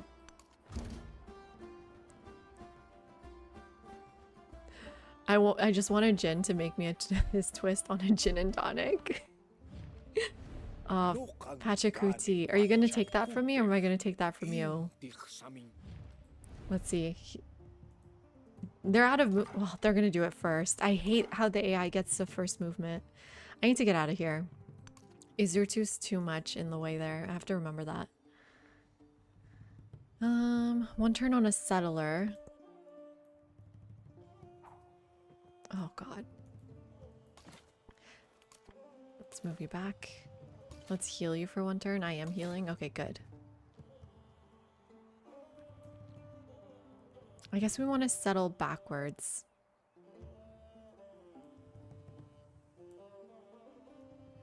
Or do we want to start getting a road towards Simone? Like this silver could be really good for us. I almost think this makes sense. As a town, it's plains, but like we realized in our last game, we don't need to be on tropical for our towns, just our cities. So we can ignore her ability for the towns. Oh wow, you've got a lot of silver too. I knew he was going to take it from me. And then Carl Soup is there? Oh no. The Wishmaster movies covers the gin? Oh, I've never heard of these movies. Are they any good? Of course, Mountains. Good luck in your search. 10%'s not that huge. I don't know. Could really add up. But we're gonna put it down there. We do have a lot of rough terrain, so the brickyard would be good too. I do like those tiles too. The iron, I mean, yeah, it clearly says infantry units. I don't think it's gonna work on these at all. So I don't know if I want to test it right now. And then it says, what kind of unit is this? It says scout, so I don't think it's gonna work. Vegetated tiles? I think I'll go here. And then next turn I'll have more vegetated tiles to choose from.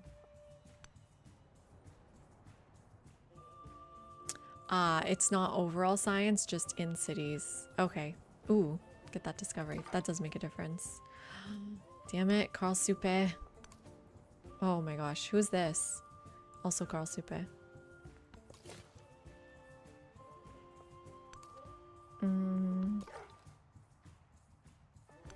Let's keep going this way with you.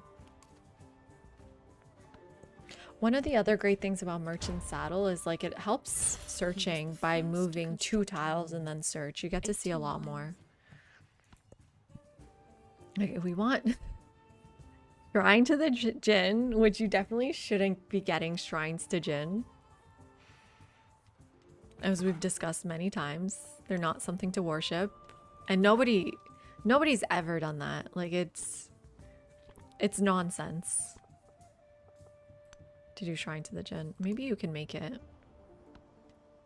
But we're gonna have to wait 3 turns? No, actually... let's get the poison ability. I actually don't think we need to wait 3 turns because it'll never give me a unique civic. It'll give me mysticism or discipline. So let's do it. Do nothing Discipline. which is of no. Do I want the scout movement or we're kind of done scouting that much? Ooh, diplomatic attribute? Okay. Just get 1 influence. And then pottery.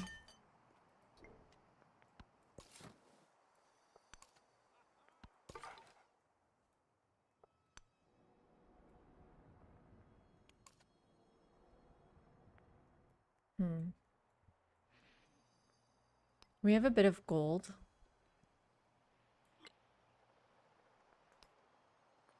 Not enough though. Let's just keep building that. Monument would be nice.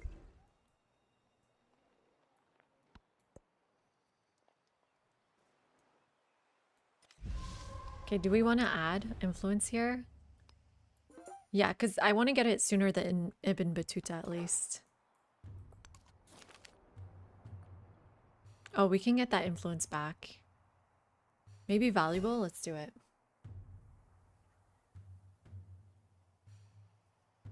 I didn't even know that's a bug, Min. What are you talking about?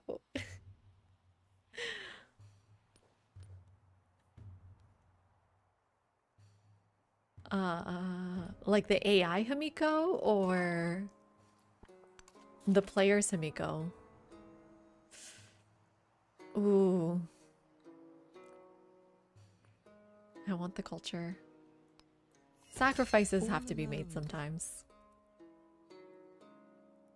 So Pet Cup is not good yet.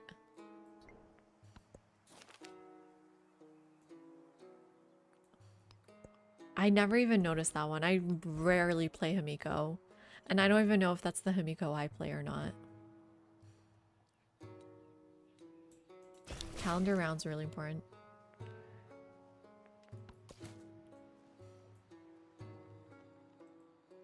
How long? 4 turns?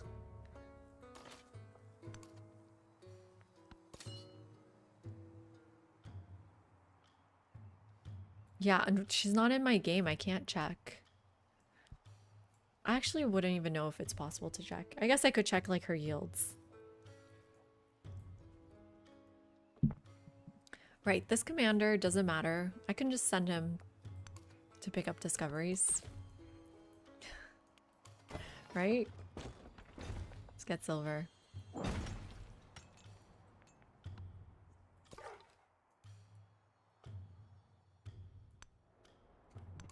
Oh, I didn't even check if this was 5 tiles away. 1, 2, 3, 4, 5. It was just 5 tiles away, right? Yeah, okay, we're good. That was scary. Yeah, well, the 60 culture was worth it. I'm so sorry, little scout. Ibn Battuta, where even are you? For us to not be friends? I don't even know where you are. Hattusa? Because this is Simone. Well, I have no choice but to accept that, but I don't even know where you are.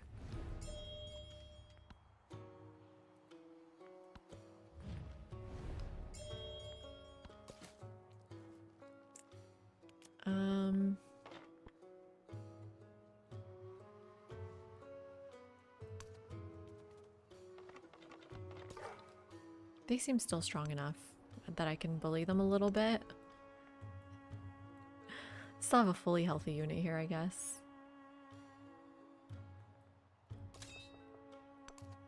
I mean, I know he's befriending them. Is he around this corner? Is he just right here and I just can't see him? Let's see, did I settle close to him maybe? Oh, I settled too close to Simone. Okay, we got an ad coming up here. I'm gonna take a snack break. I'm getting hangry. Got some gold here. Can just buy that.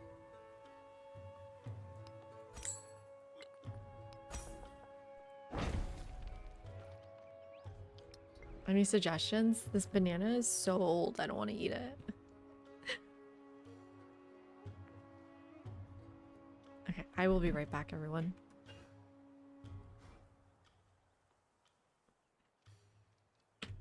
Yeah.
Why does that sound so familiar, Golden?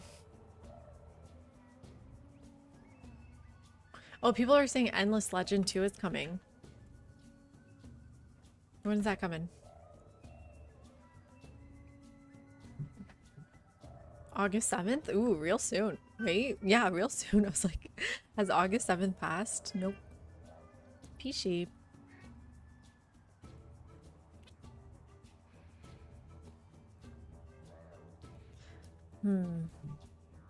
Okay. Yeah, so that one died. Let's see how this goes.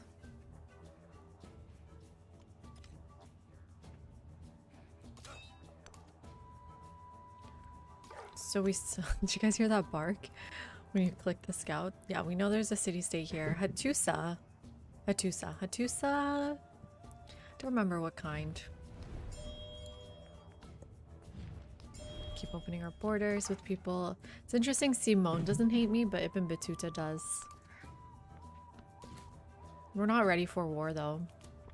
Let's keep hitting their scout. That is 5 XP. Girl.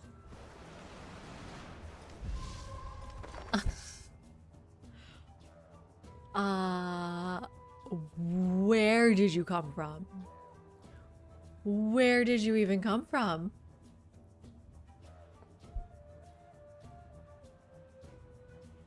I think the problem is back. I saw this on Reddit too. I think the forward settling's back.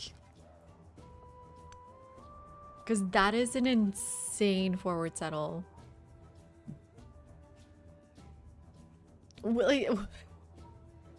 Well, there's our first war target. It's her, right? Yeah, it's Hatshepsut. Just wow. Right, Grog? I'm excited to check it out, Golden. I want to see what it's all about. I've never played the earlier versions. Yeah, it just says gold.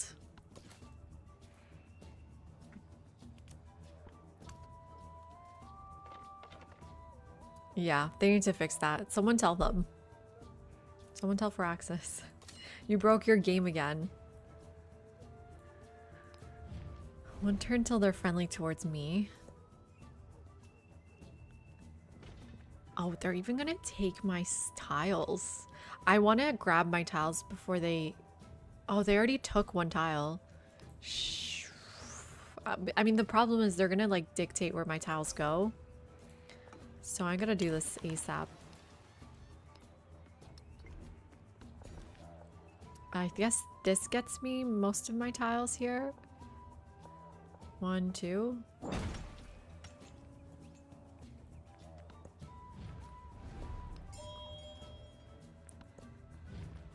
Extremely annoying.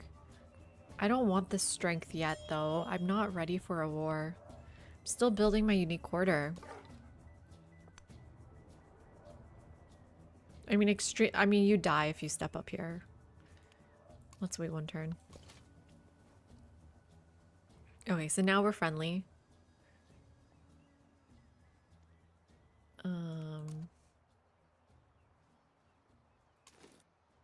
How far are you from a promotion? Just 5? We were 5 away. That's annoying. Who's this? Laventa. Laventa is culture? Maybe? Ooh. A discovery there. This game is definitely going worse, right?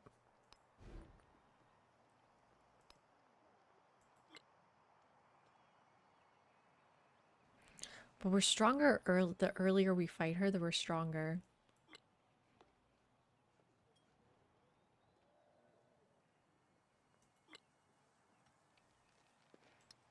But before, we want to get both these silvers at least, so let's wait.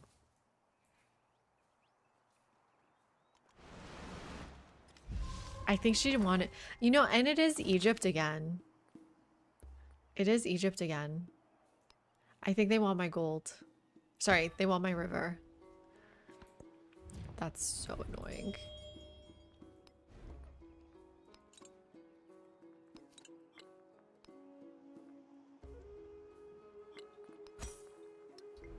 As soon as I can, I'm gonna purchase that building.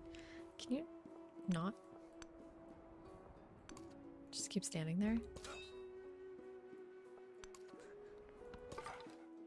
Let's see what we get here. More gold. Ooh. But it was 300 gold, I think. Are you kidding, Min? Or are you being serious? Like, oh, the horror is usually sarcastic. But again, it's Egypt again. This is the first time I've seen it, and in the Reddit screenshot, it was Egypt. So it might be an issue with Egypt. There goes. Great stele.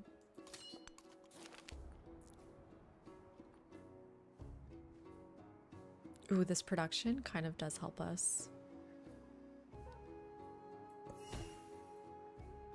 And then that'll make this cheaper to purchase. It's the softest target, but they're so good defensively. And then, yeah, Brickyard to finish the quarter off. Okay, now every time we finish a tech, we should get production boost, right? Let's go for the mastery. How long on this? Okay, that's a good timing for us. Ooh, 150 culture. Yes, that added so much culture for us. And that's for calendar rounds. Oh god.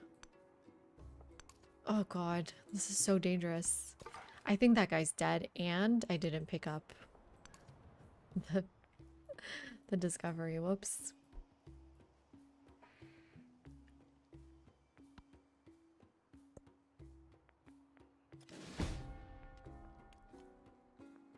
Yep, they're dead, and I didn't get the discovery. I should have just sacrificed the unit. Oh, here's Laventa. Their science.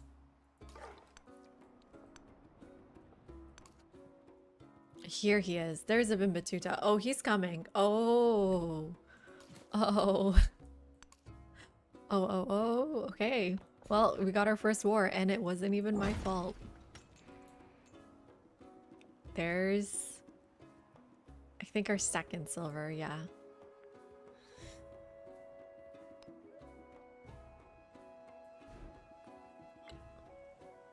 $80 for the Hulcha now. Let's get one now. How long until this war deck? We've got a bit of time. We got a bit of time. And it's not even over camels. I do have a camel, so it is over my beautiful camel.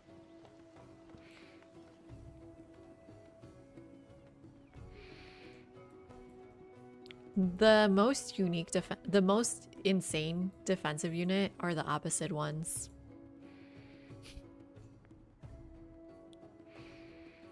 Actually, I wonder if I need a unit here.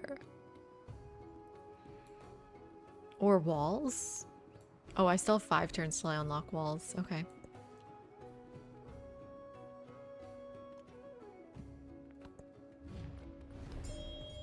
Oh, we have influence to befriend.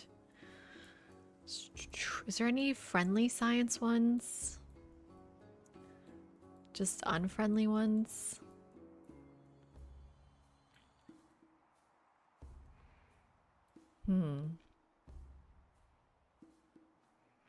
So with the science one, I would get free tech, but it would take a while. Tyre's right there, but if we go to war, I can't protect Tyre. I could protect Taruga, but I don't know if I want another culture one. Karasupe is also not friendly. Although it could be interesting to get Karasupe and then get like a scout from them to keep scouting here.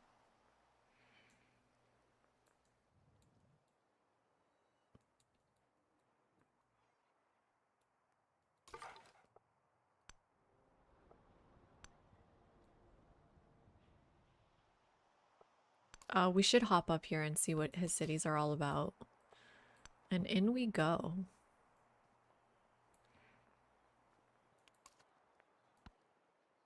Well, since she doesn't have assault, she should just take out her units now. Do we have poison in or whatever? Yeah.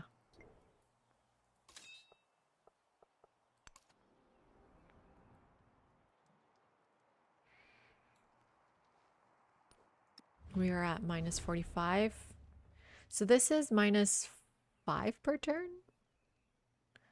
10 to 60. What is that?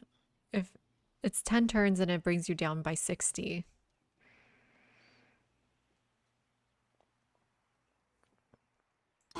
This is really easy math. Thank you for the follow, Matt. I can do it. I can do it.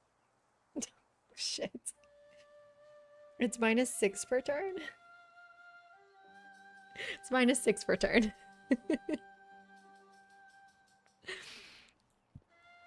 So, okay, that means minus 6 per turn. Does he make it to minus 60? 51. 57. He does make it. So war is coming in 3 turns.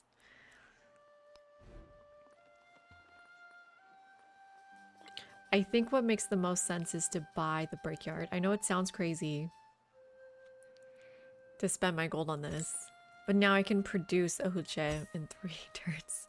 I was hoping that would speed it up, but okay.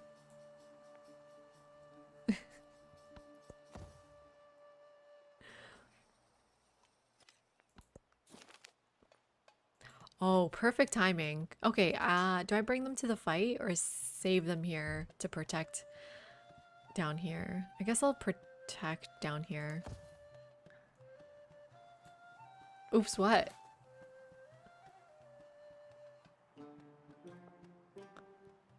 I don't like hearing whoops.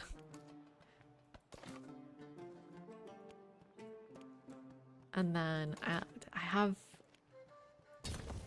I have 2 turns, so let me fortify with both.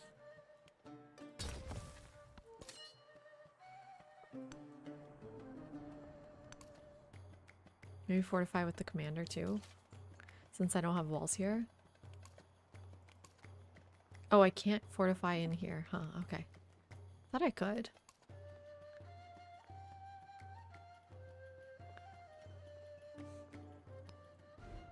It is 80 gold, so I can just buy one too. Once I'm ready. Let's see, what are we up to? Well, the interesting thing is these guys can pillage, but they can't survive all these hits. He's got a lot of units. It is 12. I think we still have the best cards in. There's calendar round just 1 turn before monuments, which is amazing. So we're gonna get 10% culture.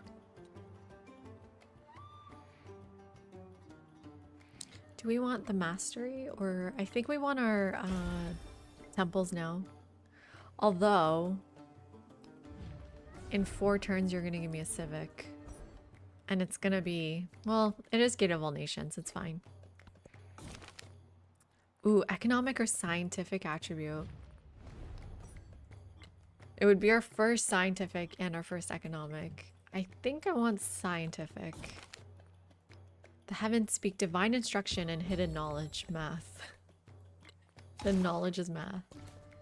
It's 60 divided by 10. That's the math I was struggling with. Let's heal up.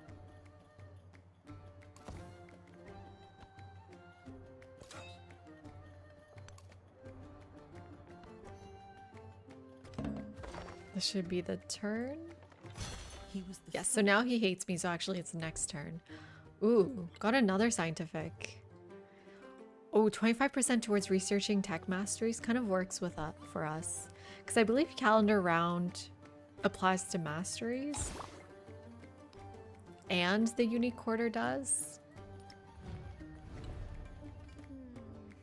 Which is, every time you research a technology, you get 5% of its cost in production.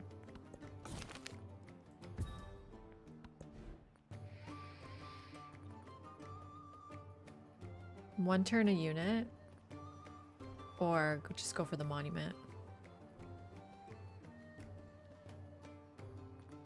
How dire is this war? Got 3 units. Could probably use a few more. Just to be careful. And then we can go irrigation or writing. This music's so good. I guess we'll go raiding. So can you really not fortify here? Ooh, and then walls is also an option. We can like 3 turn for the walls. That feels like a good idea. We can just purchase Hulche if we need to. Although we're gonna be so defended. We'll just keep the wall in the queue. Hi Trophy, how you doing? I'm doing great tonight. I'm doing a sister game. Here's my sister. She's my twin. Where's my twin? Oh my god. Twin. Here she is. She's got an umbrella. She's shy. And I'm trying to get maximum skill with her. Maximum promotions. We're done, book club. You should join our book club. Everyone join our book club. We just finished talking about Kokoro like a long time ago. I can get it in Twitch too.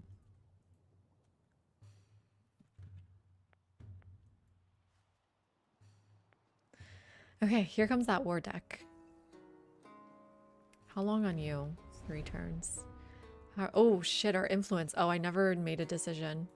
Whoops, I guess I'll go Carl Supe.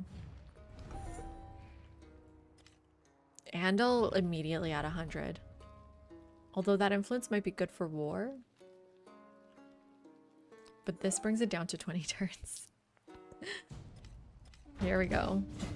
Well, it's nice that we knew exactly when it was coming. Whatever.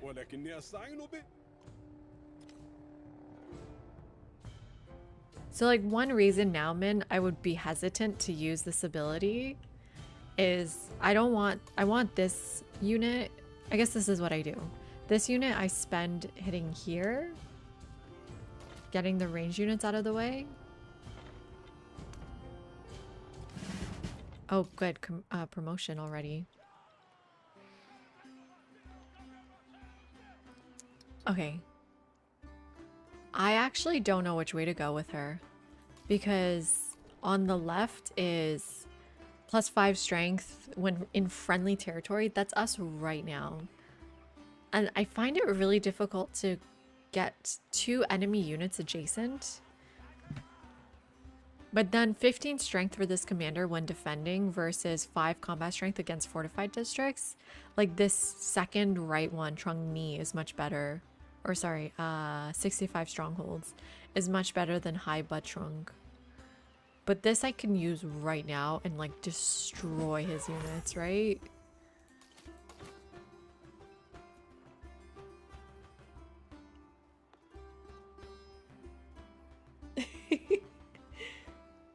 No, we don't do weekly book club. We do it every 8 weeks. So now we get +5 jungle warfare, +5 metal and courage. Is that what is metal and courage? Is that what it was called? Oh yeah, okay.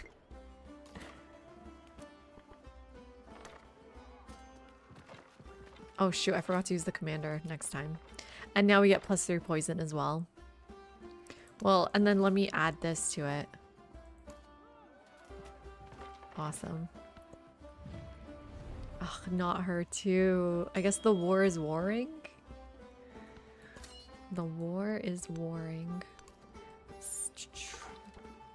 You don't do that much damage to this. I almost want to go here and pillage. You can pillage, right? This guy can pillage. I don't know if you'll live long enough to do that.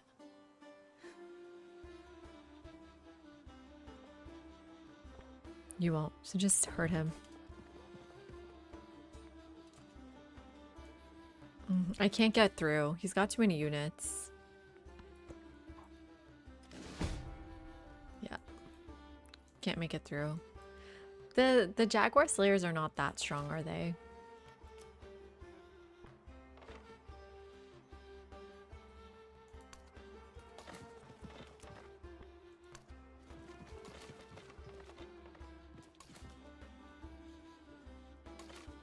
Oh, none of you can reach.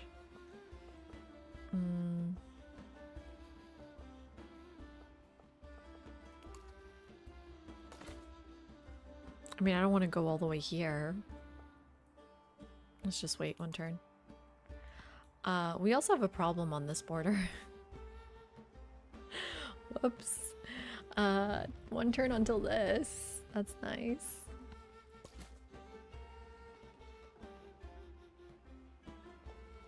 Turn 10. We'll return 43, I guess.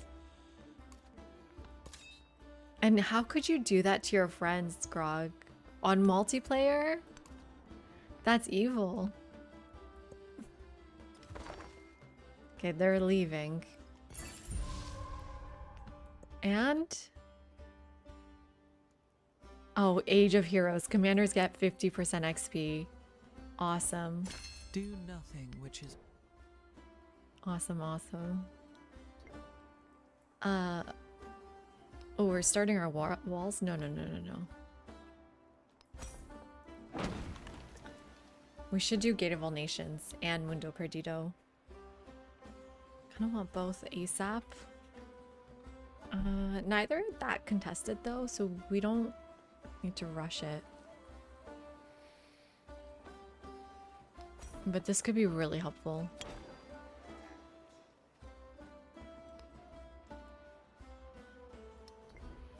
We're so low in production. Oh, thank you for the follow, Ty. Welcome in. Appreciate it. I won't do it to friends. I'll do it in random public lobbies. And that's how people rage quit. No, this is not the right move right now, is it? I kind of just need more units. I can buy units pretty quickly, though. So, are we gonna be enemies? This is 8 times 6. That I will find a calculator for. Although I'm pretty... 8 times 6. 48 plus 30. Yeah, so we're going to war with her too. Thank you for the follow, Cronin. Appreciate it. Welcome in, everyone. So, double war here. She's already right there. Gotta protect my city-state.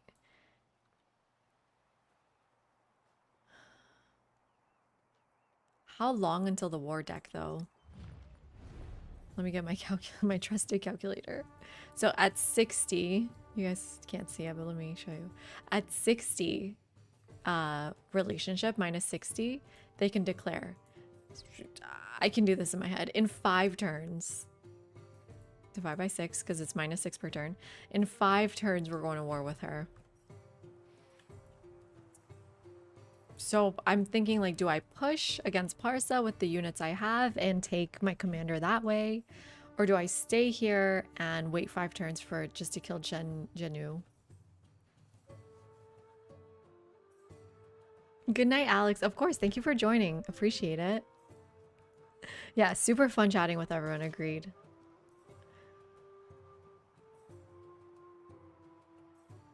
Oh, I've never gone to a public lobby before. That sounds like fun, but also scary.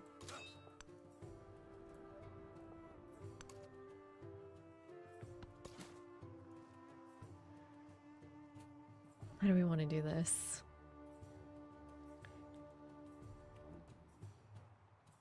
Because yeah, one option we have is just to pack up and go after Parsa with probably 4 Hulche. But I think she's coming for me. And Parsa's kind of far, and this is right there. And I should split up my army, but Janu is closer. Yeah, agreed. Okay, let's start getting vision on what she's up to.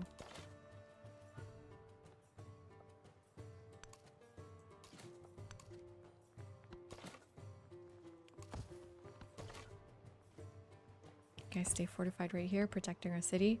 And then Gate of All Nations. I mean, it may make sense to wait for more production for this and instead do something like, yeah, Monument, more units. Although I don't think it makes sense to use production on units because we can buy them very cheap with 2 silver. Even Mundo Perdido is cheaper. Maybe go Mundo first. 14 turns feels a lot better.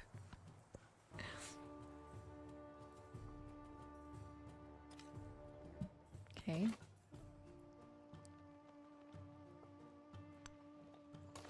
Let's go here, fortify these districts, or these tiles, since it's in my area. And yeah, if we're buying units, then let's buy them. Let's not forget to do it. He totally backed up, which is kind of funny. Ooh, I just want to get that incense pillaged.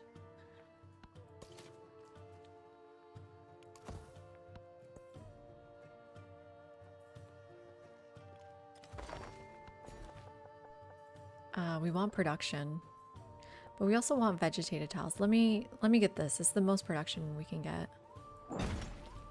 +3. That actually made a huge difference.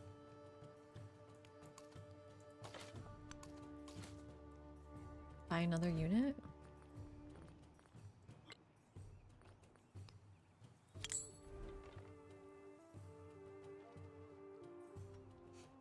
He looked at Buck. You should say he turned Buck.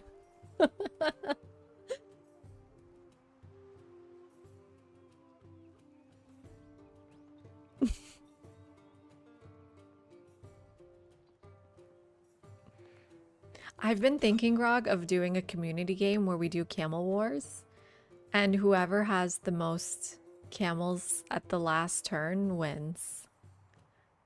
And one of the rules is there's no war on the last 10 turns. No declaring war on the last 10 turns.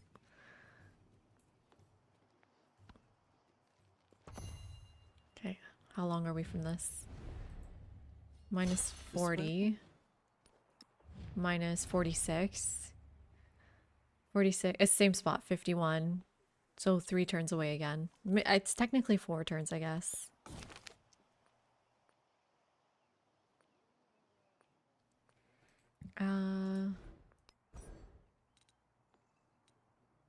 Can work on this mastery. Is there a city-state we're working on, right? Karosupe? Are they gonna be okay? 14 turns. I kind of want the happiness because we get 50% XP. Ooh. I guess I'll take the influence here. Oh, and we can immediately befriend someone else. How's this going? Not 1 turn. I mean, I'm worried for Tyre. I guess our best choice is Taruga. They're the most defended. Although, they're next to a wonder. I guess we can incorporate them if we want. I don't think we will, though. Vacation in 1 hour. Sounds fun. Damn. That... Look at you reading. Good job. So you do have time to do this. They're gonna go for my city-state. I just know it. But we won't let them. Is it worth killing this commander to raise some incense? I guess so. They'll get health back.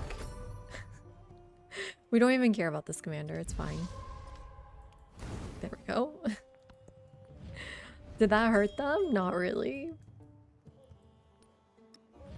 -42. Wait. It's going the other way. Why? Because of relationship decay over time +4? Their agenda +10? I'm so mad. Oh, that's so annoying.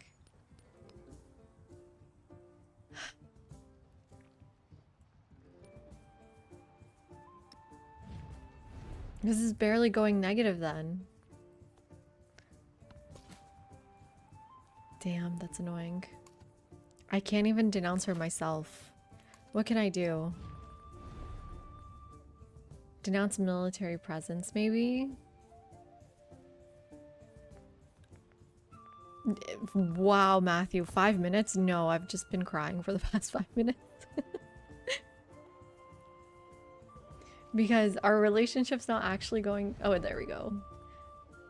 This may turn into war. I don't know. Should I click this? I think she's ready. She's itching for it.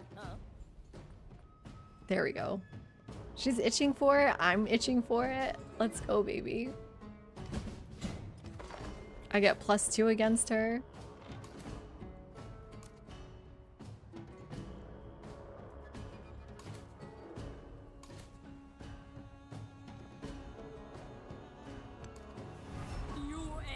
There's the deck. You both sound itchy. Okay.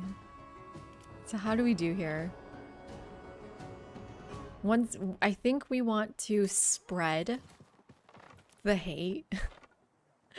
Spread the hits so that we all get poison. That made total sense, right, everyone? Everyone understood what I just said. Ooh, but the commander needs to go more central. Whoops, okay. Yeah, let's get back. I hope so, Golden. Not 100% sure here.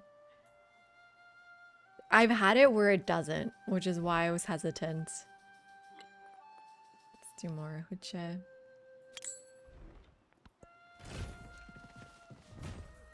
They're so squishy. They're so squishy.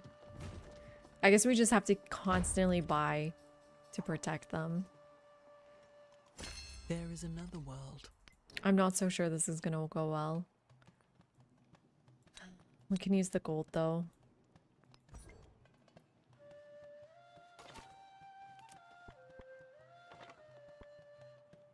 Okay, we need to be getting kills. Promotion is nice. Although now we're going the wrong way in the promotion tree. I don't think our promotions are that good. Like, what an awful promotion.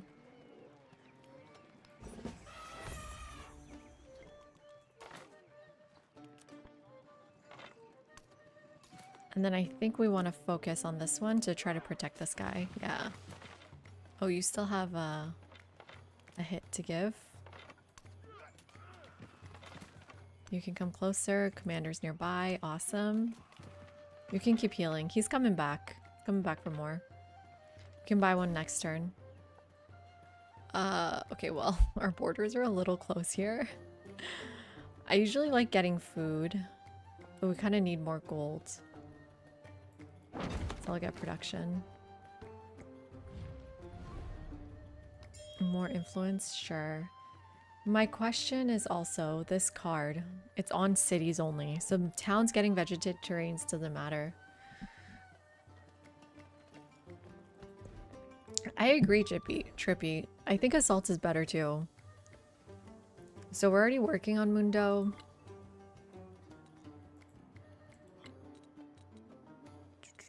Trade routes? If anyone really wants to trade with me. 11 turns on that though means perfect timing. Good. Okay. We'll do that instead. Ooh, what do we have for our religion? Production towards buildings, fishing boats, God of the Sun. 15% production towards training units. I'm buying them mostly. I think the happiness one is the best one. God of Revelry.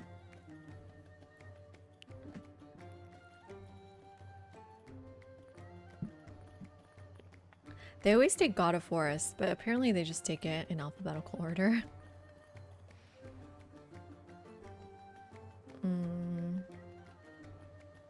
Yeah, we want more celebrations anyways. So let's do that.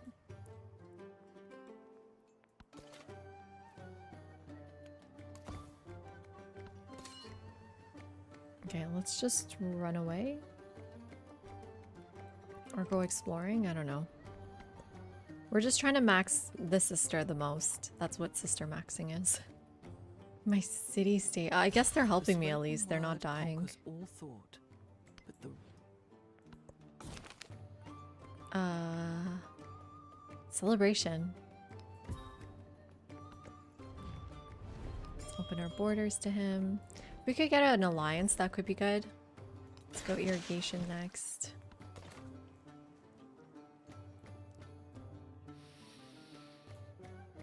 Yeah, like without assault, I don't even want to pack them up. I don't see anyone here. Let's go. I guess I'll pack up some of them. It's so difficult without assault. You go back in there just in case. And then you stay here. You heal up here.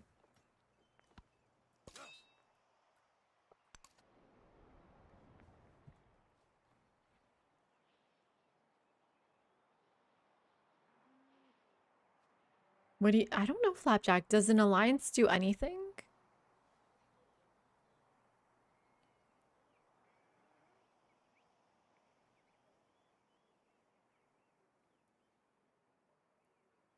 There's a Pantheon altar happiness, gives you points towards celebrations. I don't think the Pantheon altar happiness gives you points towards celebration. That's a different happiness. Wait, what do you mean? Doesn't this number just collect all the happiness and create a global yield of happiness? So, I mean, my celebration's coming next turn. Yeah, it says total from settlements plus 11, other plus 1, and that brings me to 12.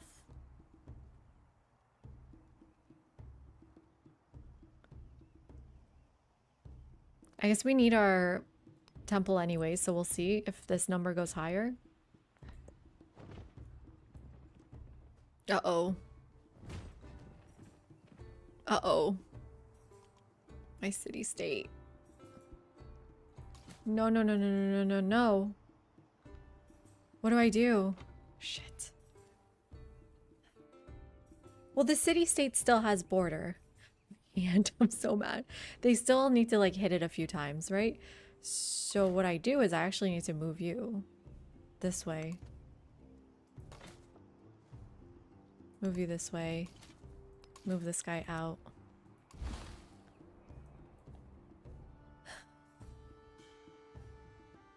That isn't this celebration.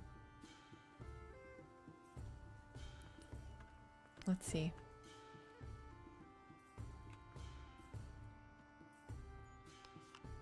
Celebrations.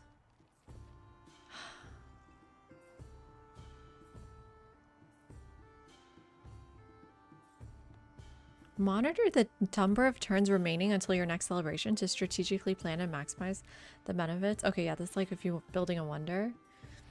Yeah, each successive celebration costs more happiness than the previous one.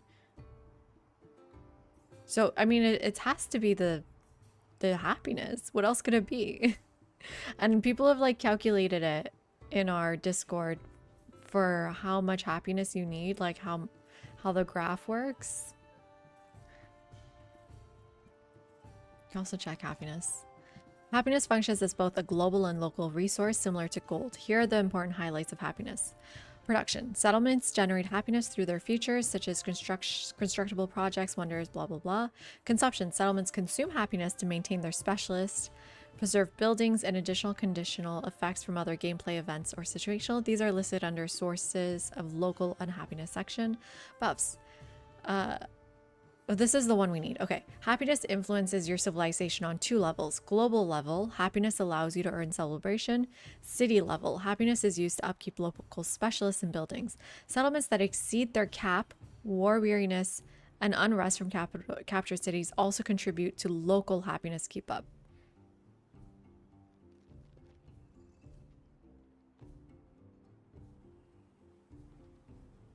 Good night, Yogurt. Thank you so much. So it's saying here,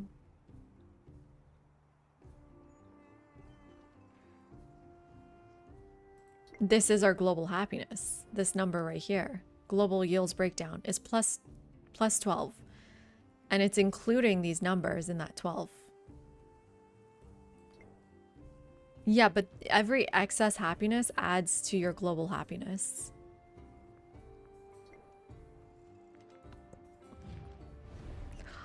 Not you too. I don't... 3-front war with just 2 cities? I guess soon to be 3. Should we accept this? His units are so strong. They're so strong. I'm scared.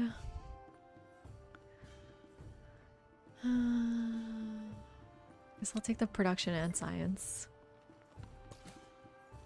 In 3 turns I'll start building it, but for now I gotta buy units, I think. Because, like, why is he coming this way?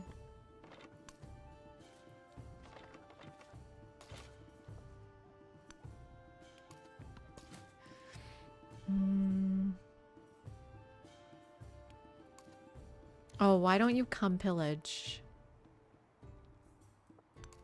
Oh, wait, yeah. Go in the commander, and then hopefully next turn you can go in that tile.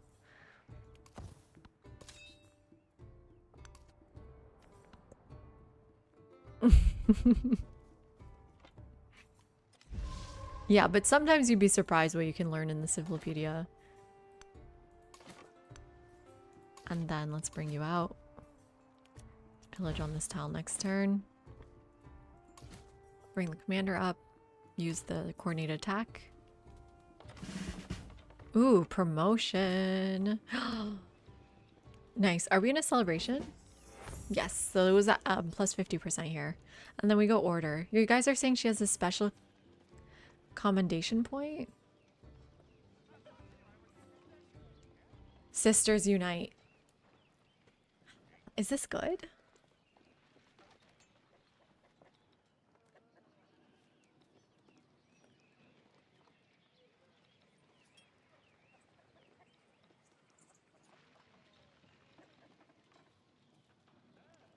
But no, not better than the +5. Okay, we'll go +5 first.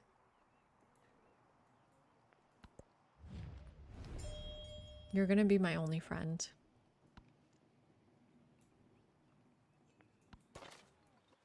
Okay, let's kill this. Let's just keep damaging him while he's here. I don't know what this commander's up to. I also don't care. One commander only. Okay. And then we want to pillage with you. Nice. And then do a nice assault there. 1 migrant. 1 migrant's worth a lot here.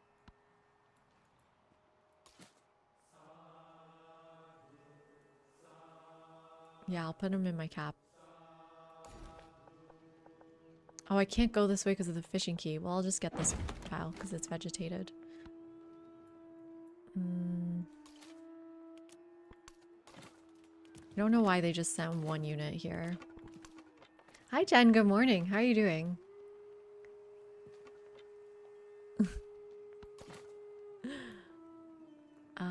Would love to pillage more, but I don't think I'll have a chance. At least we saved our city-state. Oh, for now, from not from Simon though. My light is great. Mundo Perdido. I am the path and the foothold of the people. Had a good Because my weekend. eyes are of Glad to metal, hear it. while my teeth glitter with It's Sunday, jewels. right? Yeah. We just finished book club, Jen, today. And it was a lot of fun. I really enjoyed it. Some culture.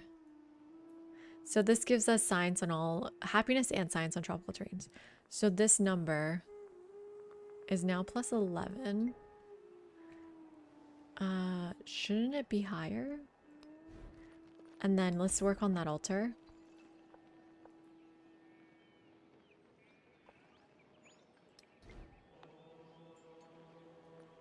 Why not? Oh, ancient wall in progress. Really? Is that why? Okay. That's so annoying.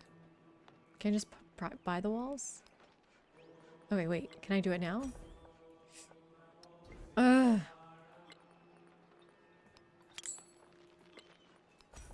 There we go. Okay, we'll see in 4 turns what that number looks like.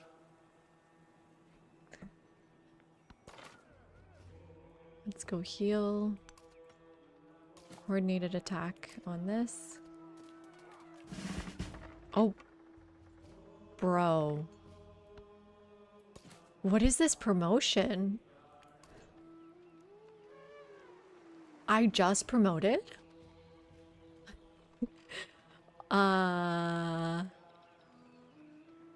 Okay.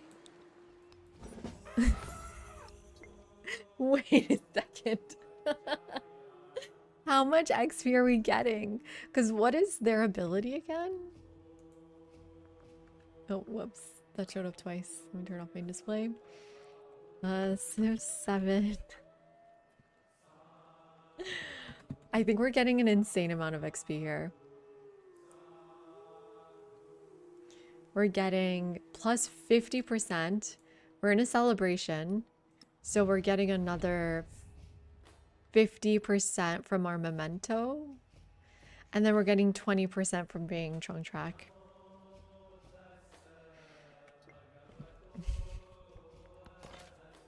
That is fun. That is real fun. Why can't they see through this terrain? Why can't they shoot? Isn't that like your entire ability?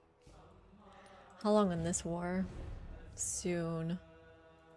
I gotta go save this place. I guess we go for Kansa next. They're much closer. Hi, Punky. How are you doing? And then you guys just fortify here and wait. Yeah, I'm not concerned with Ibn Battuta, to be honest. I mean, we're getting -1 happiness. I am concerned about that.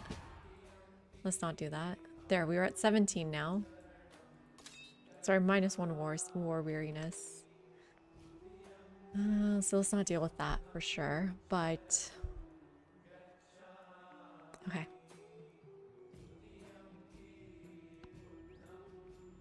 There is Trippy, it just doesn't work for me, but it should be in my mod list.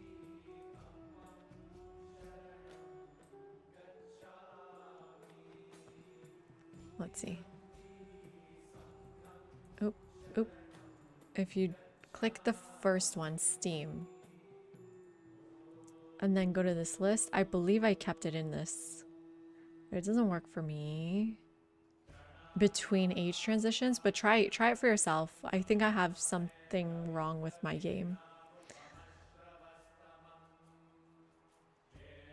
This is what you're asking for, right? Unlock all mementos.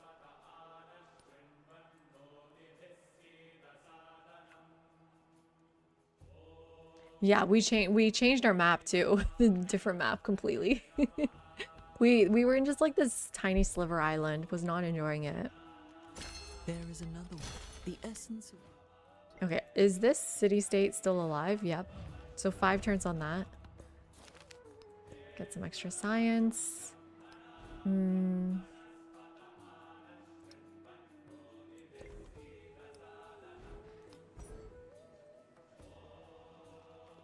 think upgrade our units.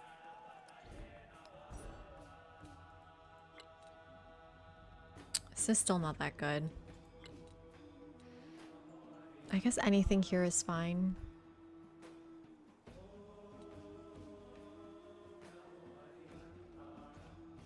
I don't think we can get mausoleums, so we might as well just go for Code of Laws. Okay, I need to protect them, so just stay here. I almost wonder if I should like bolster military. Because they're kind of empty. It's so much influence. I'm just protecting myself.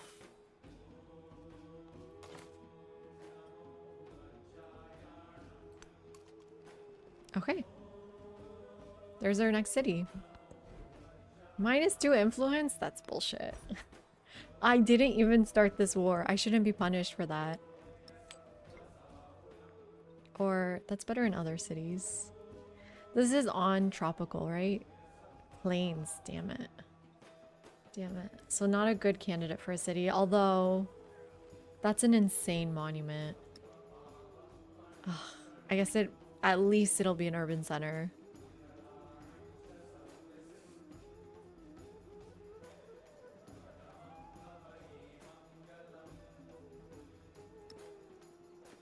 Alter wants to go next to vegetated.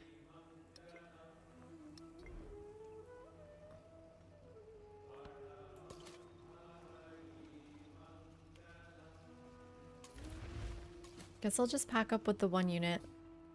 Leave 1 unit there? Simon's coming for me. Let's start moving units out that way. And start buying more.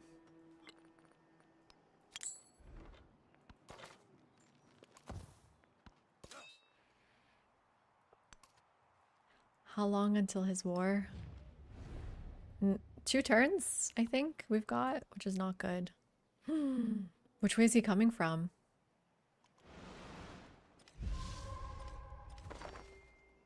Did that kill anyone? I think I moved just in time, right? Oh my god. Where is he coming from? He's kind of coming from both ways. Maybe I could have used... Hi, Absolute! I could have used 2 commanders. I didn't think I'd be doing a 3-front war this soon. Yes, that was the Maria music that Ashoka is playing. So whatever Civ is in the game with you, they have their own unique soundtrack. And so now we're listening to... This is the war theme, right? This is no one specific. I mean, he's clearly coming for my city-state. And me. And maybe my city. And he's coming with his immortals. It's a good thing immortals suck. But I just have no idea where I fight him from.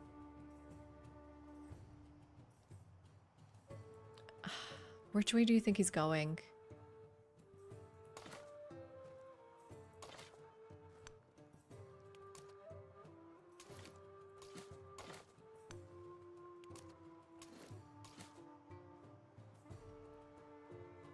I want to say we're fighting over here. We'll see. Hello, Resorty. Welcome in to you and your community. Wow, thank you so much for the raid. How's it going? Hope you're doing well. Yeah, actually, you know what, Resorty? You may be interested in what we just did a couple hours ago. We have a book club. And we read... for this, so it's a little too late, but we read Kokoro by Natsume Soseki for a book club this month. 8 weeks. I kept pushing it back. And I'm wondering if you're familiar with the book. And it was a wild read.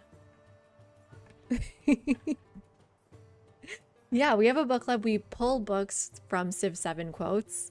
So this one came from... Social club question. Do I not have it open anymore? Civ 7 social question.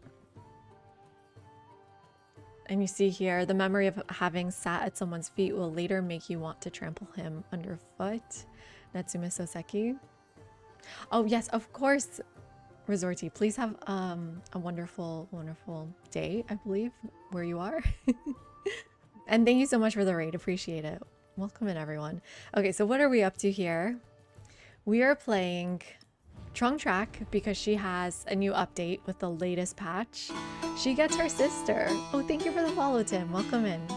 Her sister is now a unique commander, and you can see her right here. Oh, let's snooze that ad. You can see her right here. And she gets a unique promotion tree. Trung Ni. We've already maxed out that promotion tree because we've been trying to get her fully promoted as much as possible. And we added in 50% commander XP during a celebration. Trong Track herself gets 20% commander experience. And we have a city state bonus that also gives us 50%. And I believe we're just about to enter war here. With Simone. Either I declare this turn or he declares next turn, and I think it would be better for us to declare this turn.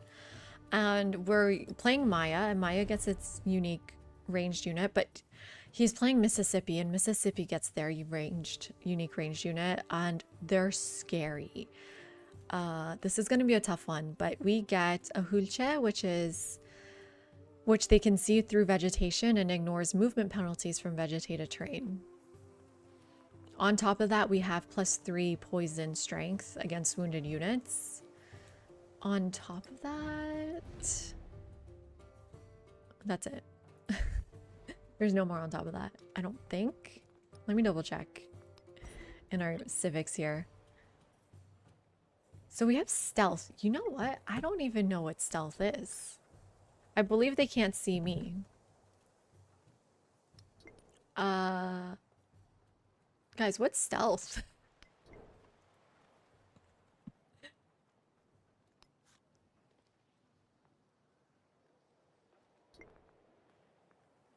Huh.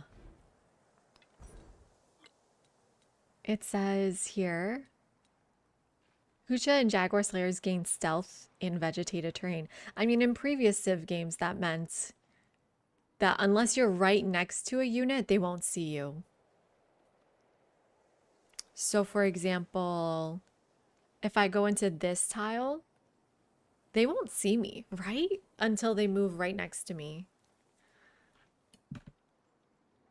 Oh God, TR, I know. These burning arrows, they get +15 burn on you.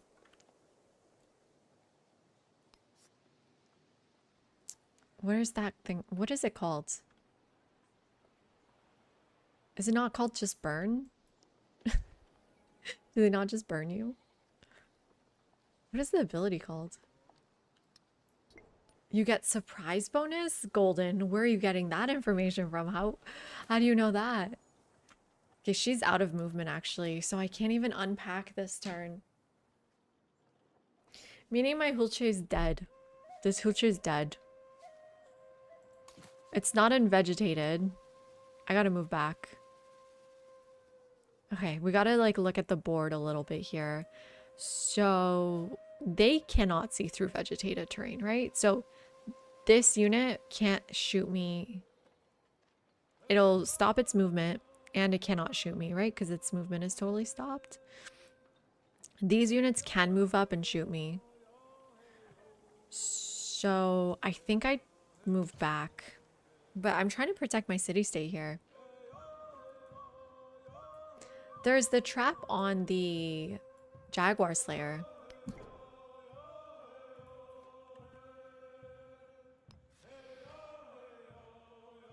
Place a Jaguar trap that is invisible to enemy units.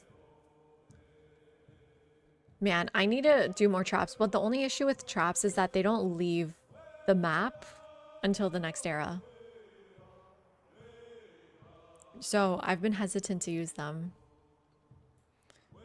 So these two can move up here and hit these two tiles.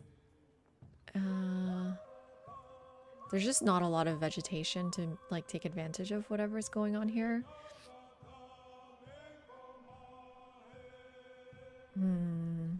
This is tough.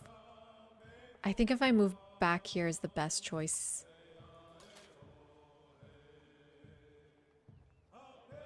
I just have no idea which way the AI is gonna go. So let's move back and protect our commander. And just let him declare on me, I guess.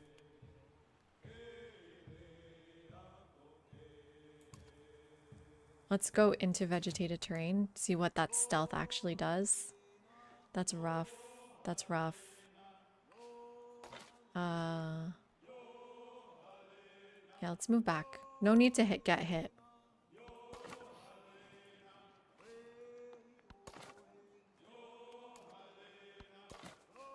Okay. Do I need to bring you forward to actually help with the fight? I think I do. Oh my god. Shumai, thank you so much for the sub. Welcome in. I super appreciate it. That is so kind of you. Kind, generous, really, really nice. Thank you very much. I do love the music. Yo, Helena. Carl Supe will be my friend in 4 turns. Okay, I just have to go to next turn. Yep. Okay, they couldn't hit me. Shut up, Simone. This is such a rude line. You're a monster infesting this earth and your punishment will equal your crimes? That's such a crazy thing to say. I need to use my influence here. I'm scared. I'm so scared. Okay. I'm so scared. These arrows are so scary. So we can hit this unit.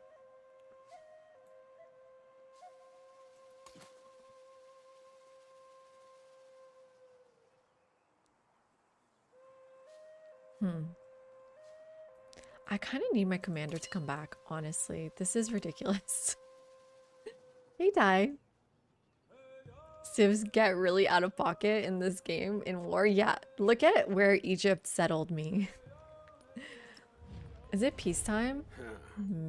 Interesting. Not interested, huh? So I really do want to protect this city-state, so I'm thinking we gotta do that first. So let's start unpacking some units. Do we get... Oh, this doesn't count as friendly territory. This is literally my city-state. I need to kill these archers. They're the ones with the burn effect, right? So I can't let them hit me if I can help it. Egypt's over there. Oh man, I need to use her ability, but I don't want her to be out of movement. End space, hey, how are you doing? How's your game going? Welcome in.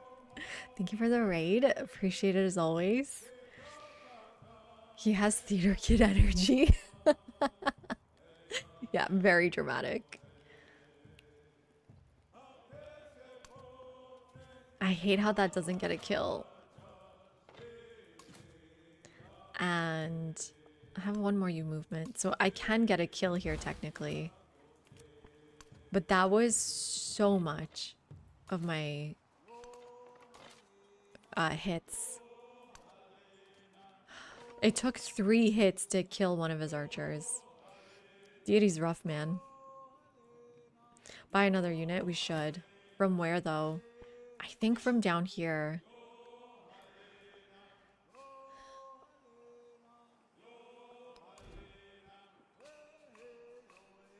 I need to move this guy. I'll move it onto this tile.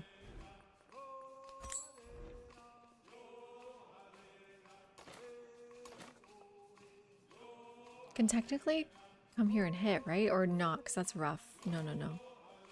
No, I can't hit anywhere up here. Just have to wait for him to come to me. And I think I can go... this way. Okay. I wonder if I do bring you up to fight. Okay. 6 turns so I can promote my units too. Ouch. Ouch. They're so crunchy. Oh, he's already backing up. Okay, well. My units are so crunchy.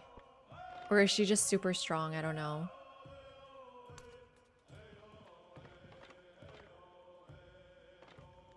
Six out of 8. I think I want to do the same challenge. Let me know how it goes. I'm interested in it.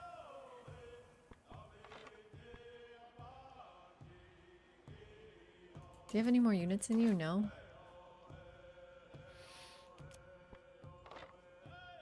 Okay. I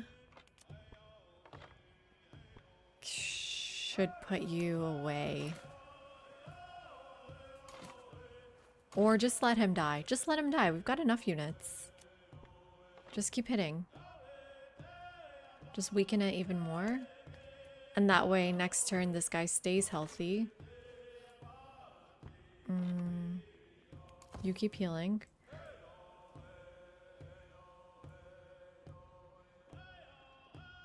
They'll soak up the attack. Yeah, exactly.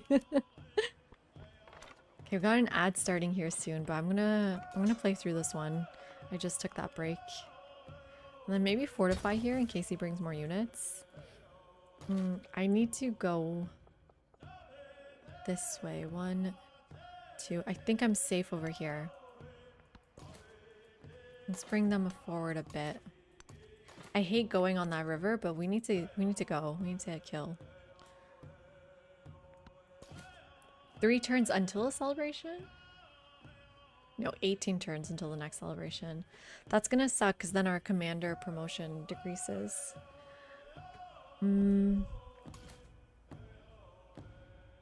Okay.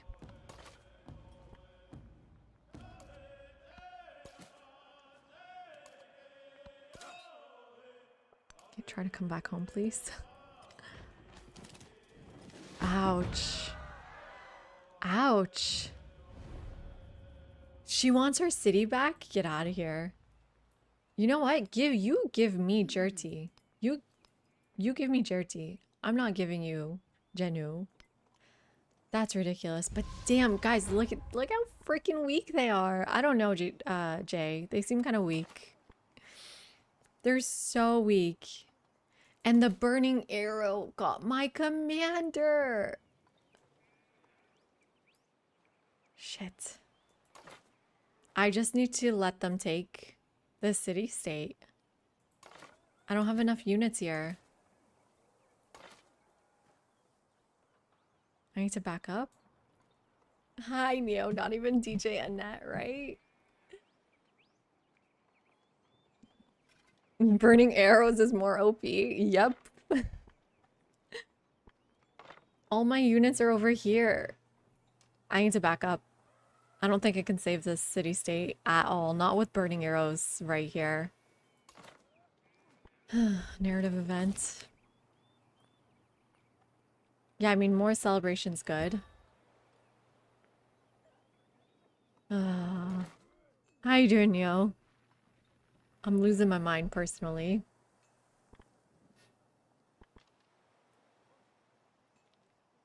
I need the traps. I need more traps.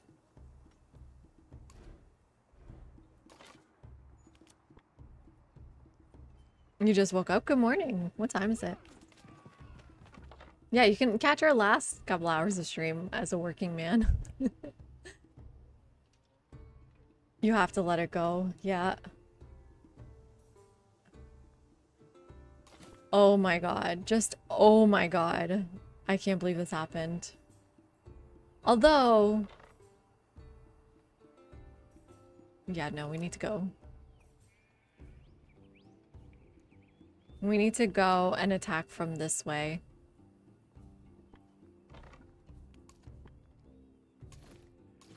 Back up. Tactical retreat, just like I do in Valheim. Oh my god. Wait, are you gonna die? No, I don't think they can hit me. Let's just get out of here.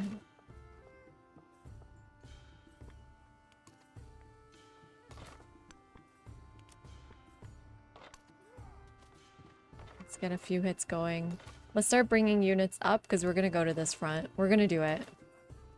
We're gonna keep fighting. I think Bach is safe. I don't know why I think that, but I think that. Not on... Oh no, my commander! Is my commander dead? Well, at least they'll come home in a few turns. We meet a new Civ? There's still people out here? Yikes. Hocherfreut, euch kennenzulernen. Ich bin ein Engel im... Okay. I don't know why they backed up, but... City-state, nice. Do I wait the 3 turns? It's almost too late for pilgrimage, but it's okay, I'll take it. remain less interested. When I was Okay, young, got currency. That's nice. The train sucks here. I need to get on that road. Oh, thank you for the follow. Mithrin, appreciate it. He's the real theater kid, truly. Okay, got a kill here. Maybe you back up a bit. I need her to move, and I lost all those turns to the celebration as well. Okay, this is so annoying. Extremely annoying.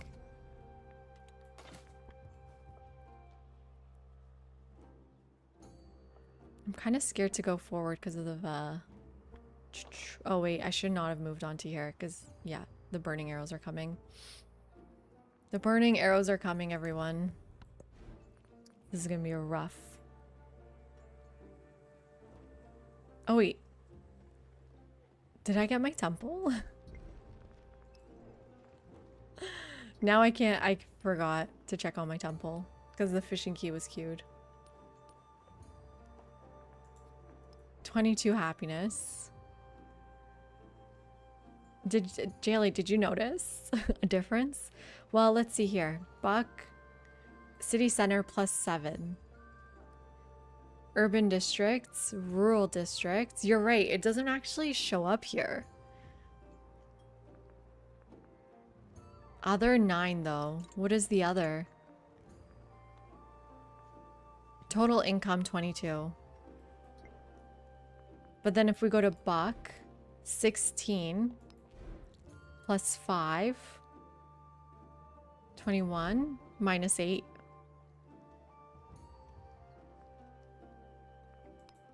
No, I think you're right. I'm gonna keep buying temples and see, I guess. So like, does the +2 happiness from the garden contribute to the global happiness? Oh, I need Gate of All Nations.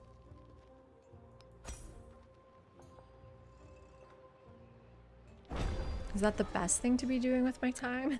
No. But do I want it? Yes. It's not the worst thing to be doing with my time. I'm 2 turns away from upgrading my units. So let me save my gold for that. Okay, well they've turned around, I guess. We can maybe do like a surprise attack. Ooh, this I'm gonna shift enter.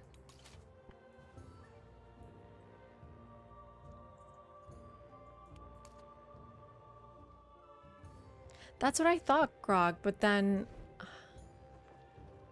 16 +5 is 21. And then I must have a happiness from like a policy? No? And this says 13, 16 plus 3 plus 5, yeah. -8. So you're saying the -8 doesn't actually deduct it there? I've never really paid attention to this. I just assumed all excess happiness resources. Yeah, there is. You're right, camel. Yeah, so it does create that 22. I don't know why the temple wouldn't add to your global yields.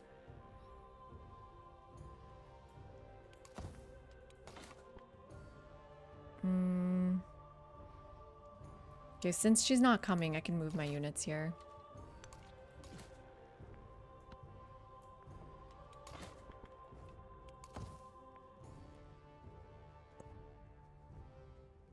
Oh wow, he's like literally retreating.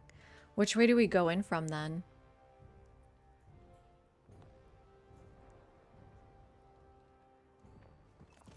he heard these horrors and his... Ooh, okay. Thinking of dropping one of you off to heal. Promoting everyone in here. 110 gold. That's okay. They're healthy.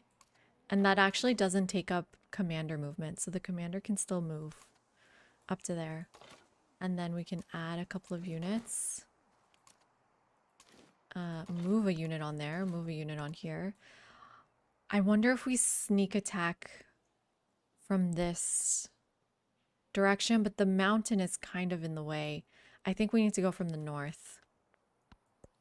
And then now let's take... I do love a good megalith.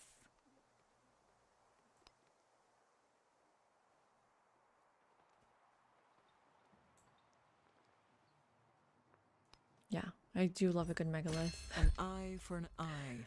When I was young, There's mastery for currency. Okay, that actually gave me the thing I was working on, which is so annoying.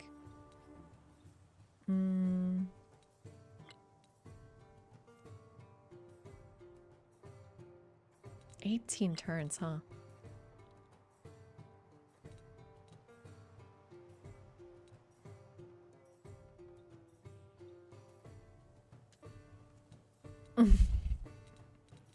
I'm so sorry. Did you watch the end of our game, Jay, where we finished the game in exploration? And then we don't have infantry units. We could go to the wheel. Where's the +3 for ranged units? Right here. So we want to go towards the wheel.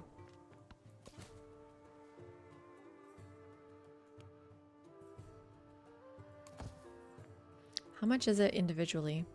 55. Okay, I have just enough gold.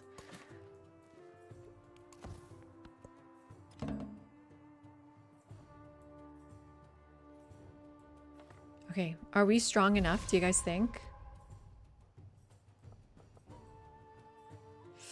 I'd love to upgrade you, but...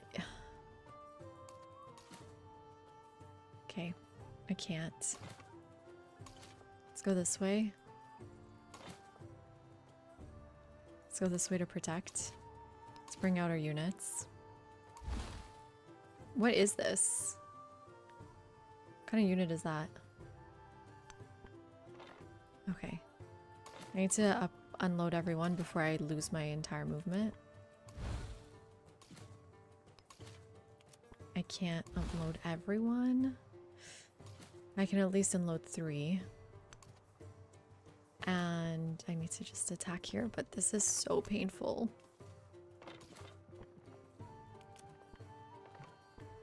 You have movement, right? Oh, we're actually so much stronger than it now. Sweet. 11 turns for a celebration though, which is kind of sad. You can upgrade over here. Do it.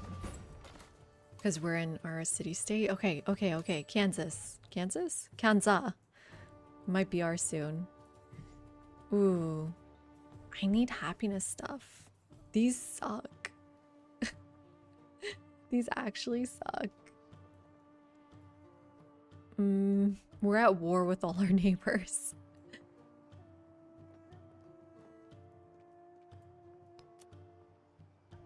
I guess a war road there could be good. They're just so close, but I do like wine. Maybe the merchant should just go see what's happening over here. Let's do a little exploration then.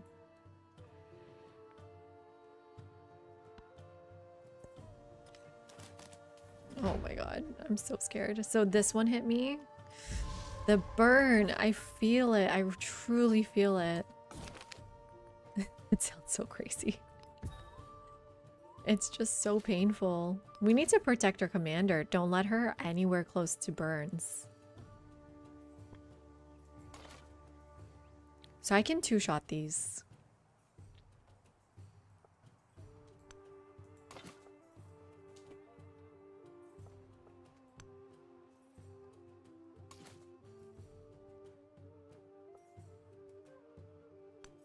With upgraded units only.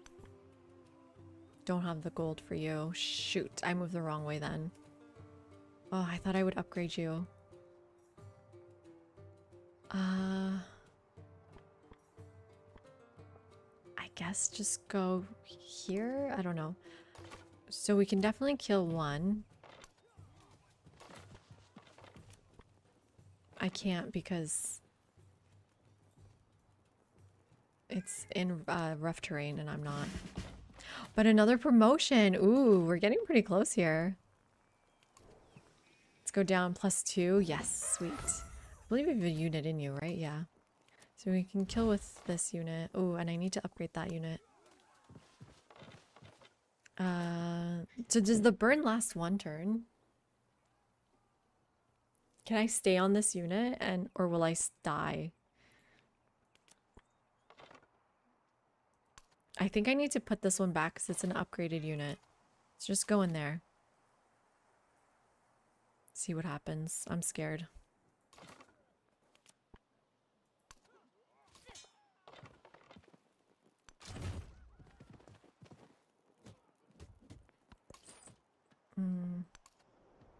Okay. We're gonna need some more units, actually. Let's bring you down. -2? Bro, you're killing me here. You're actually killing me. Just take the piece. He'll take peace after Gate of All Nations. Oh my god, what's happening? So the burn would have lasted 1 more turn, huh?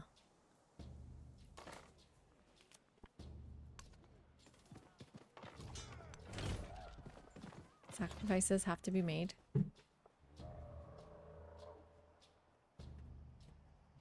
Think we move here, because then it can't see me. And god, this is so painful. Oh no, the burn did not last another turn, I don't think. I need to kill this. The fact that this is not vegetated does not help us.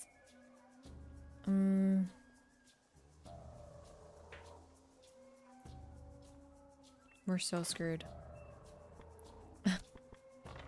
Like, we barely do damage to its walls. If we pillage, we die. I just need to kill that.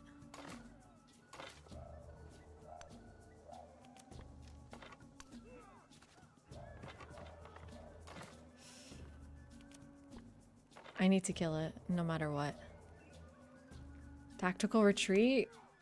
I think it's already time. I need to upgrade these units.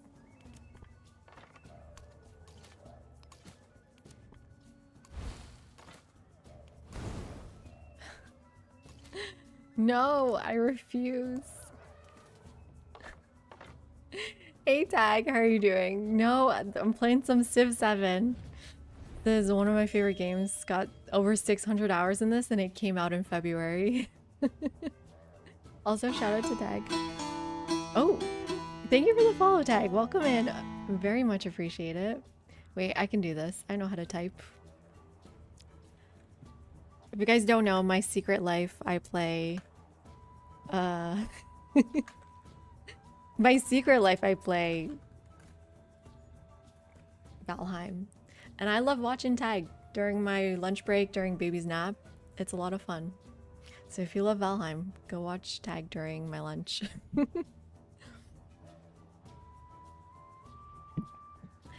Yeah, but I mostly play Civ. I'm on YouTube and Twitch at the same time. And I'm getting my butt kicked.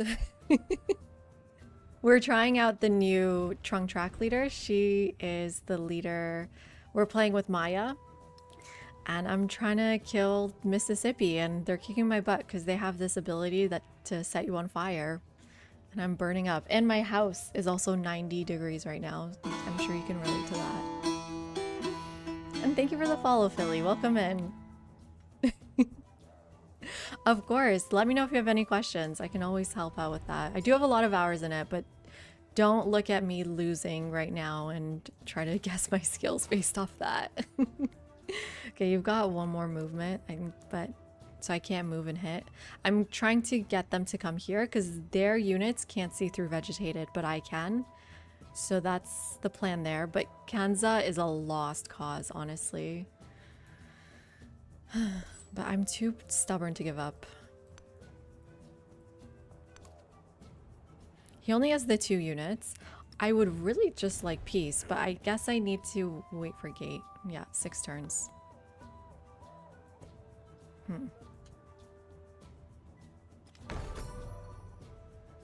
I'm okay with it. One of the reasons why they added changing civs and era transitions was to make the late game not so much of a slog, and like not make it so that basically by turn 100 the game has been decided.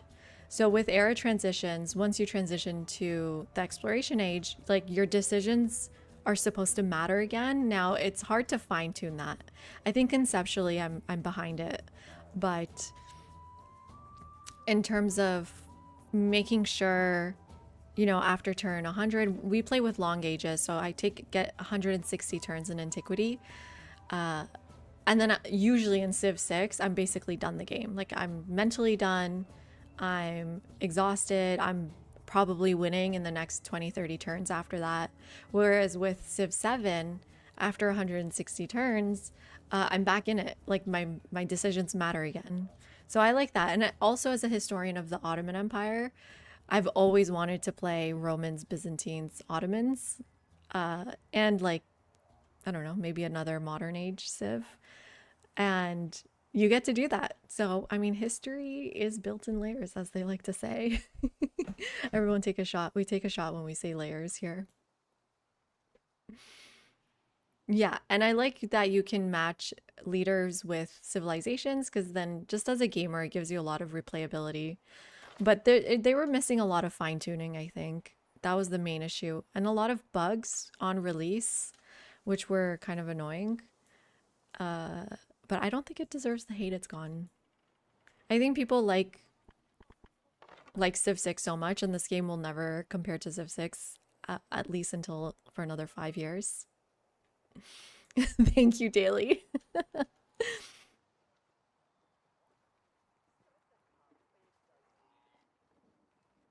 It feels like, what's the point in making huge progress early on if everyone gets pulled back up to somewhat equal level? Yeah, I mean, that's the problem with the fine tuning, right? It can't be that you're completely all equal the next stage, but if you're running away with the game, then giving the AI a little bit of a shot to kind of, you know, declare wars or fight you, I feel like makes the game more fun. I like getting my butt kicked in games. I don't like it to be too easy. But they've changed it. There's a new patch that came out which gave a continuity setting, and I believe they're going to give us a classic mode soon. It seems like someone already found some old guy in Hawaii. That's his name. I'm not just calling him a old guy in Hawaii. Apparently, in the age transition, you can keep your civ, and they've added continuity, so you can snowball more. Yeah, it makes planning more important too. Yeah, the updates have changed a lot. Okay, what do I do here? I've got 2 burning arrows on my ass. Only 1 vegetated terrain, so no matter what, they'll see me. Or 2 vegetated.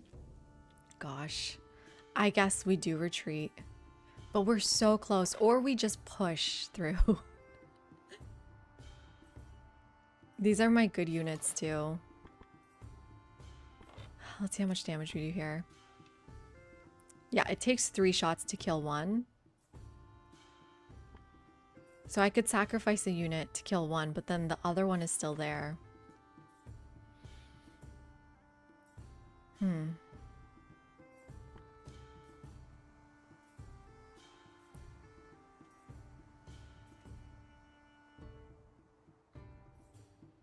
Yeah, I gotta go. I gotta go. Is there anyone in you? No. This is all my units. I should need to come back with more units. Or at least, I don't know, come back. Or just keep fighting. Maybe we just need to keep fighting. Has anyone thought about that? What if we just keep fighting? At least I need to move you 2 back to promote.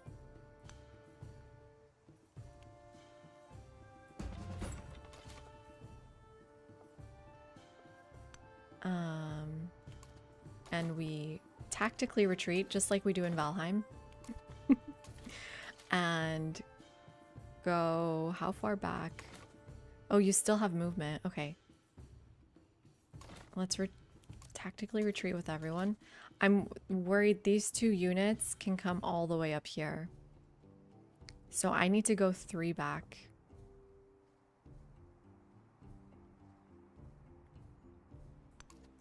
Or I just need to, yeah, go like this. Bring this one on this tile. They've retreated as well. So that's good news.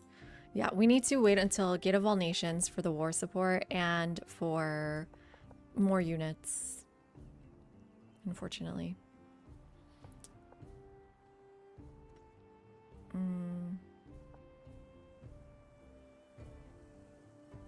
I guess I would like rice, so I'd like to go to this rice.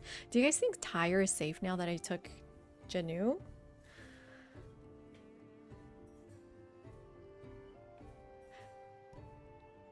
Oh, you're a 5er for lifer tag.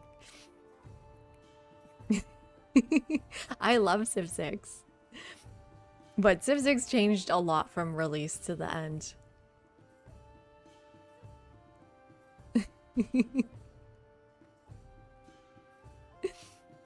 But I started my Civ obsession with Civ 5, so I love Civ 5 too.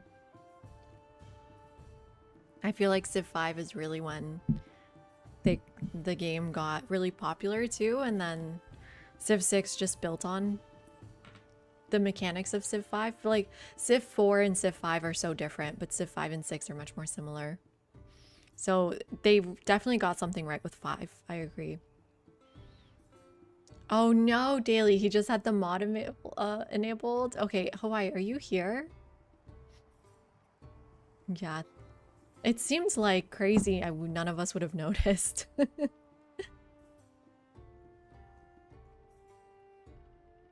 Civ 7's the one you enjoy the most. The most recent change added several options that I feel are worse than the original options.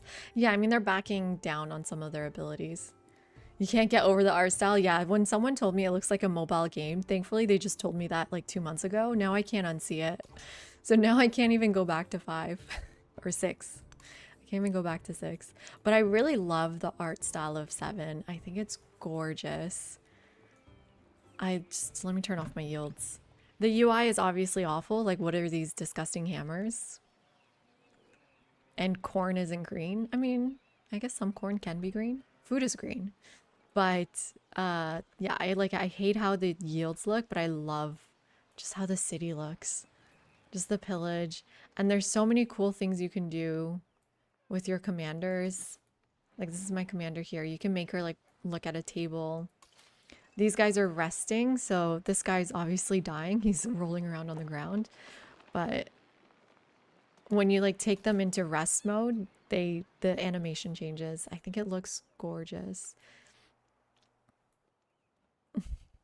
The husk is green. Okay, yeah, you're right. Corn is green.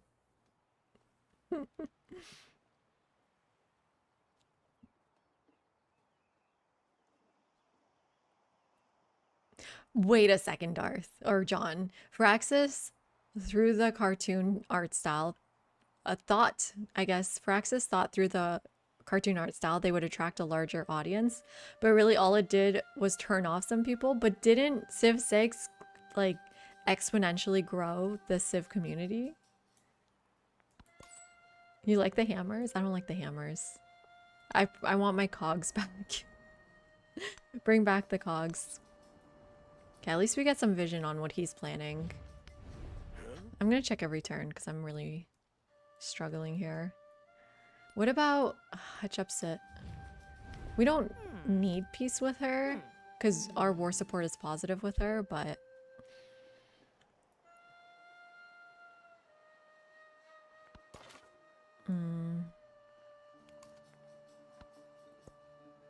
okay. They're coming up with their spearmen, which is concerning, but also not that concerning. Who died? Oh, the swordsman. To who? I need to honestly promote here.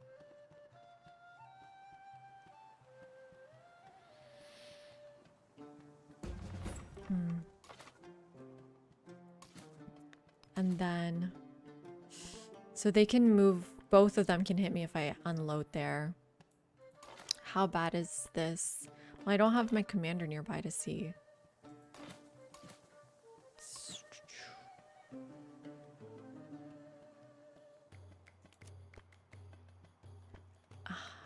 Do we keep moving back? Do we keep retreating? I think we have to. The problem is you've been zone of controlled. So I can't join these guys.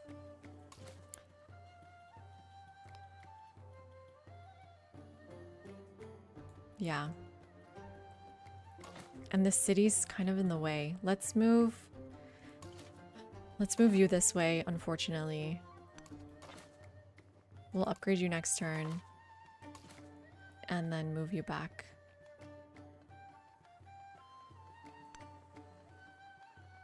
Okay. Let's see if that works.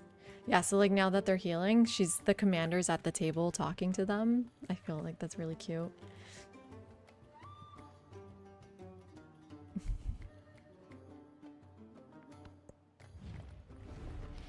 Yeah, not supporting that. You're staying fortified. I don't know who was attacking me though. Let's stay in vegetated here. Or no. Let's go here so then they have to move towards the river and then I'll attack from the vegetated tile. And yeah, we're just trying to see what's up with his cities. Okay. Oof, they're coming for the city-state. But that's okay. Like, from this side, I can fight better. I do need to heal, though. How close can my commander get to these guys? Pretty close, so why don't I... take... Okay, no. Let's fight. I need my commander to promote anyways.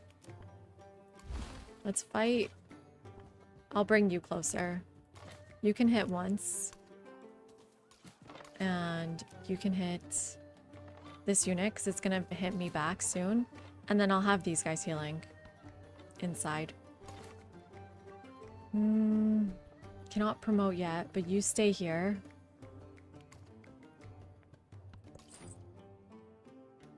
Civ 5 was the first Civ on Steam. Wow, Civ is an old game.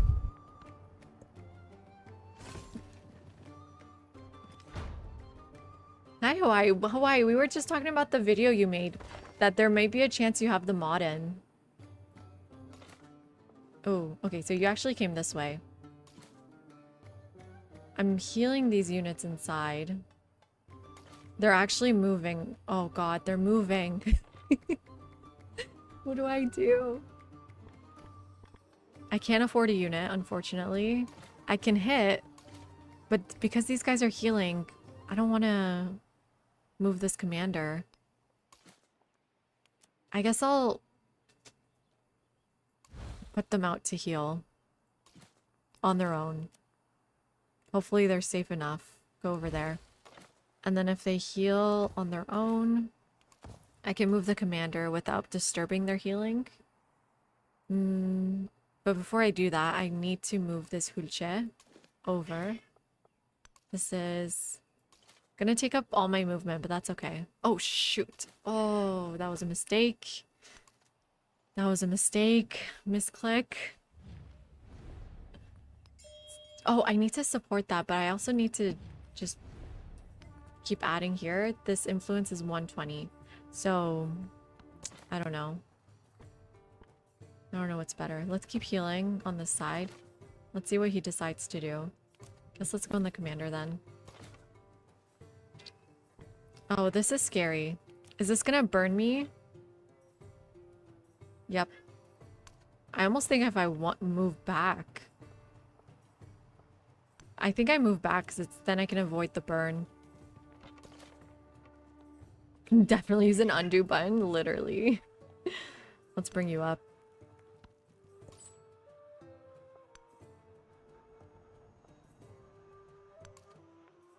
Okay, let's see what's going on in Kanza. Yeah, I avoided the burn, but oh my god. Okay, here's war No support. man is foolish Gate of All enough to desire Nations. war over peace. Love this wonder. For in peace, sons bury fathers. But in war, fathers bury sons. Hi, Sailor. How you doing? Yeah, did you play all weekend playing? What were you up to? Oh, I feel bad that I didn't play Civ on the weekend. Because that's your time to play. Now we're at +1 with him. Will he take peace? Nope. We're at +2 with him. Okay, we need to kill this burning arrow. But wait, let me bring Commander up. Let's unpack one unit.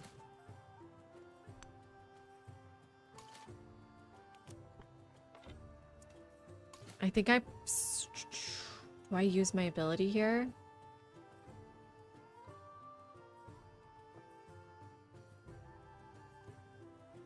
I think I move her one more here and then unpack this last unit. And then I need to kill this. There we go. Oh good, just 2 hits did it. So then I can do another hit here, weaken it, and then give it poison.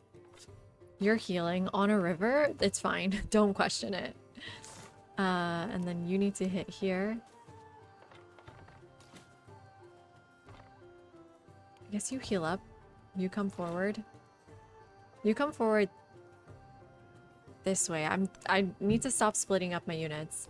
And then I just need to mass produce units, don't I? Although the barracks gives me 10% production towards land units.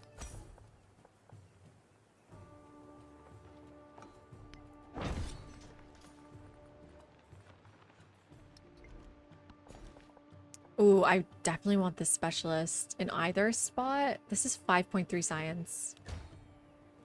Ooh, and a specialist in here. This doesn't help our happiness though. Let's take some vegetative terrain at the same time. Okay, what's next? We want this mastery here, I think. And we only get a level 2 Hulche, right? Like this is the next highest one. Right? There's no higher level for ranged units? Damn. I guess that's one reason you don't want ranged. Your family got back from Singapore. Fun. So you're with your niece and nephew most of the day? That sounds awesome.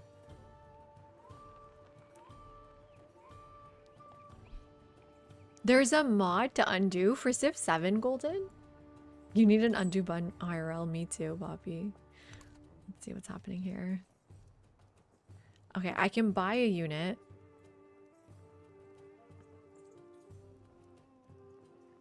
No, I can't. They're more expensive now, aren't they? Should I try Jaguar Slayer in his territory? The only issue is it's gonna burn. And like maybe die. I really want to try one though. Let's see. Hopefully it doesn't die in one turn. Oh, it won't because, well... No, it won't. No, I'm not giving you a city, ma'am. What are you talking about?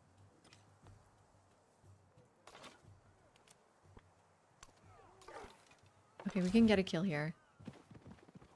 And then I'm going to set up a trap right there.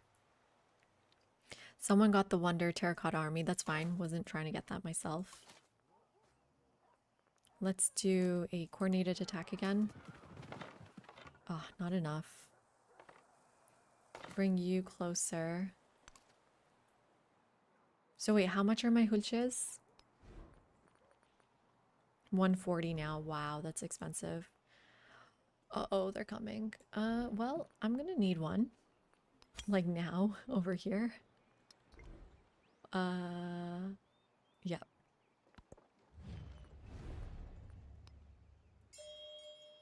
No, I'm not giving her a city. I'm wondering if I should do an endeavor, military aid, +2 combat strength, or 3 if they accept. Okay, Hawaii. I mean, that's crazy then. Daily, what's your response?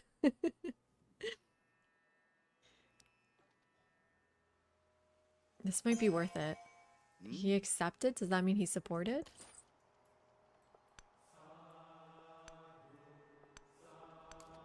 Okay, getting a good intel here. Oh no, shit. No, no, no, no, no, no. At least we're getting a lot of XP here. Nice. How many promotions is this?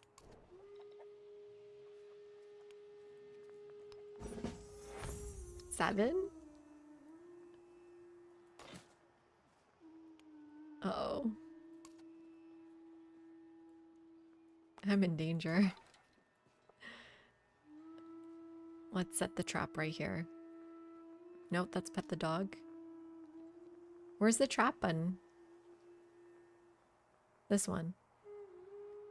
Oh, it can't be in their tiles? What's the point? Guess let's put it in that watering hole. Oh, it is the mod. Okay. Yeah, well now we know about the mod.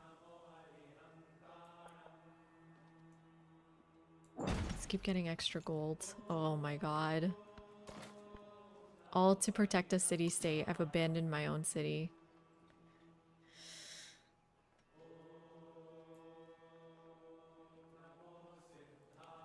See what happens. I mean, I can try to safely move this guy back.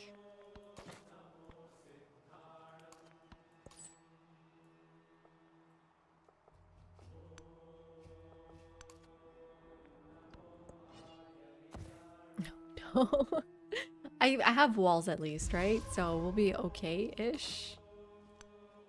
Ish? What is this? Right.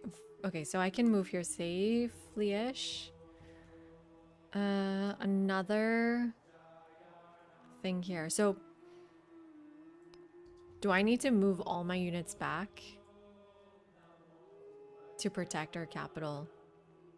Or can I safely do it with one?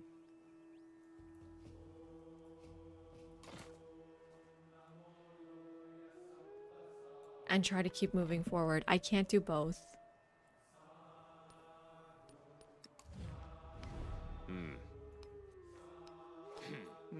Okay, we can back out of this war. He can give me peace. She'll also give me peace, and then we can just focus on Ibn Battuta, because he's the only one that's coming for me. I just can't fight the burning arrows.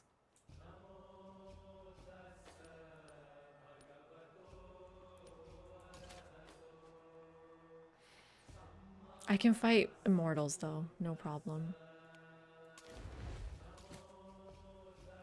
So let's go. Let's take that piece.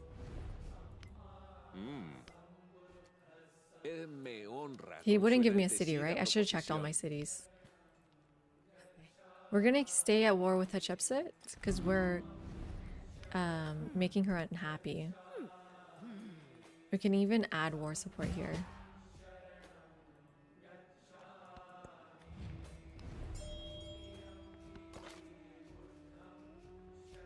Can start hitting here.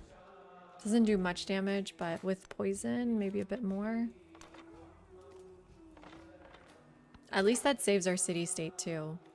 And then I'd like to set up a trap for them. So let's set it right there. Okay, and then we need to actually go back. Oh, now we can trade with Kansa. Not great. Oh, these are awful. Let's see if there's better trade cities. Ouch. There's Petra.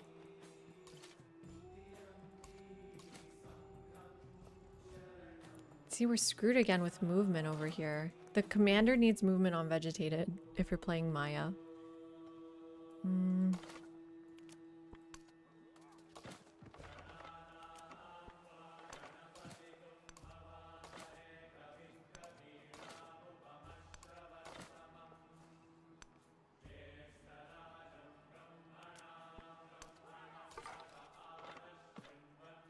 I can't safely go here and do a trap.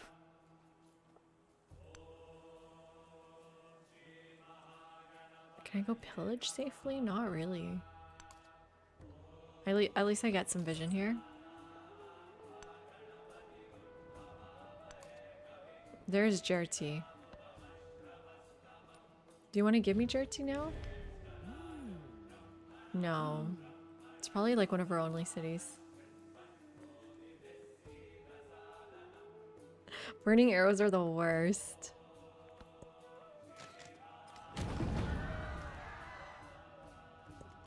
It is 12 Okay, we got some different cards. So tool making's out. I guess we'll put science in for now. Science will help with war faster. We can buy units again. Finally, she can move in here. Oh, we're in our celebration. Wait, before you take this attack, I think I need to actually click the celebration button. And then I can get another spot here. Awesome. And then I'm gonna get so much XP on that hit. Plus 7 XP. Let's kill it. Okay. Let's pick on someone our own size. Hopefully this goes better. Oh shoot, they got a unit there.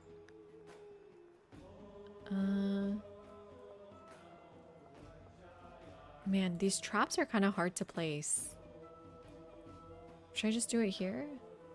Flat or vegetated? Ugh. Okay, forget the trap. Just fight, honestly. I don't like the Jaguar Slayers. I don't like the traps.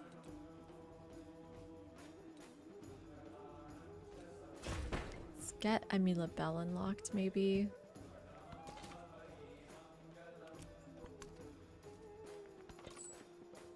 Okay, yeah, we're at war with Jerty. Let's see what city this is, and then that might have better trade routes for us. Ooh. Who now? Ashoka. I sent you my endeavor. This is why Pangea sucks. So who's he gonna kill? Moche.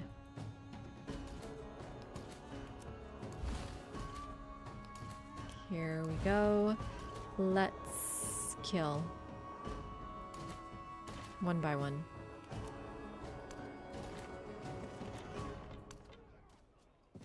Nice. These are doing good damage. For this one, I think I want to move you up, bring out my last unit, and do a coordinated attack here.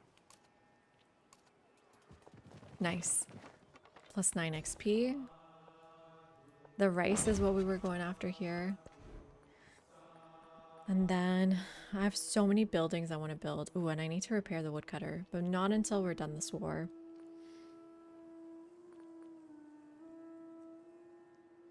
I finished the barracks. So every Hoocha is now 2 turns. I just need more. But these buildings, man.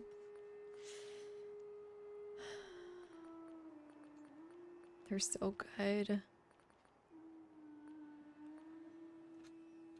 I think I'm gonna build a building and do maybe like a market. Well, this is a good market here. Plus, oh, this is a good market. Plus 6. This one's also good. Plus 6.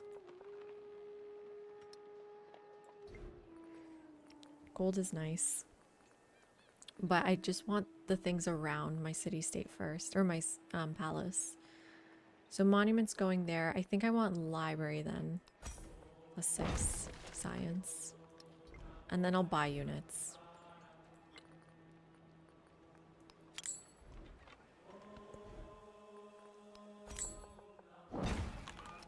And repair that farm we pillaged. Okay, town folk is available. I do want to make this an urban center, I think, to get that sick monument. Although, how much is culture really helping us? You go back there to protect Jenu. We've only got 1 movement left, so next turn. This is dicey. I think I might lose a unit here. I can move back and try to protect it. And still get 2 hits on this immortal. You don't want an immortal to ever kill you, right? Because then they get their HP back, plus 15. Yes, yes, we want to trade with Coke, yeah. But what if he declares war in 10 turns? And now I just gave him a war road. Science, please.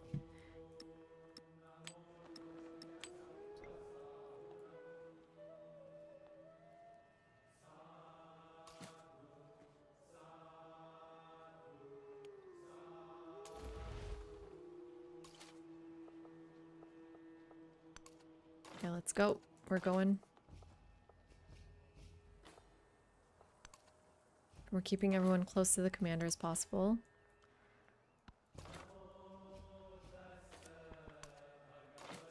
And then hopefully we kill this now.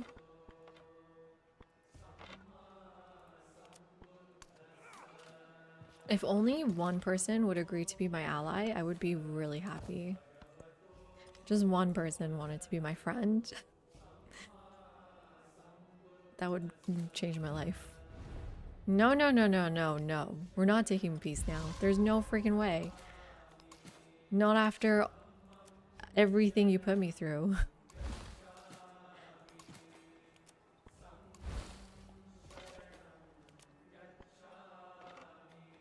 Let's kill here with 2 hits. Oh man. I want to... I think unpack 1 more unit. And then use this. A bit overkill. I guess pack up again. Can I unpack again? No. Can I? No. No, because my commander's out of movement. Don't you dare run away. You're dead. Yeah, let's watch him die. There we go. How dare you be Persia? Should I reconcile with Simon? I really don't want to be his enemy. Or does the new change patch, the patch change, make it you don't really need to reconcile? Ouch, that kind of hurt.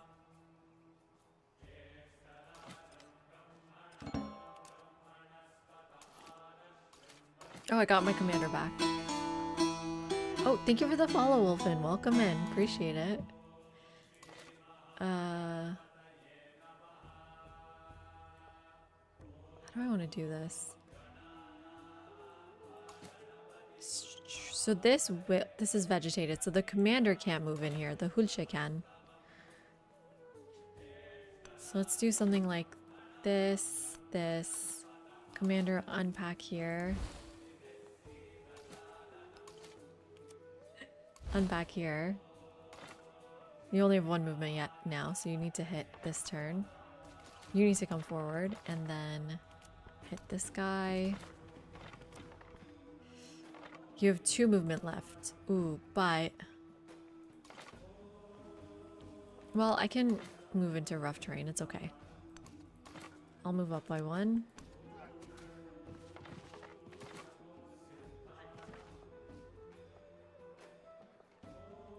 Let's move up. Okay. Anyone left in you? 2 units, but you should heal up. What do I do with this commander? Nothing? You stay home and protect our home. You guys heal up. Oh my god. They're so crunchy. I hate how crunchy they are. These units die so quickly. I just need to produce like more and faster. Let's hit with you first. There we go. Hit with you. Another promotion? Guys, this is kind of insane. There we go. Assault. And then +1 movement for land units within command radius. +1 command radius range. I like the range. We could get more units around her. I think the range works here. And then got my library. I think I just need to produce units. They're so crunchy, we need to replace them quickly. Oh no, I'm sorry, Poppy. I feel like it's almost book club's fault. You do blame me? Oh, okay, good. I'm glad you blame me. So I'm gonna spend a turn healing with my commander. And just move forward with one. It's not a kill. If it's not a kill, I wonder if I just weaken. Or what if I... Oh, but if I... Okay. Sick units need to heal on their own. I can't use my commander for it. Because her specific ability is with this. So you want to be killing. And she still couldn't. She still couldn't do it. You go back in there. You've only got 2 movement. Oh, you can hit the commander. Sure, let's kill their commander. It's so painful. The truly brave.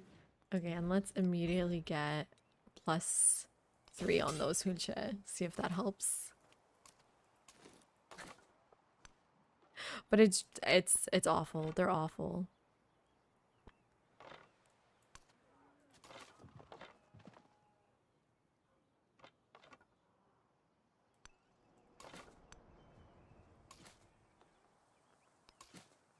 You go back here to heal. You keep coming. The other unit's healthy enough. I feel like that we can take you out. And then we want to get a kill with this unit. And then kill here.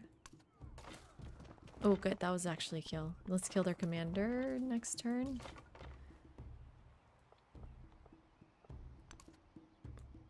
I want to get her commendation though. Get that soon. Her unique commendation. Hey, do you want peace yet?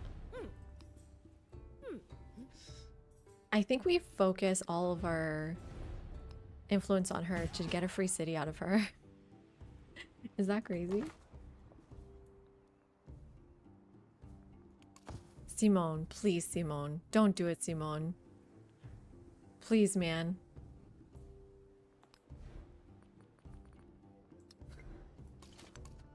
How much are these? 120 now. Let's buy one.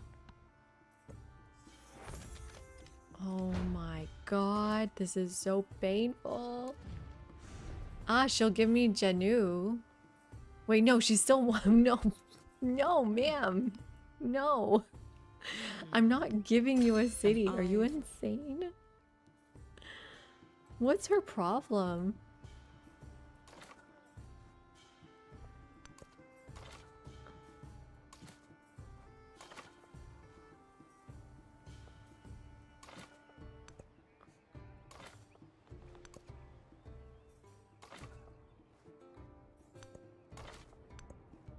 Let's focus fire here. This should be pretty strong. Okay, hopefully we'll get Kusa soon.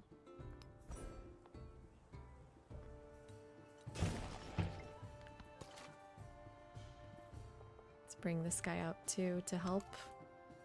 Oh, wrong guy. This guy. Okay, I think we're fine. I think we got Kusa. I'm so scared of Simone. Maybe I do need to reconcile. Shit. Come on, I traded with you, man.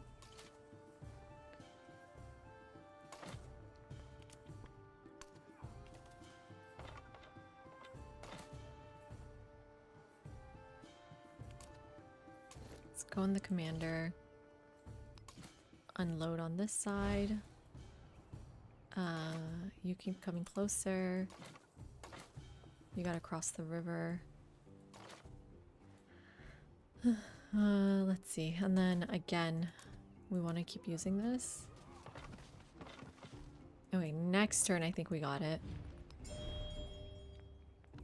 Hopefully before this ad is about to start. I got 45 seconds.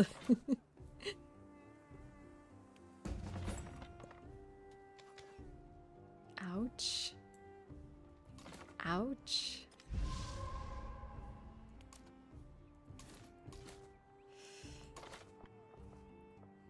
Oh, this is a river.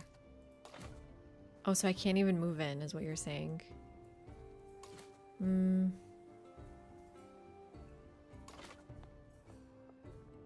Let's try to use the commander then.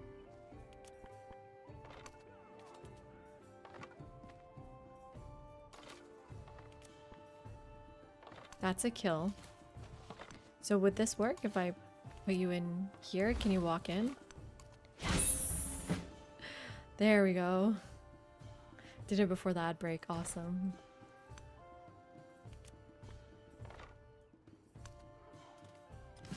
Ooh, another promotion. This is what we're all here for. Get her fully promoted here. What's next? Maneuver? Yeah, she needs it. Do you think we can fill out everything? 42%? I guess I'll keep it. I'm low on cities.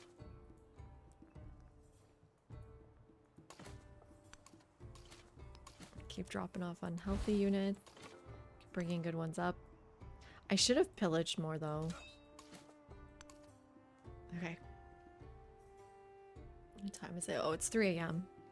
Okay, I think I need to stop here. I'm getting tired and it's so hot in here.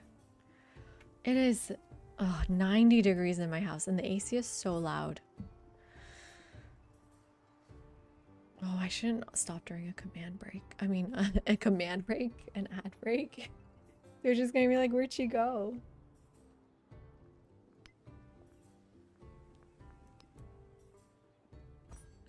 Yeah, I'm like shiny.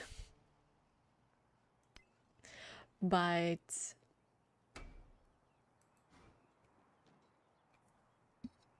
you're doing a 2-week uni course, your schedule is packed. That is rough. Yeah, if they're squeezing everything into 2 weeks, that's rough.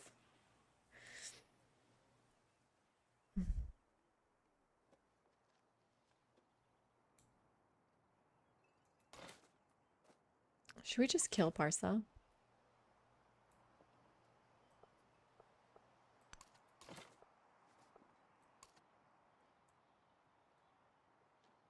Am I ending or should we yell at you? Don't yell at me, no. Let me play a bit more. I'll play for like another 15 minutes to 3:30. Let me turn on the AC. Who cares if it's loud? Hopefully you can't hear it.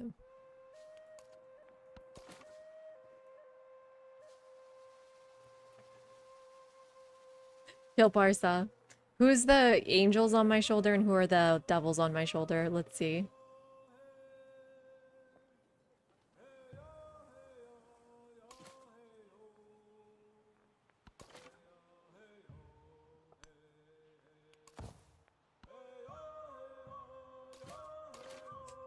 Okay, another one coming.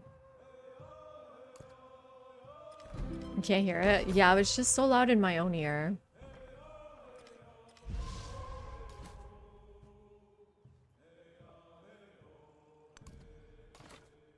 Oh, we gotta kill this. That was a wrong move. Let's kill this. Let's move you in here. Kill this. That should give you extra XP to kill a commander. Put you inside. Put you inside. Bring you up closer. Bring you up closer. Yes, get a hit here. We are getting so much XP. I almost want a merchant to make a road this way directly to Kusa. Think that could help a lot. Let's work on a merchant. 2 turns.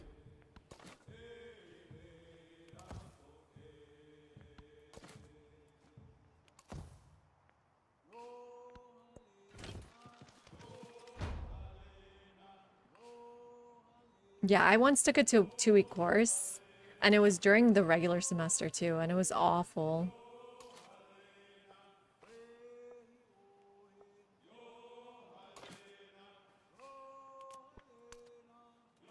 Can I get a kill here?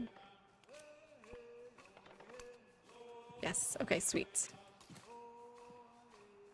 Pack up even more of you. So what's the best way to Parsa?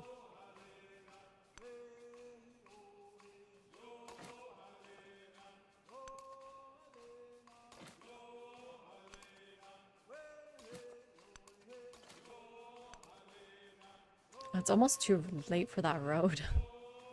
I have two more movement. Oh, okay. Let's just go.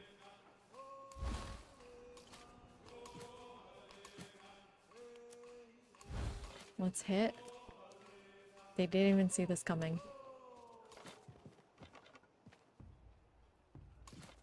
One more movement. So I can move, unpack, and then move closer to this guy. There we go. Safe.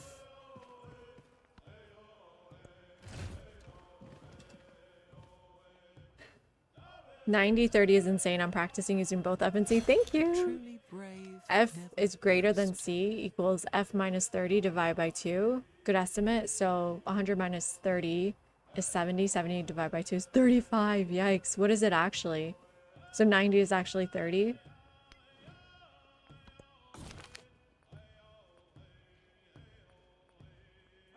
That was our ranged units getting strength, which is really nice. What's the next thing we need? We didn't really build calves. You know, you kind of need calves to help these units.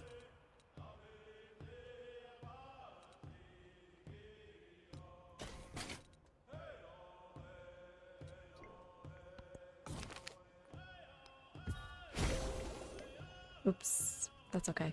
I have 2 monuments. I have 0. Let's get a monument. And then we'll get another one here.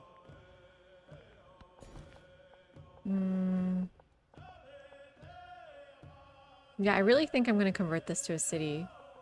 So, but then, is this going to take my cap style? No.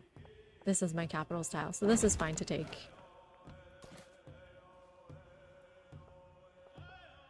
The movement here is so messed up. Let me see if I can get a road then. See if that helps a little. It should. Now you can move through. Or not because of a cliff, huh? Okay. Oh, you can move through this way.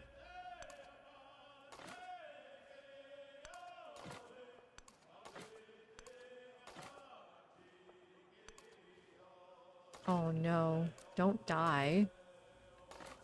That would be tragic. Do you got units in you? Just one healthy one? There's not a lot of units to be fighting here. I think we want to focus fire here. Sweet, get a kill. Yeah, Parsa's ours. Let's go kill Parsa. Oh my god, no! Wow, that confidence suddenly very shaken. What do we do? Oh no. Oh, I've pushed too hard, too fast. The immortals are so strong. What happened to they're so weak? Just 2 immortal hits killed me.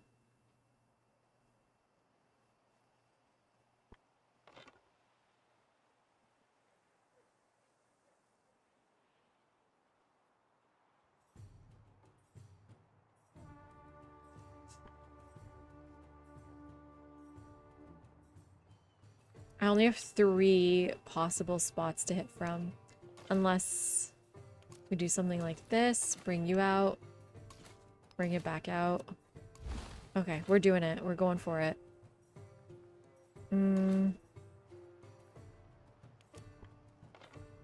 So, like, this should be really strong. Plus 32? Minus war weariness? How is he getting so much influence? And also, ma'am, thank you. Give me freaking jerty. That took so long. Immortals suck. Yeah, why are they kicking my butt? Nice. And it has so many walls. Nice, nice, nice.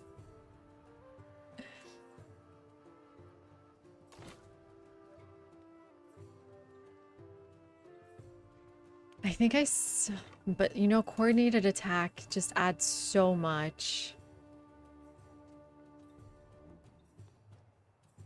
It adds so much. I could kill this in the water. It doesn't really help me, but... Oh, I didn't even kill it. Let's kill that. Bring you up. Bring you up. You go over there. We'll bring you up. We need more units. Can I buy some? No. I don't think so. I can... If we're not going to war, which I don't know if we are or not, I should maybe spend the points reconciling. That at least saves us from a war on this end. Let's go and help out this way. Oh, this is scary.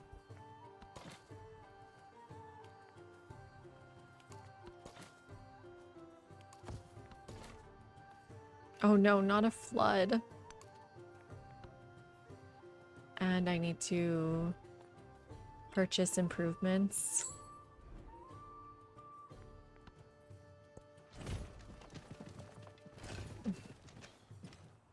They didn't kill anyone, but they almost killed everyone.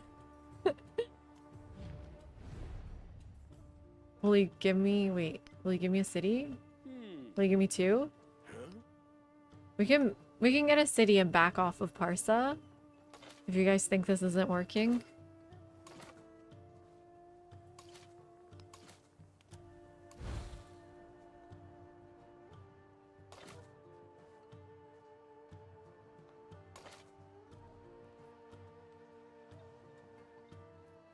You got this? You think so? Okay, you're distracting over here. I almost think I need to move back one here. Bring you in. I think I can bring you in.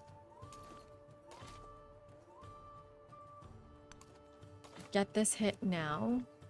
While the commander's there.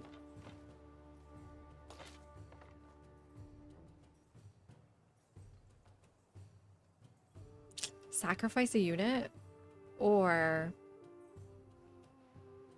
Wait a second, I think I have an idea. We definitely just need to kill the immortal, right? That's what's bothering us. This one's gonna come kill this unit. So that unit is the one we sacrifice.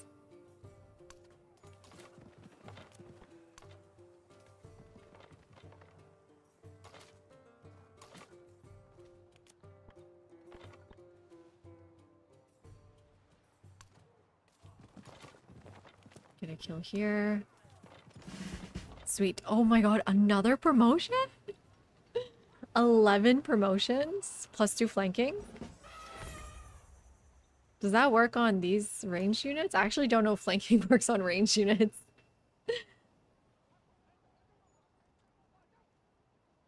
How much movement we got? Got a bit more. Let's move out. So you got 0 movement, you've got 1.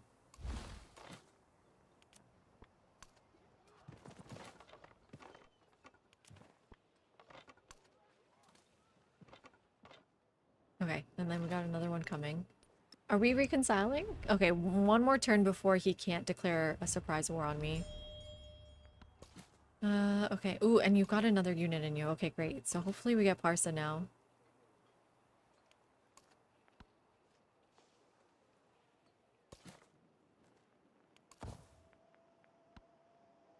If only they're melee. Yeah, okay, I should have known. Just like logistically, how can you flank as a ranged unit? Bro, he's just coming with so many units. This is blowing my mind. Good night, Hawaii. Thank you for hanging out. As always, appreciate it. This is really blowing my mind. Oh, shoot.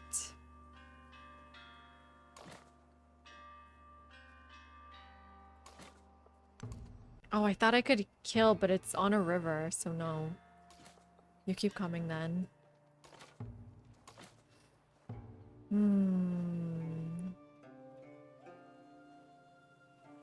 The amount of units coming out of Parsa. Do we keep sacrificing? I got a unit in here. So what we need to do is at least first kill this. Okay. Unleash this unit. And there's another one. Cool, cool, cool. That's totally normal.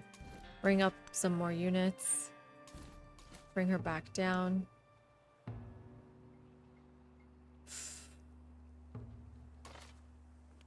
Start hitting here. Get a kill. Nope. I can't.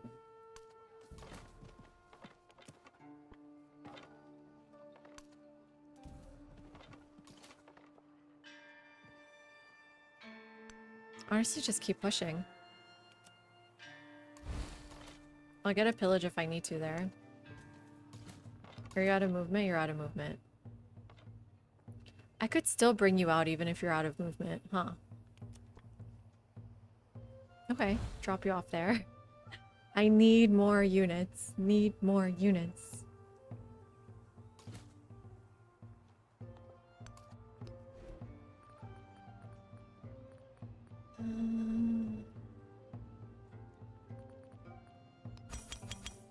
Like that.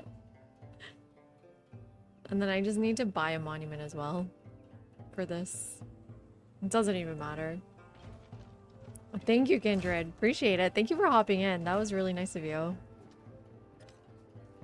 I'm doing awful though. This is awful. Everything is awful. Those who delight. Oh, that's a production card. And I'm so... Okay, wow. Let's get drills in. Someone died.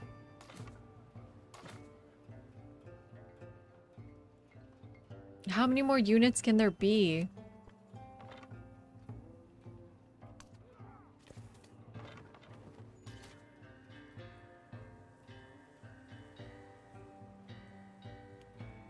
I don't even know if this will save you.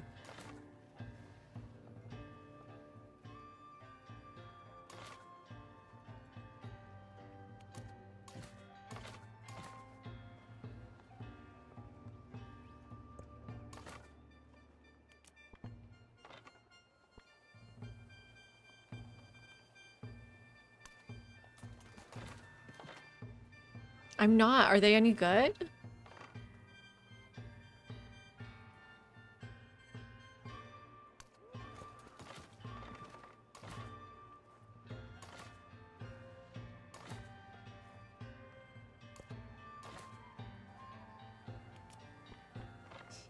Oh man.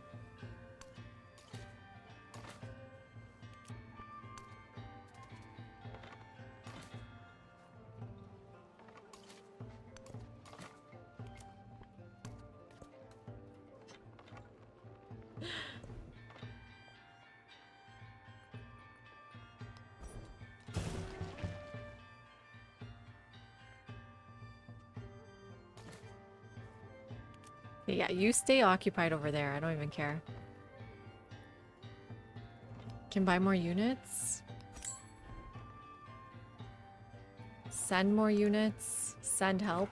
Oh wait, I just built a Jaguar Slayer. Oh, I'm building the wrong unit. Okay, whoops. Are they good though? Or were you just commenting on how I picked the wrong thing? It feels like they're too late to be good, unfortunately. Let's go into the city with you. And another immortal. We gotta take that piece. Wow, the Hunche are really bad. They're really bad in deity. Like, they're so squishy. Or you need to pair it with, as usual, calves.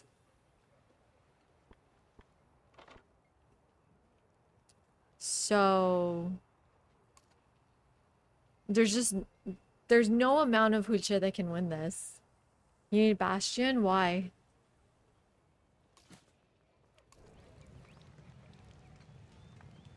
Two strength when defending. Is that enough? Does that do anything? Or you mean for fortifications? Okay.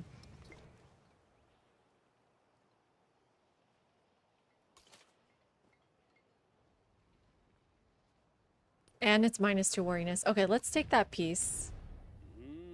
What city do we want? Taurus is right there. I think that would make more sense if he'll give it to me. I mean, we're at -2 war weariness, which is crazy. He'll give it to us, though. Okay.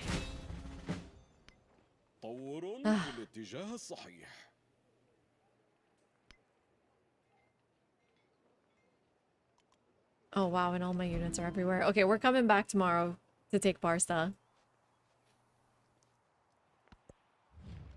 Okay, wait 1 second. What kind of war are you at? Oh, he's not at war with anyone.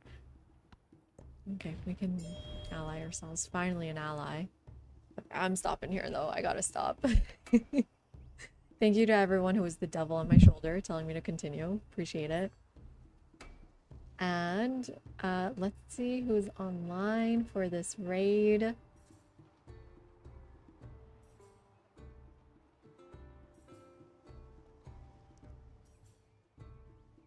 No one playing. Anyone playing Civ 7?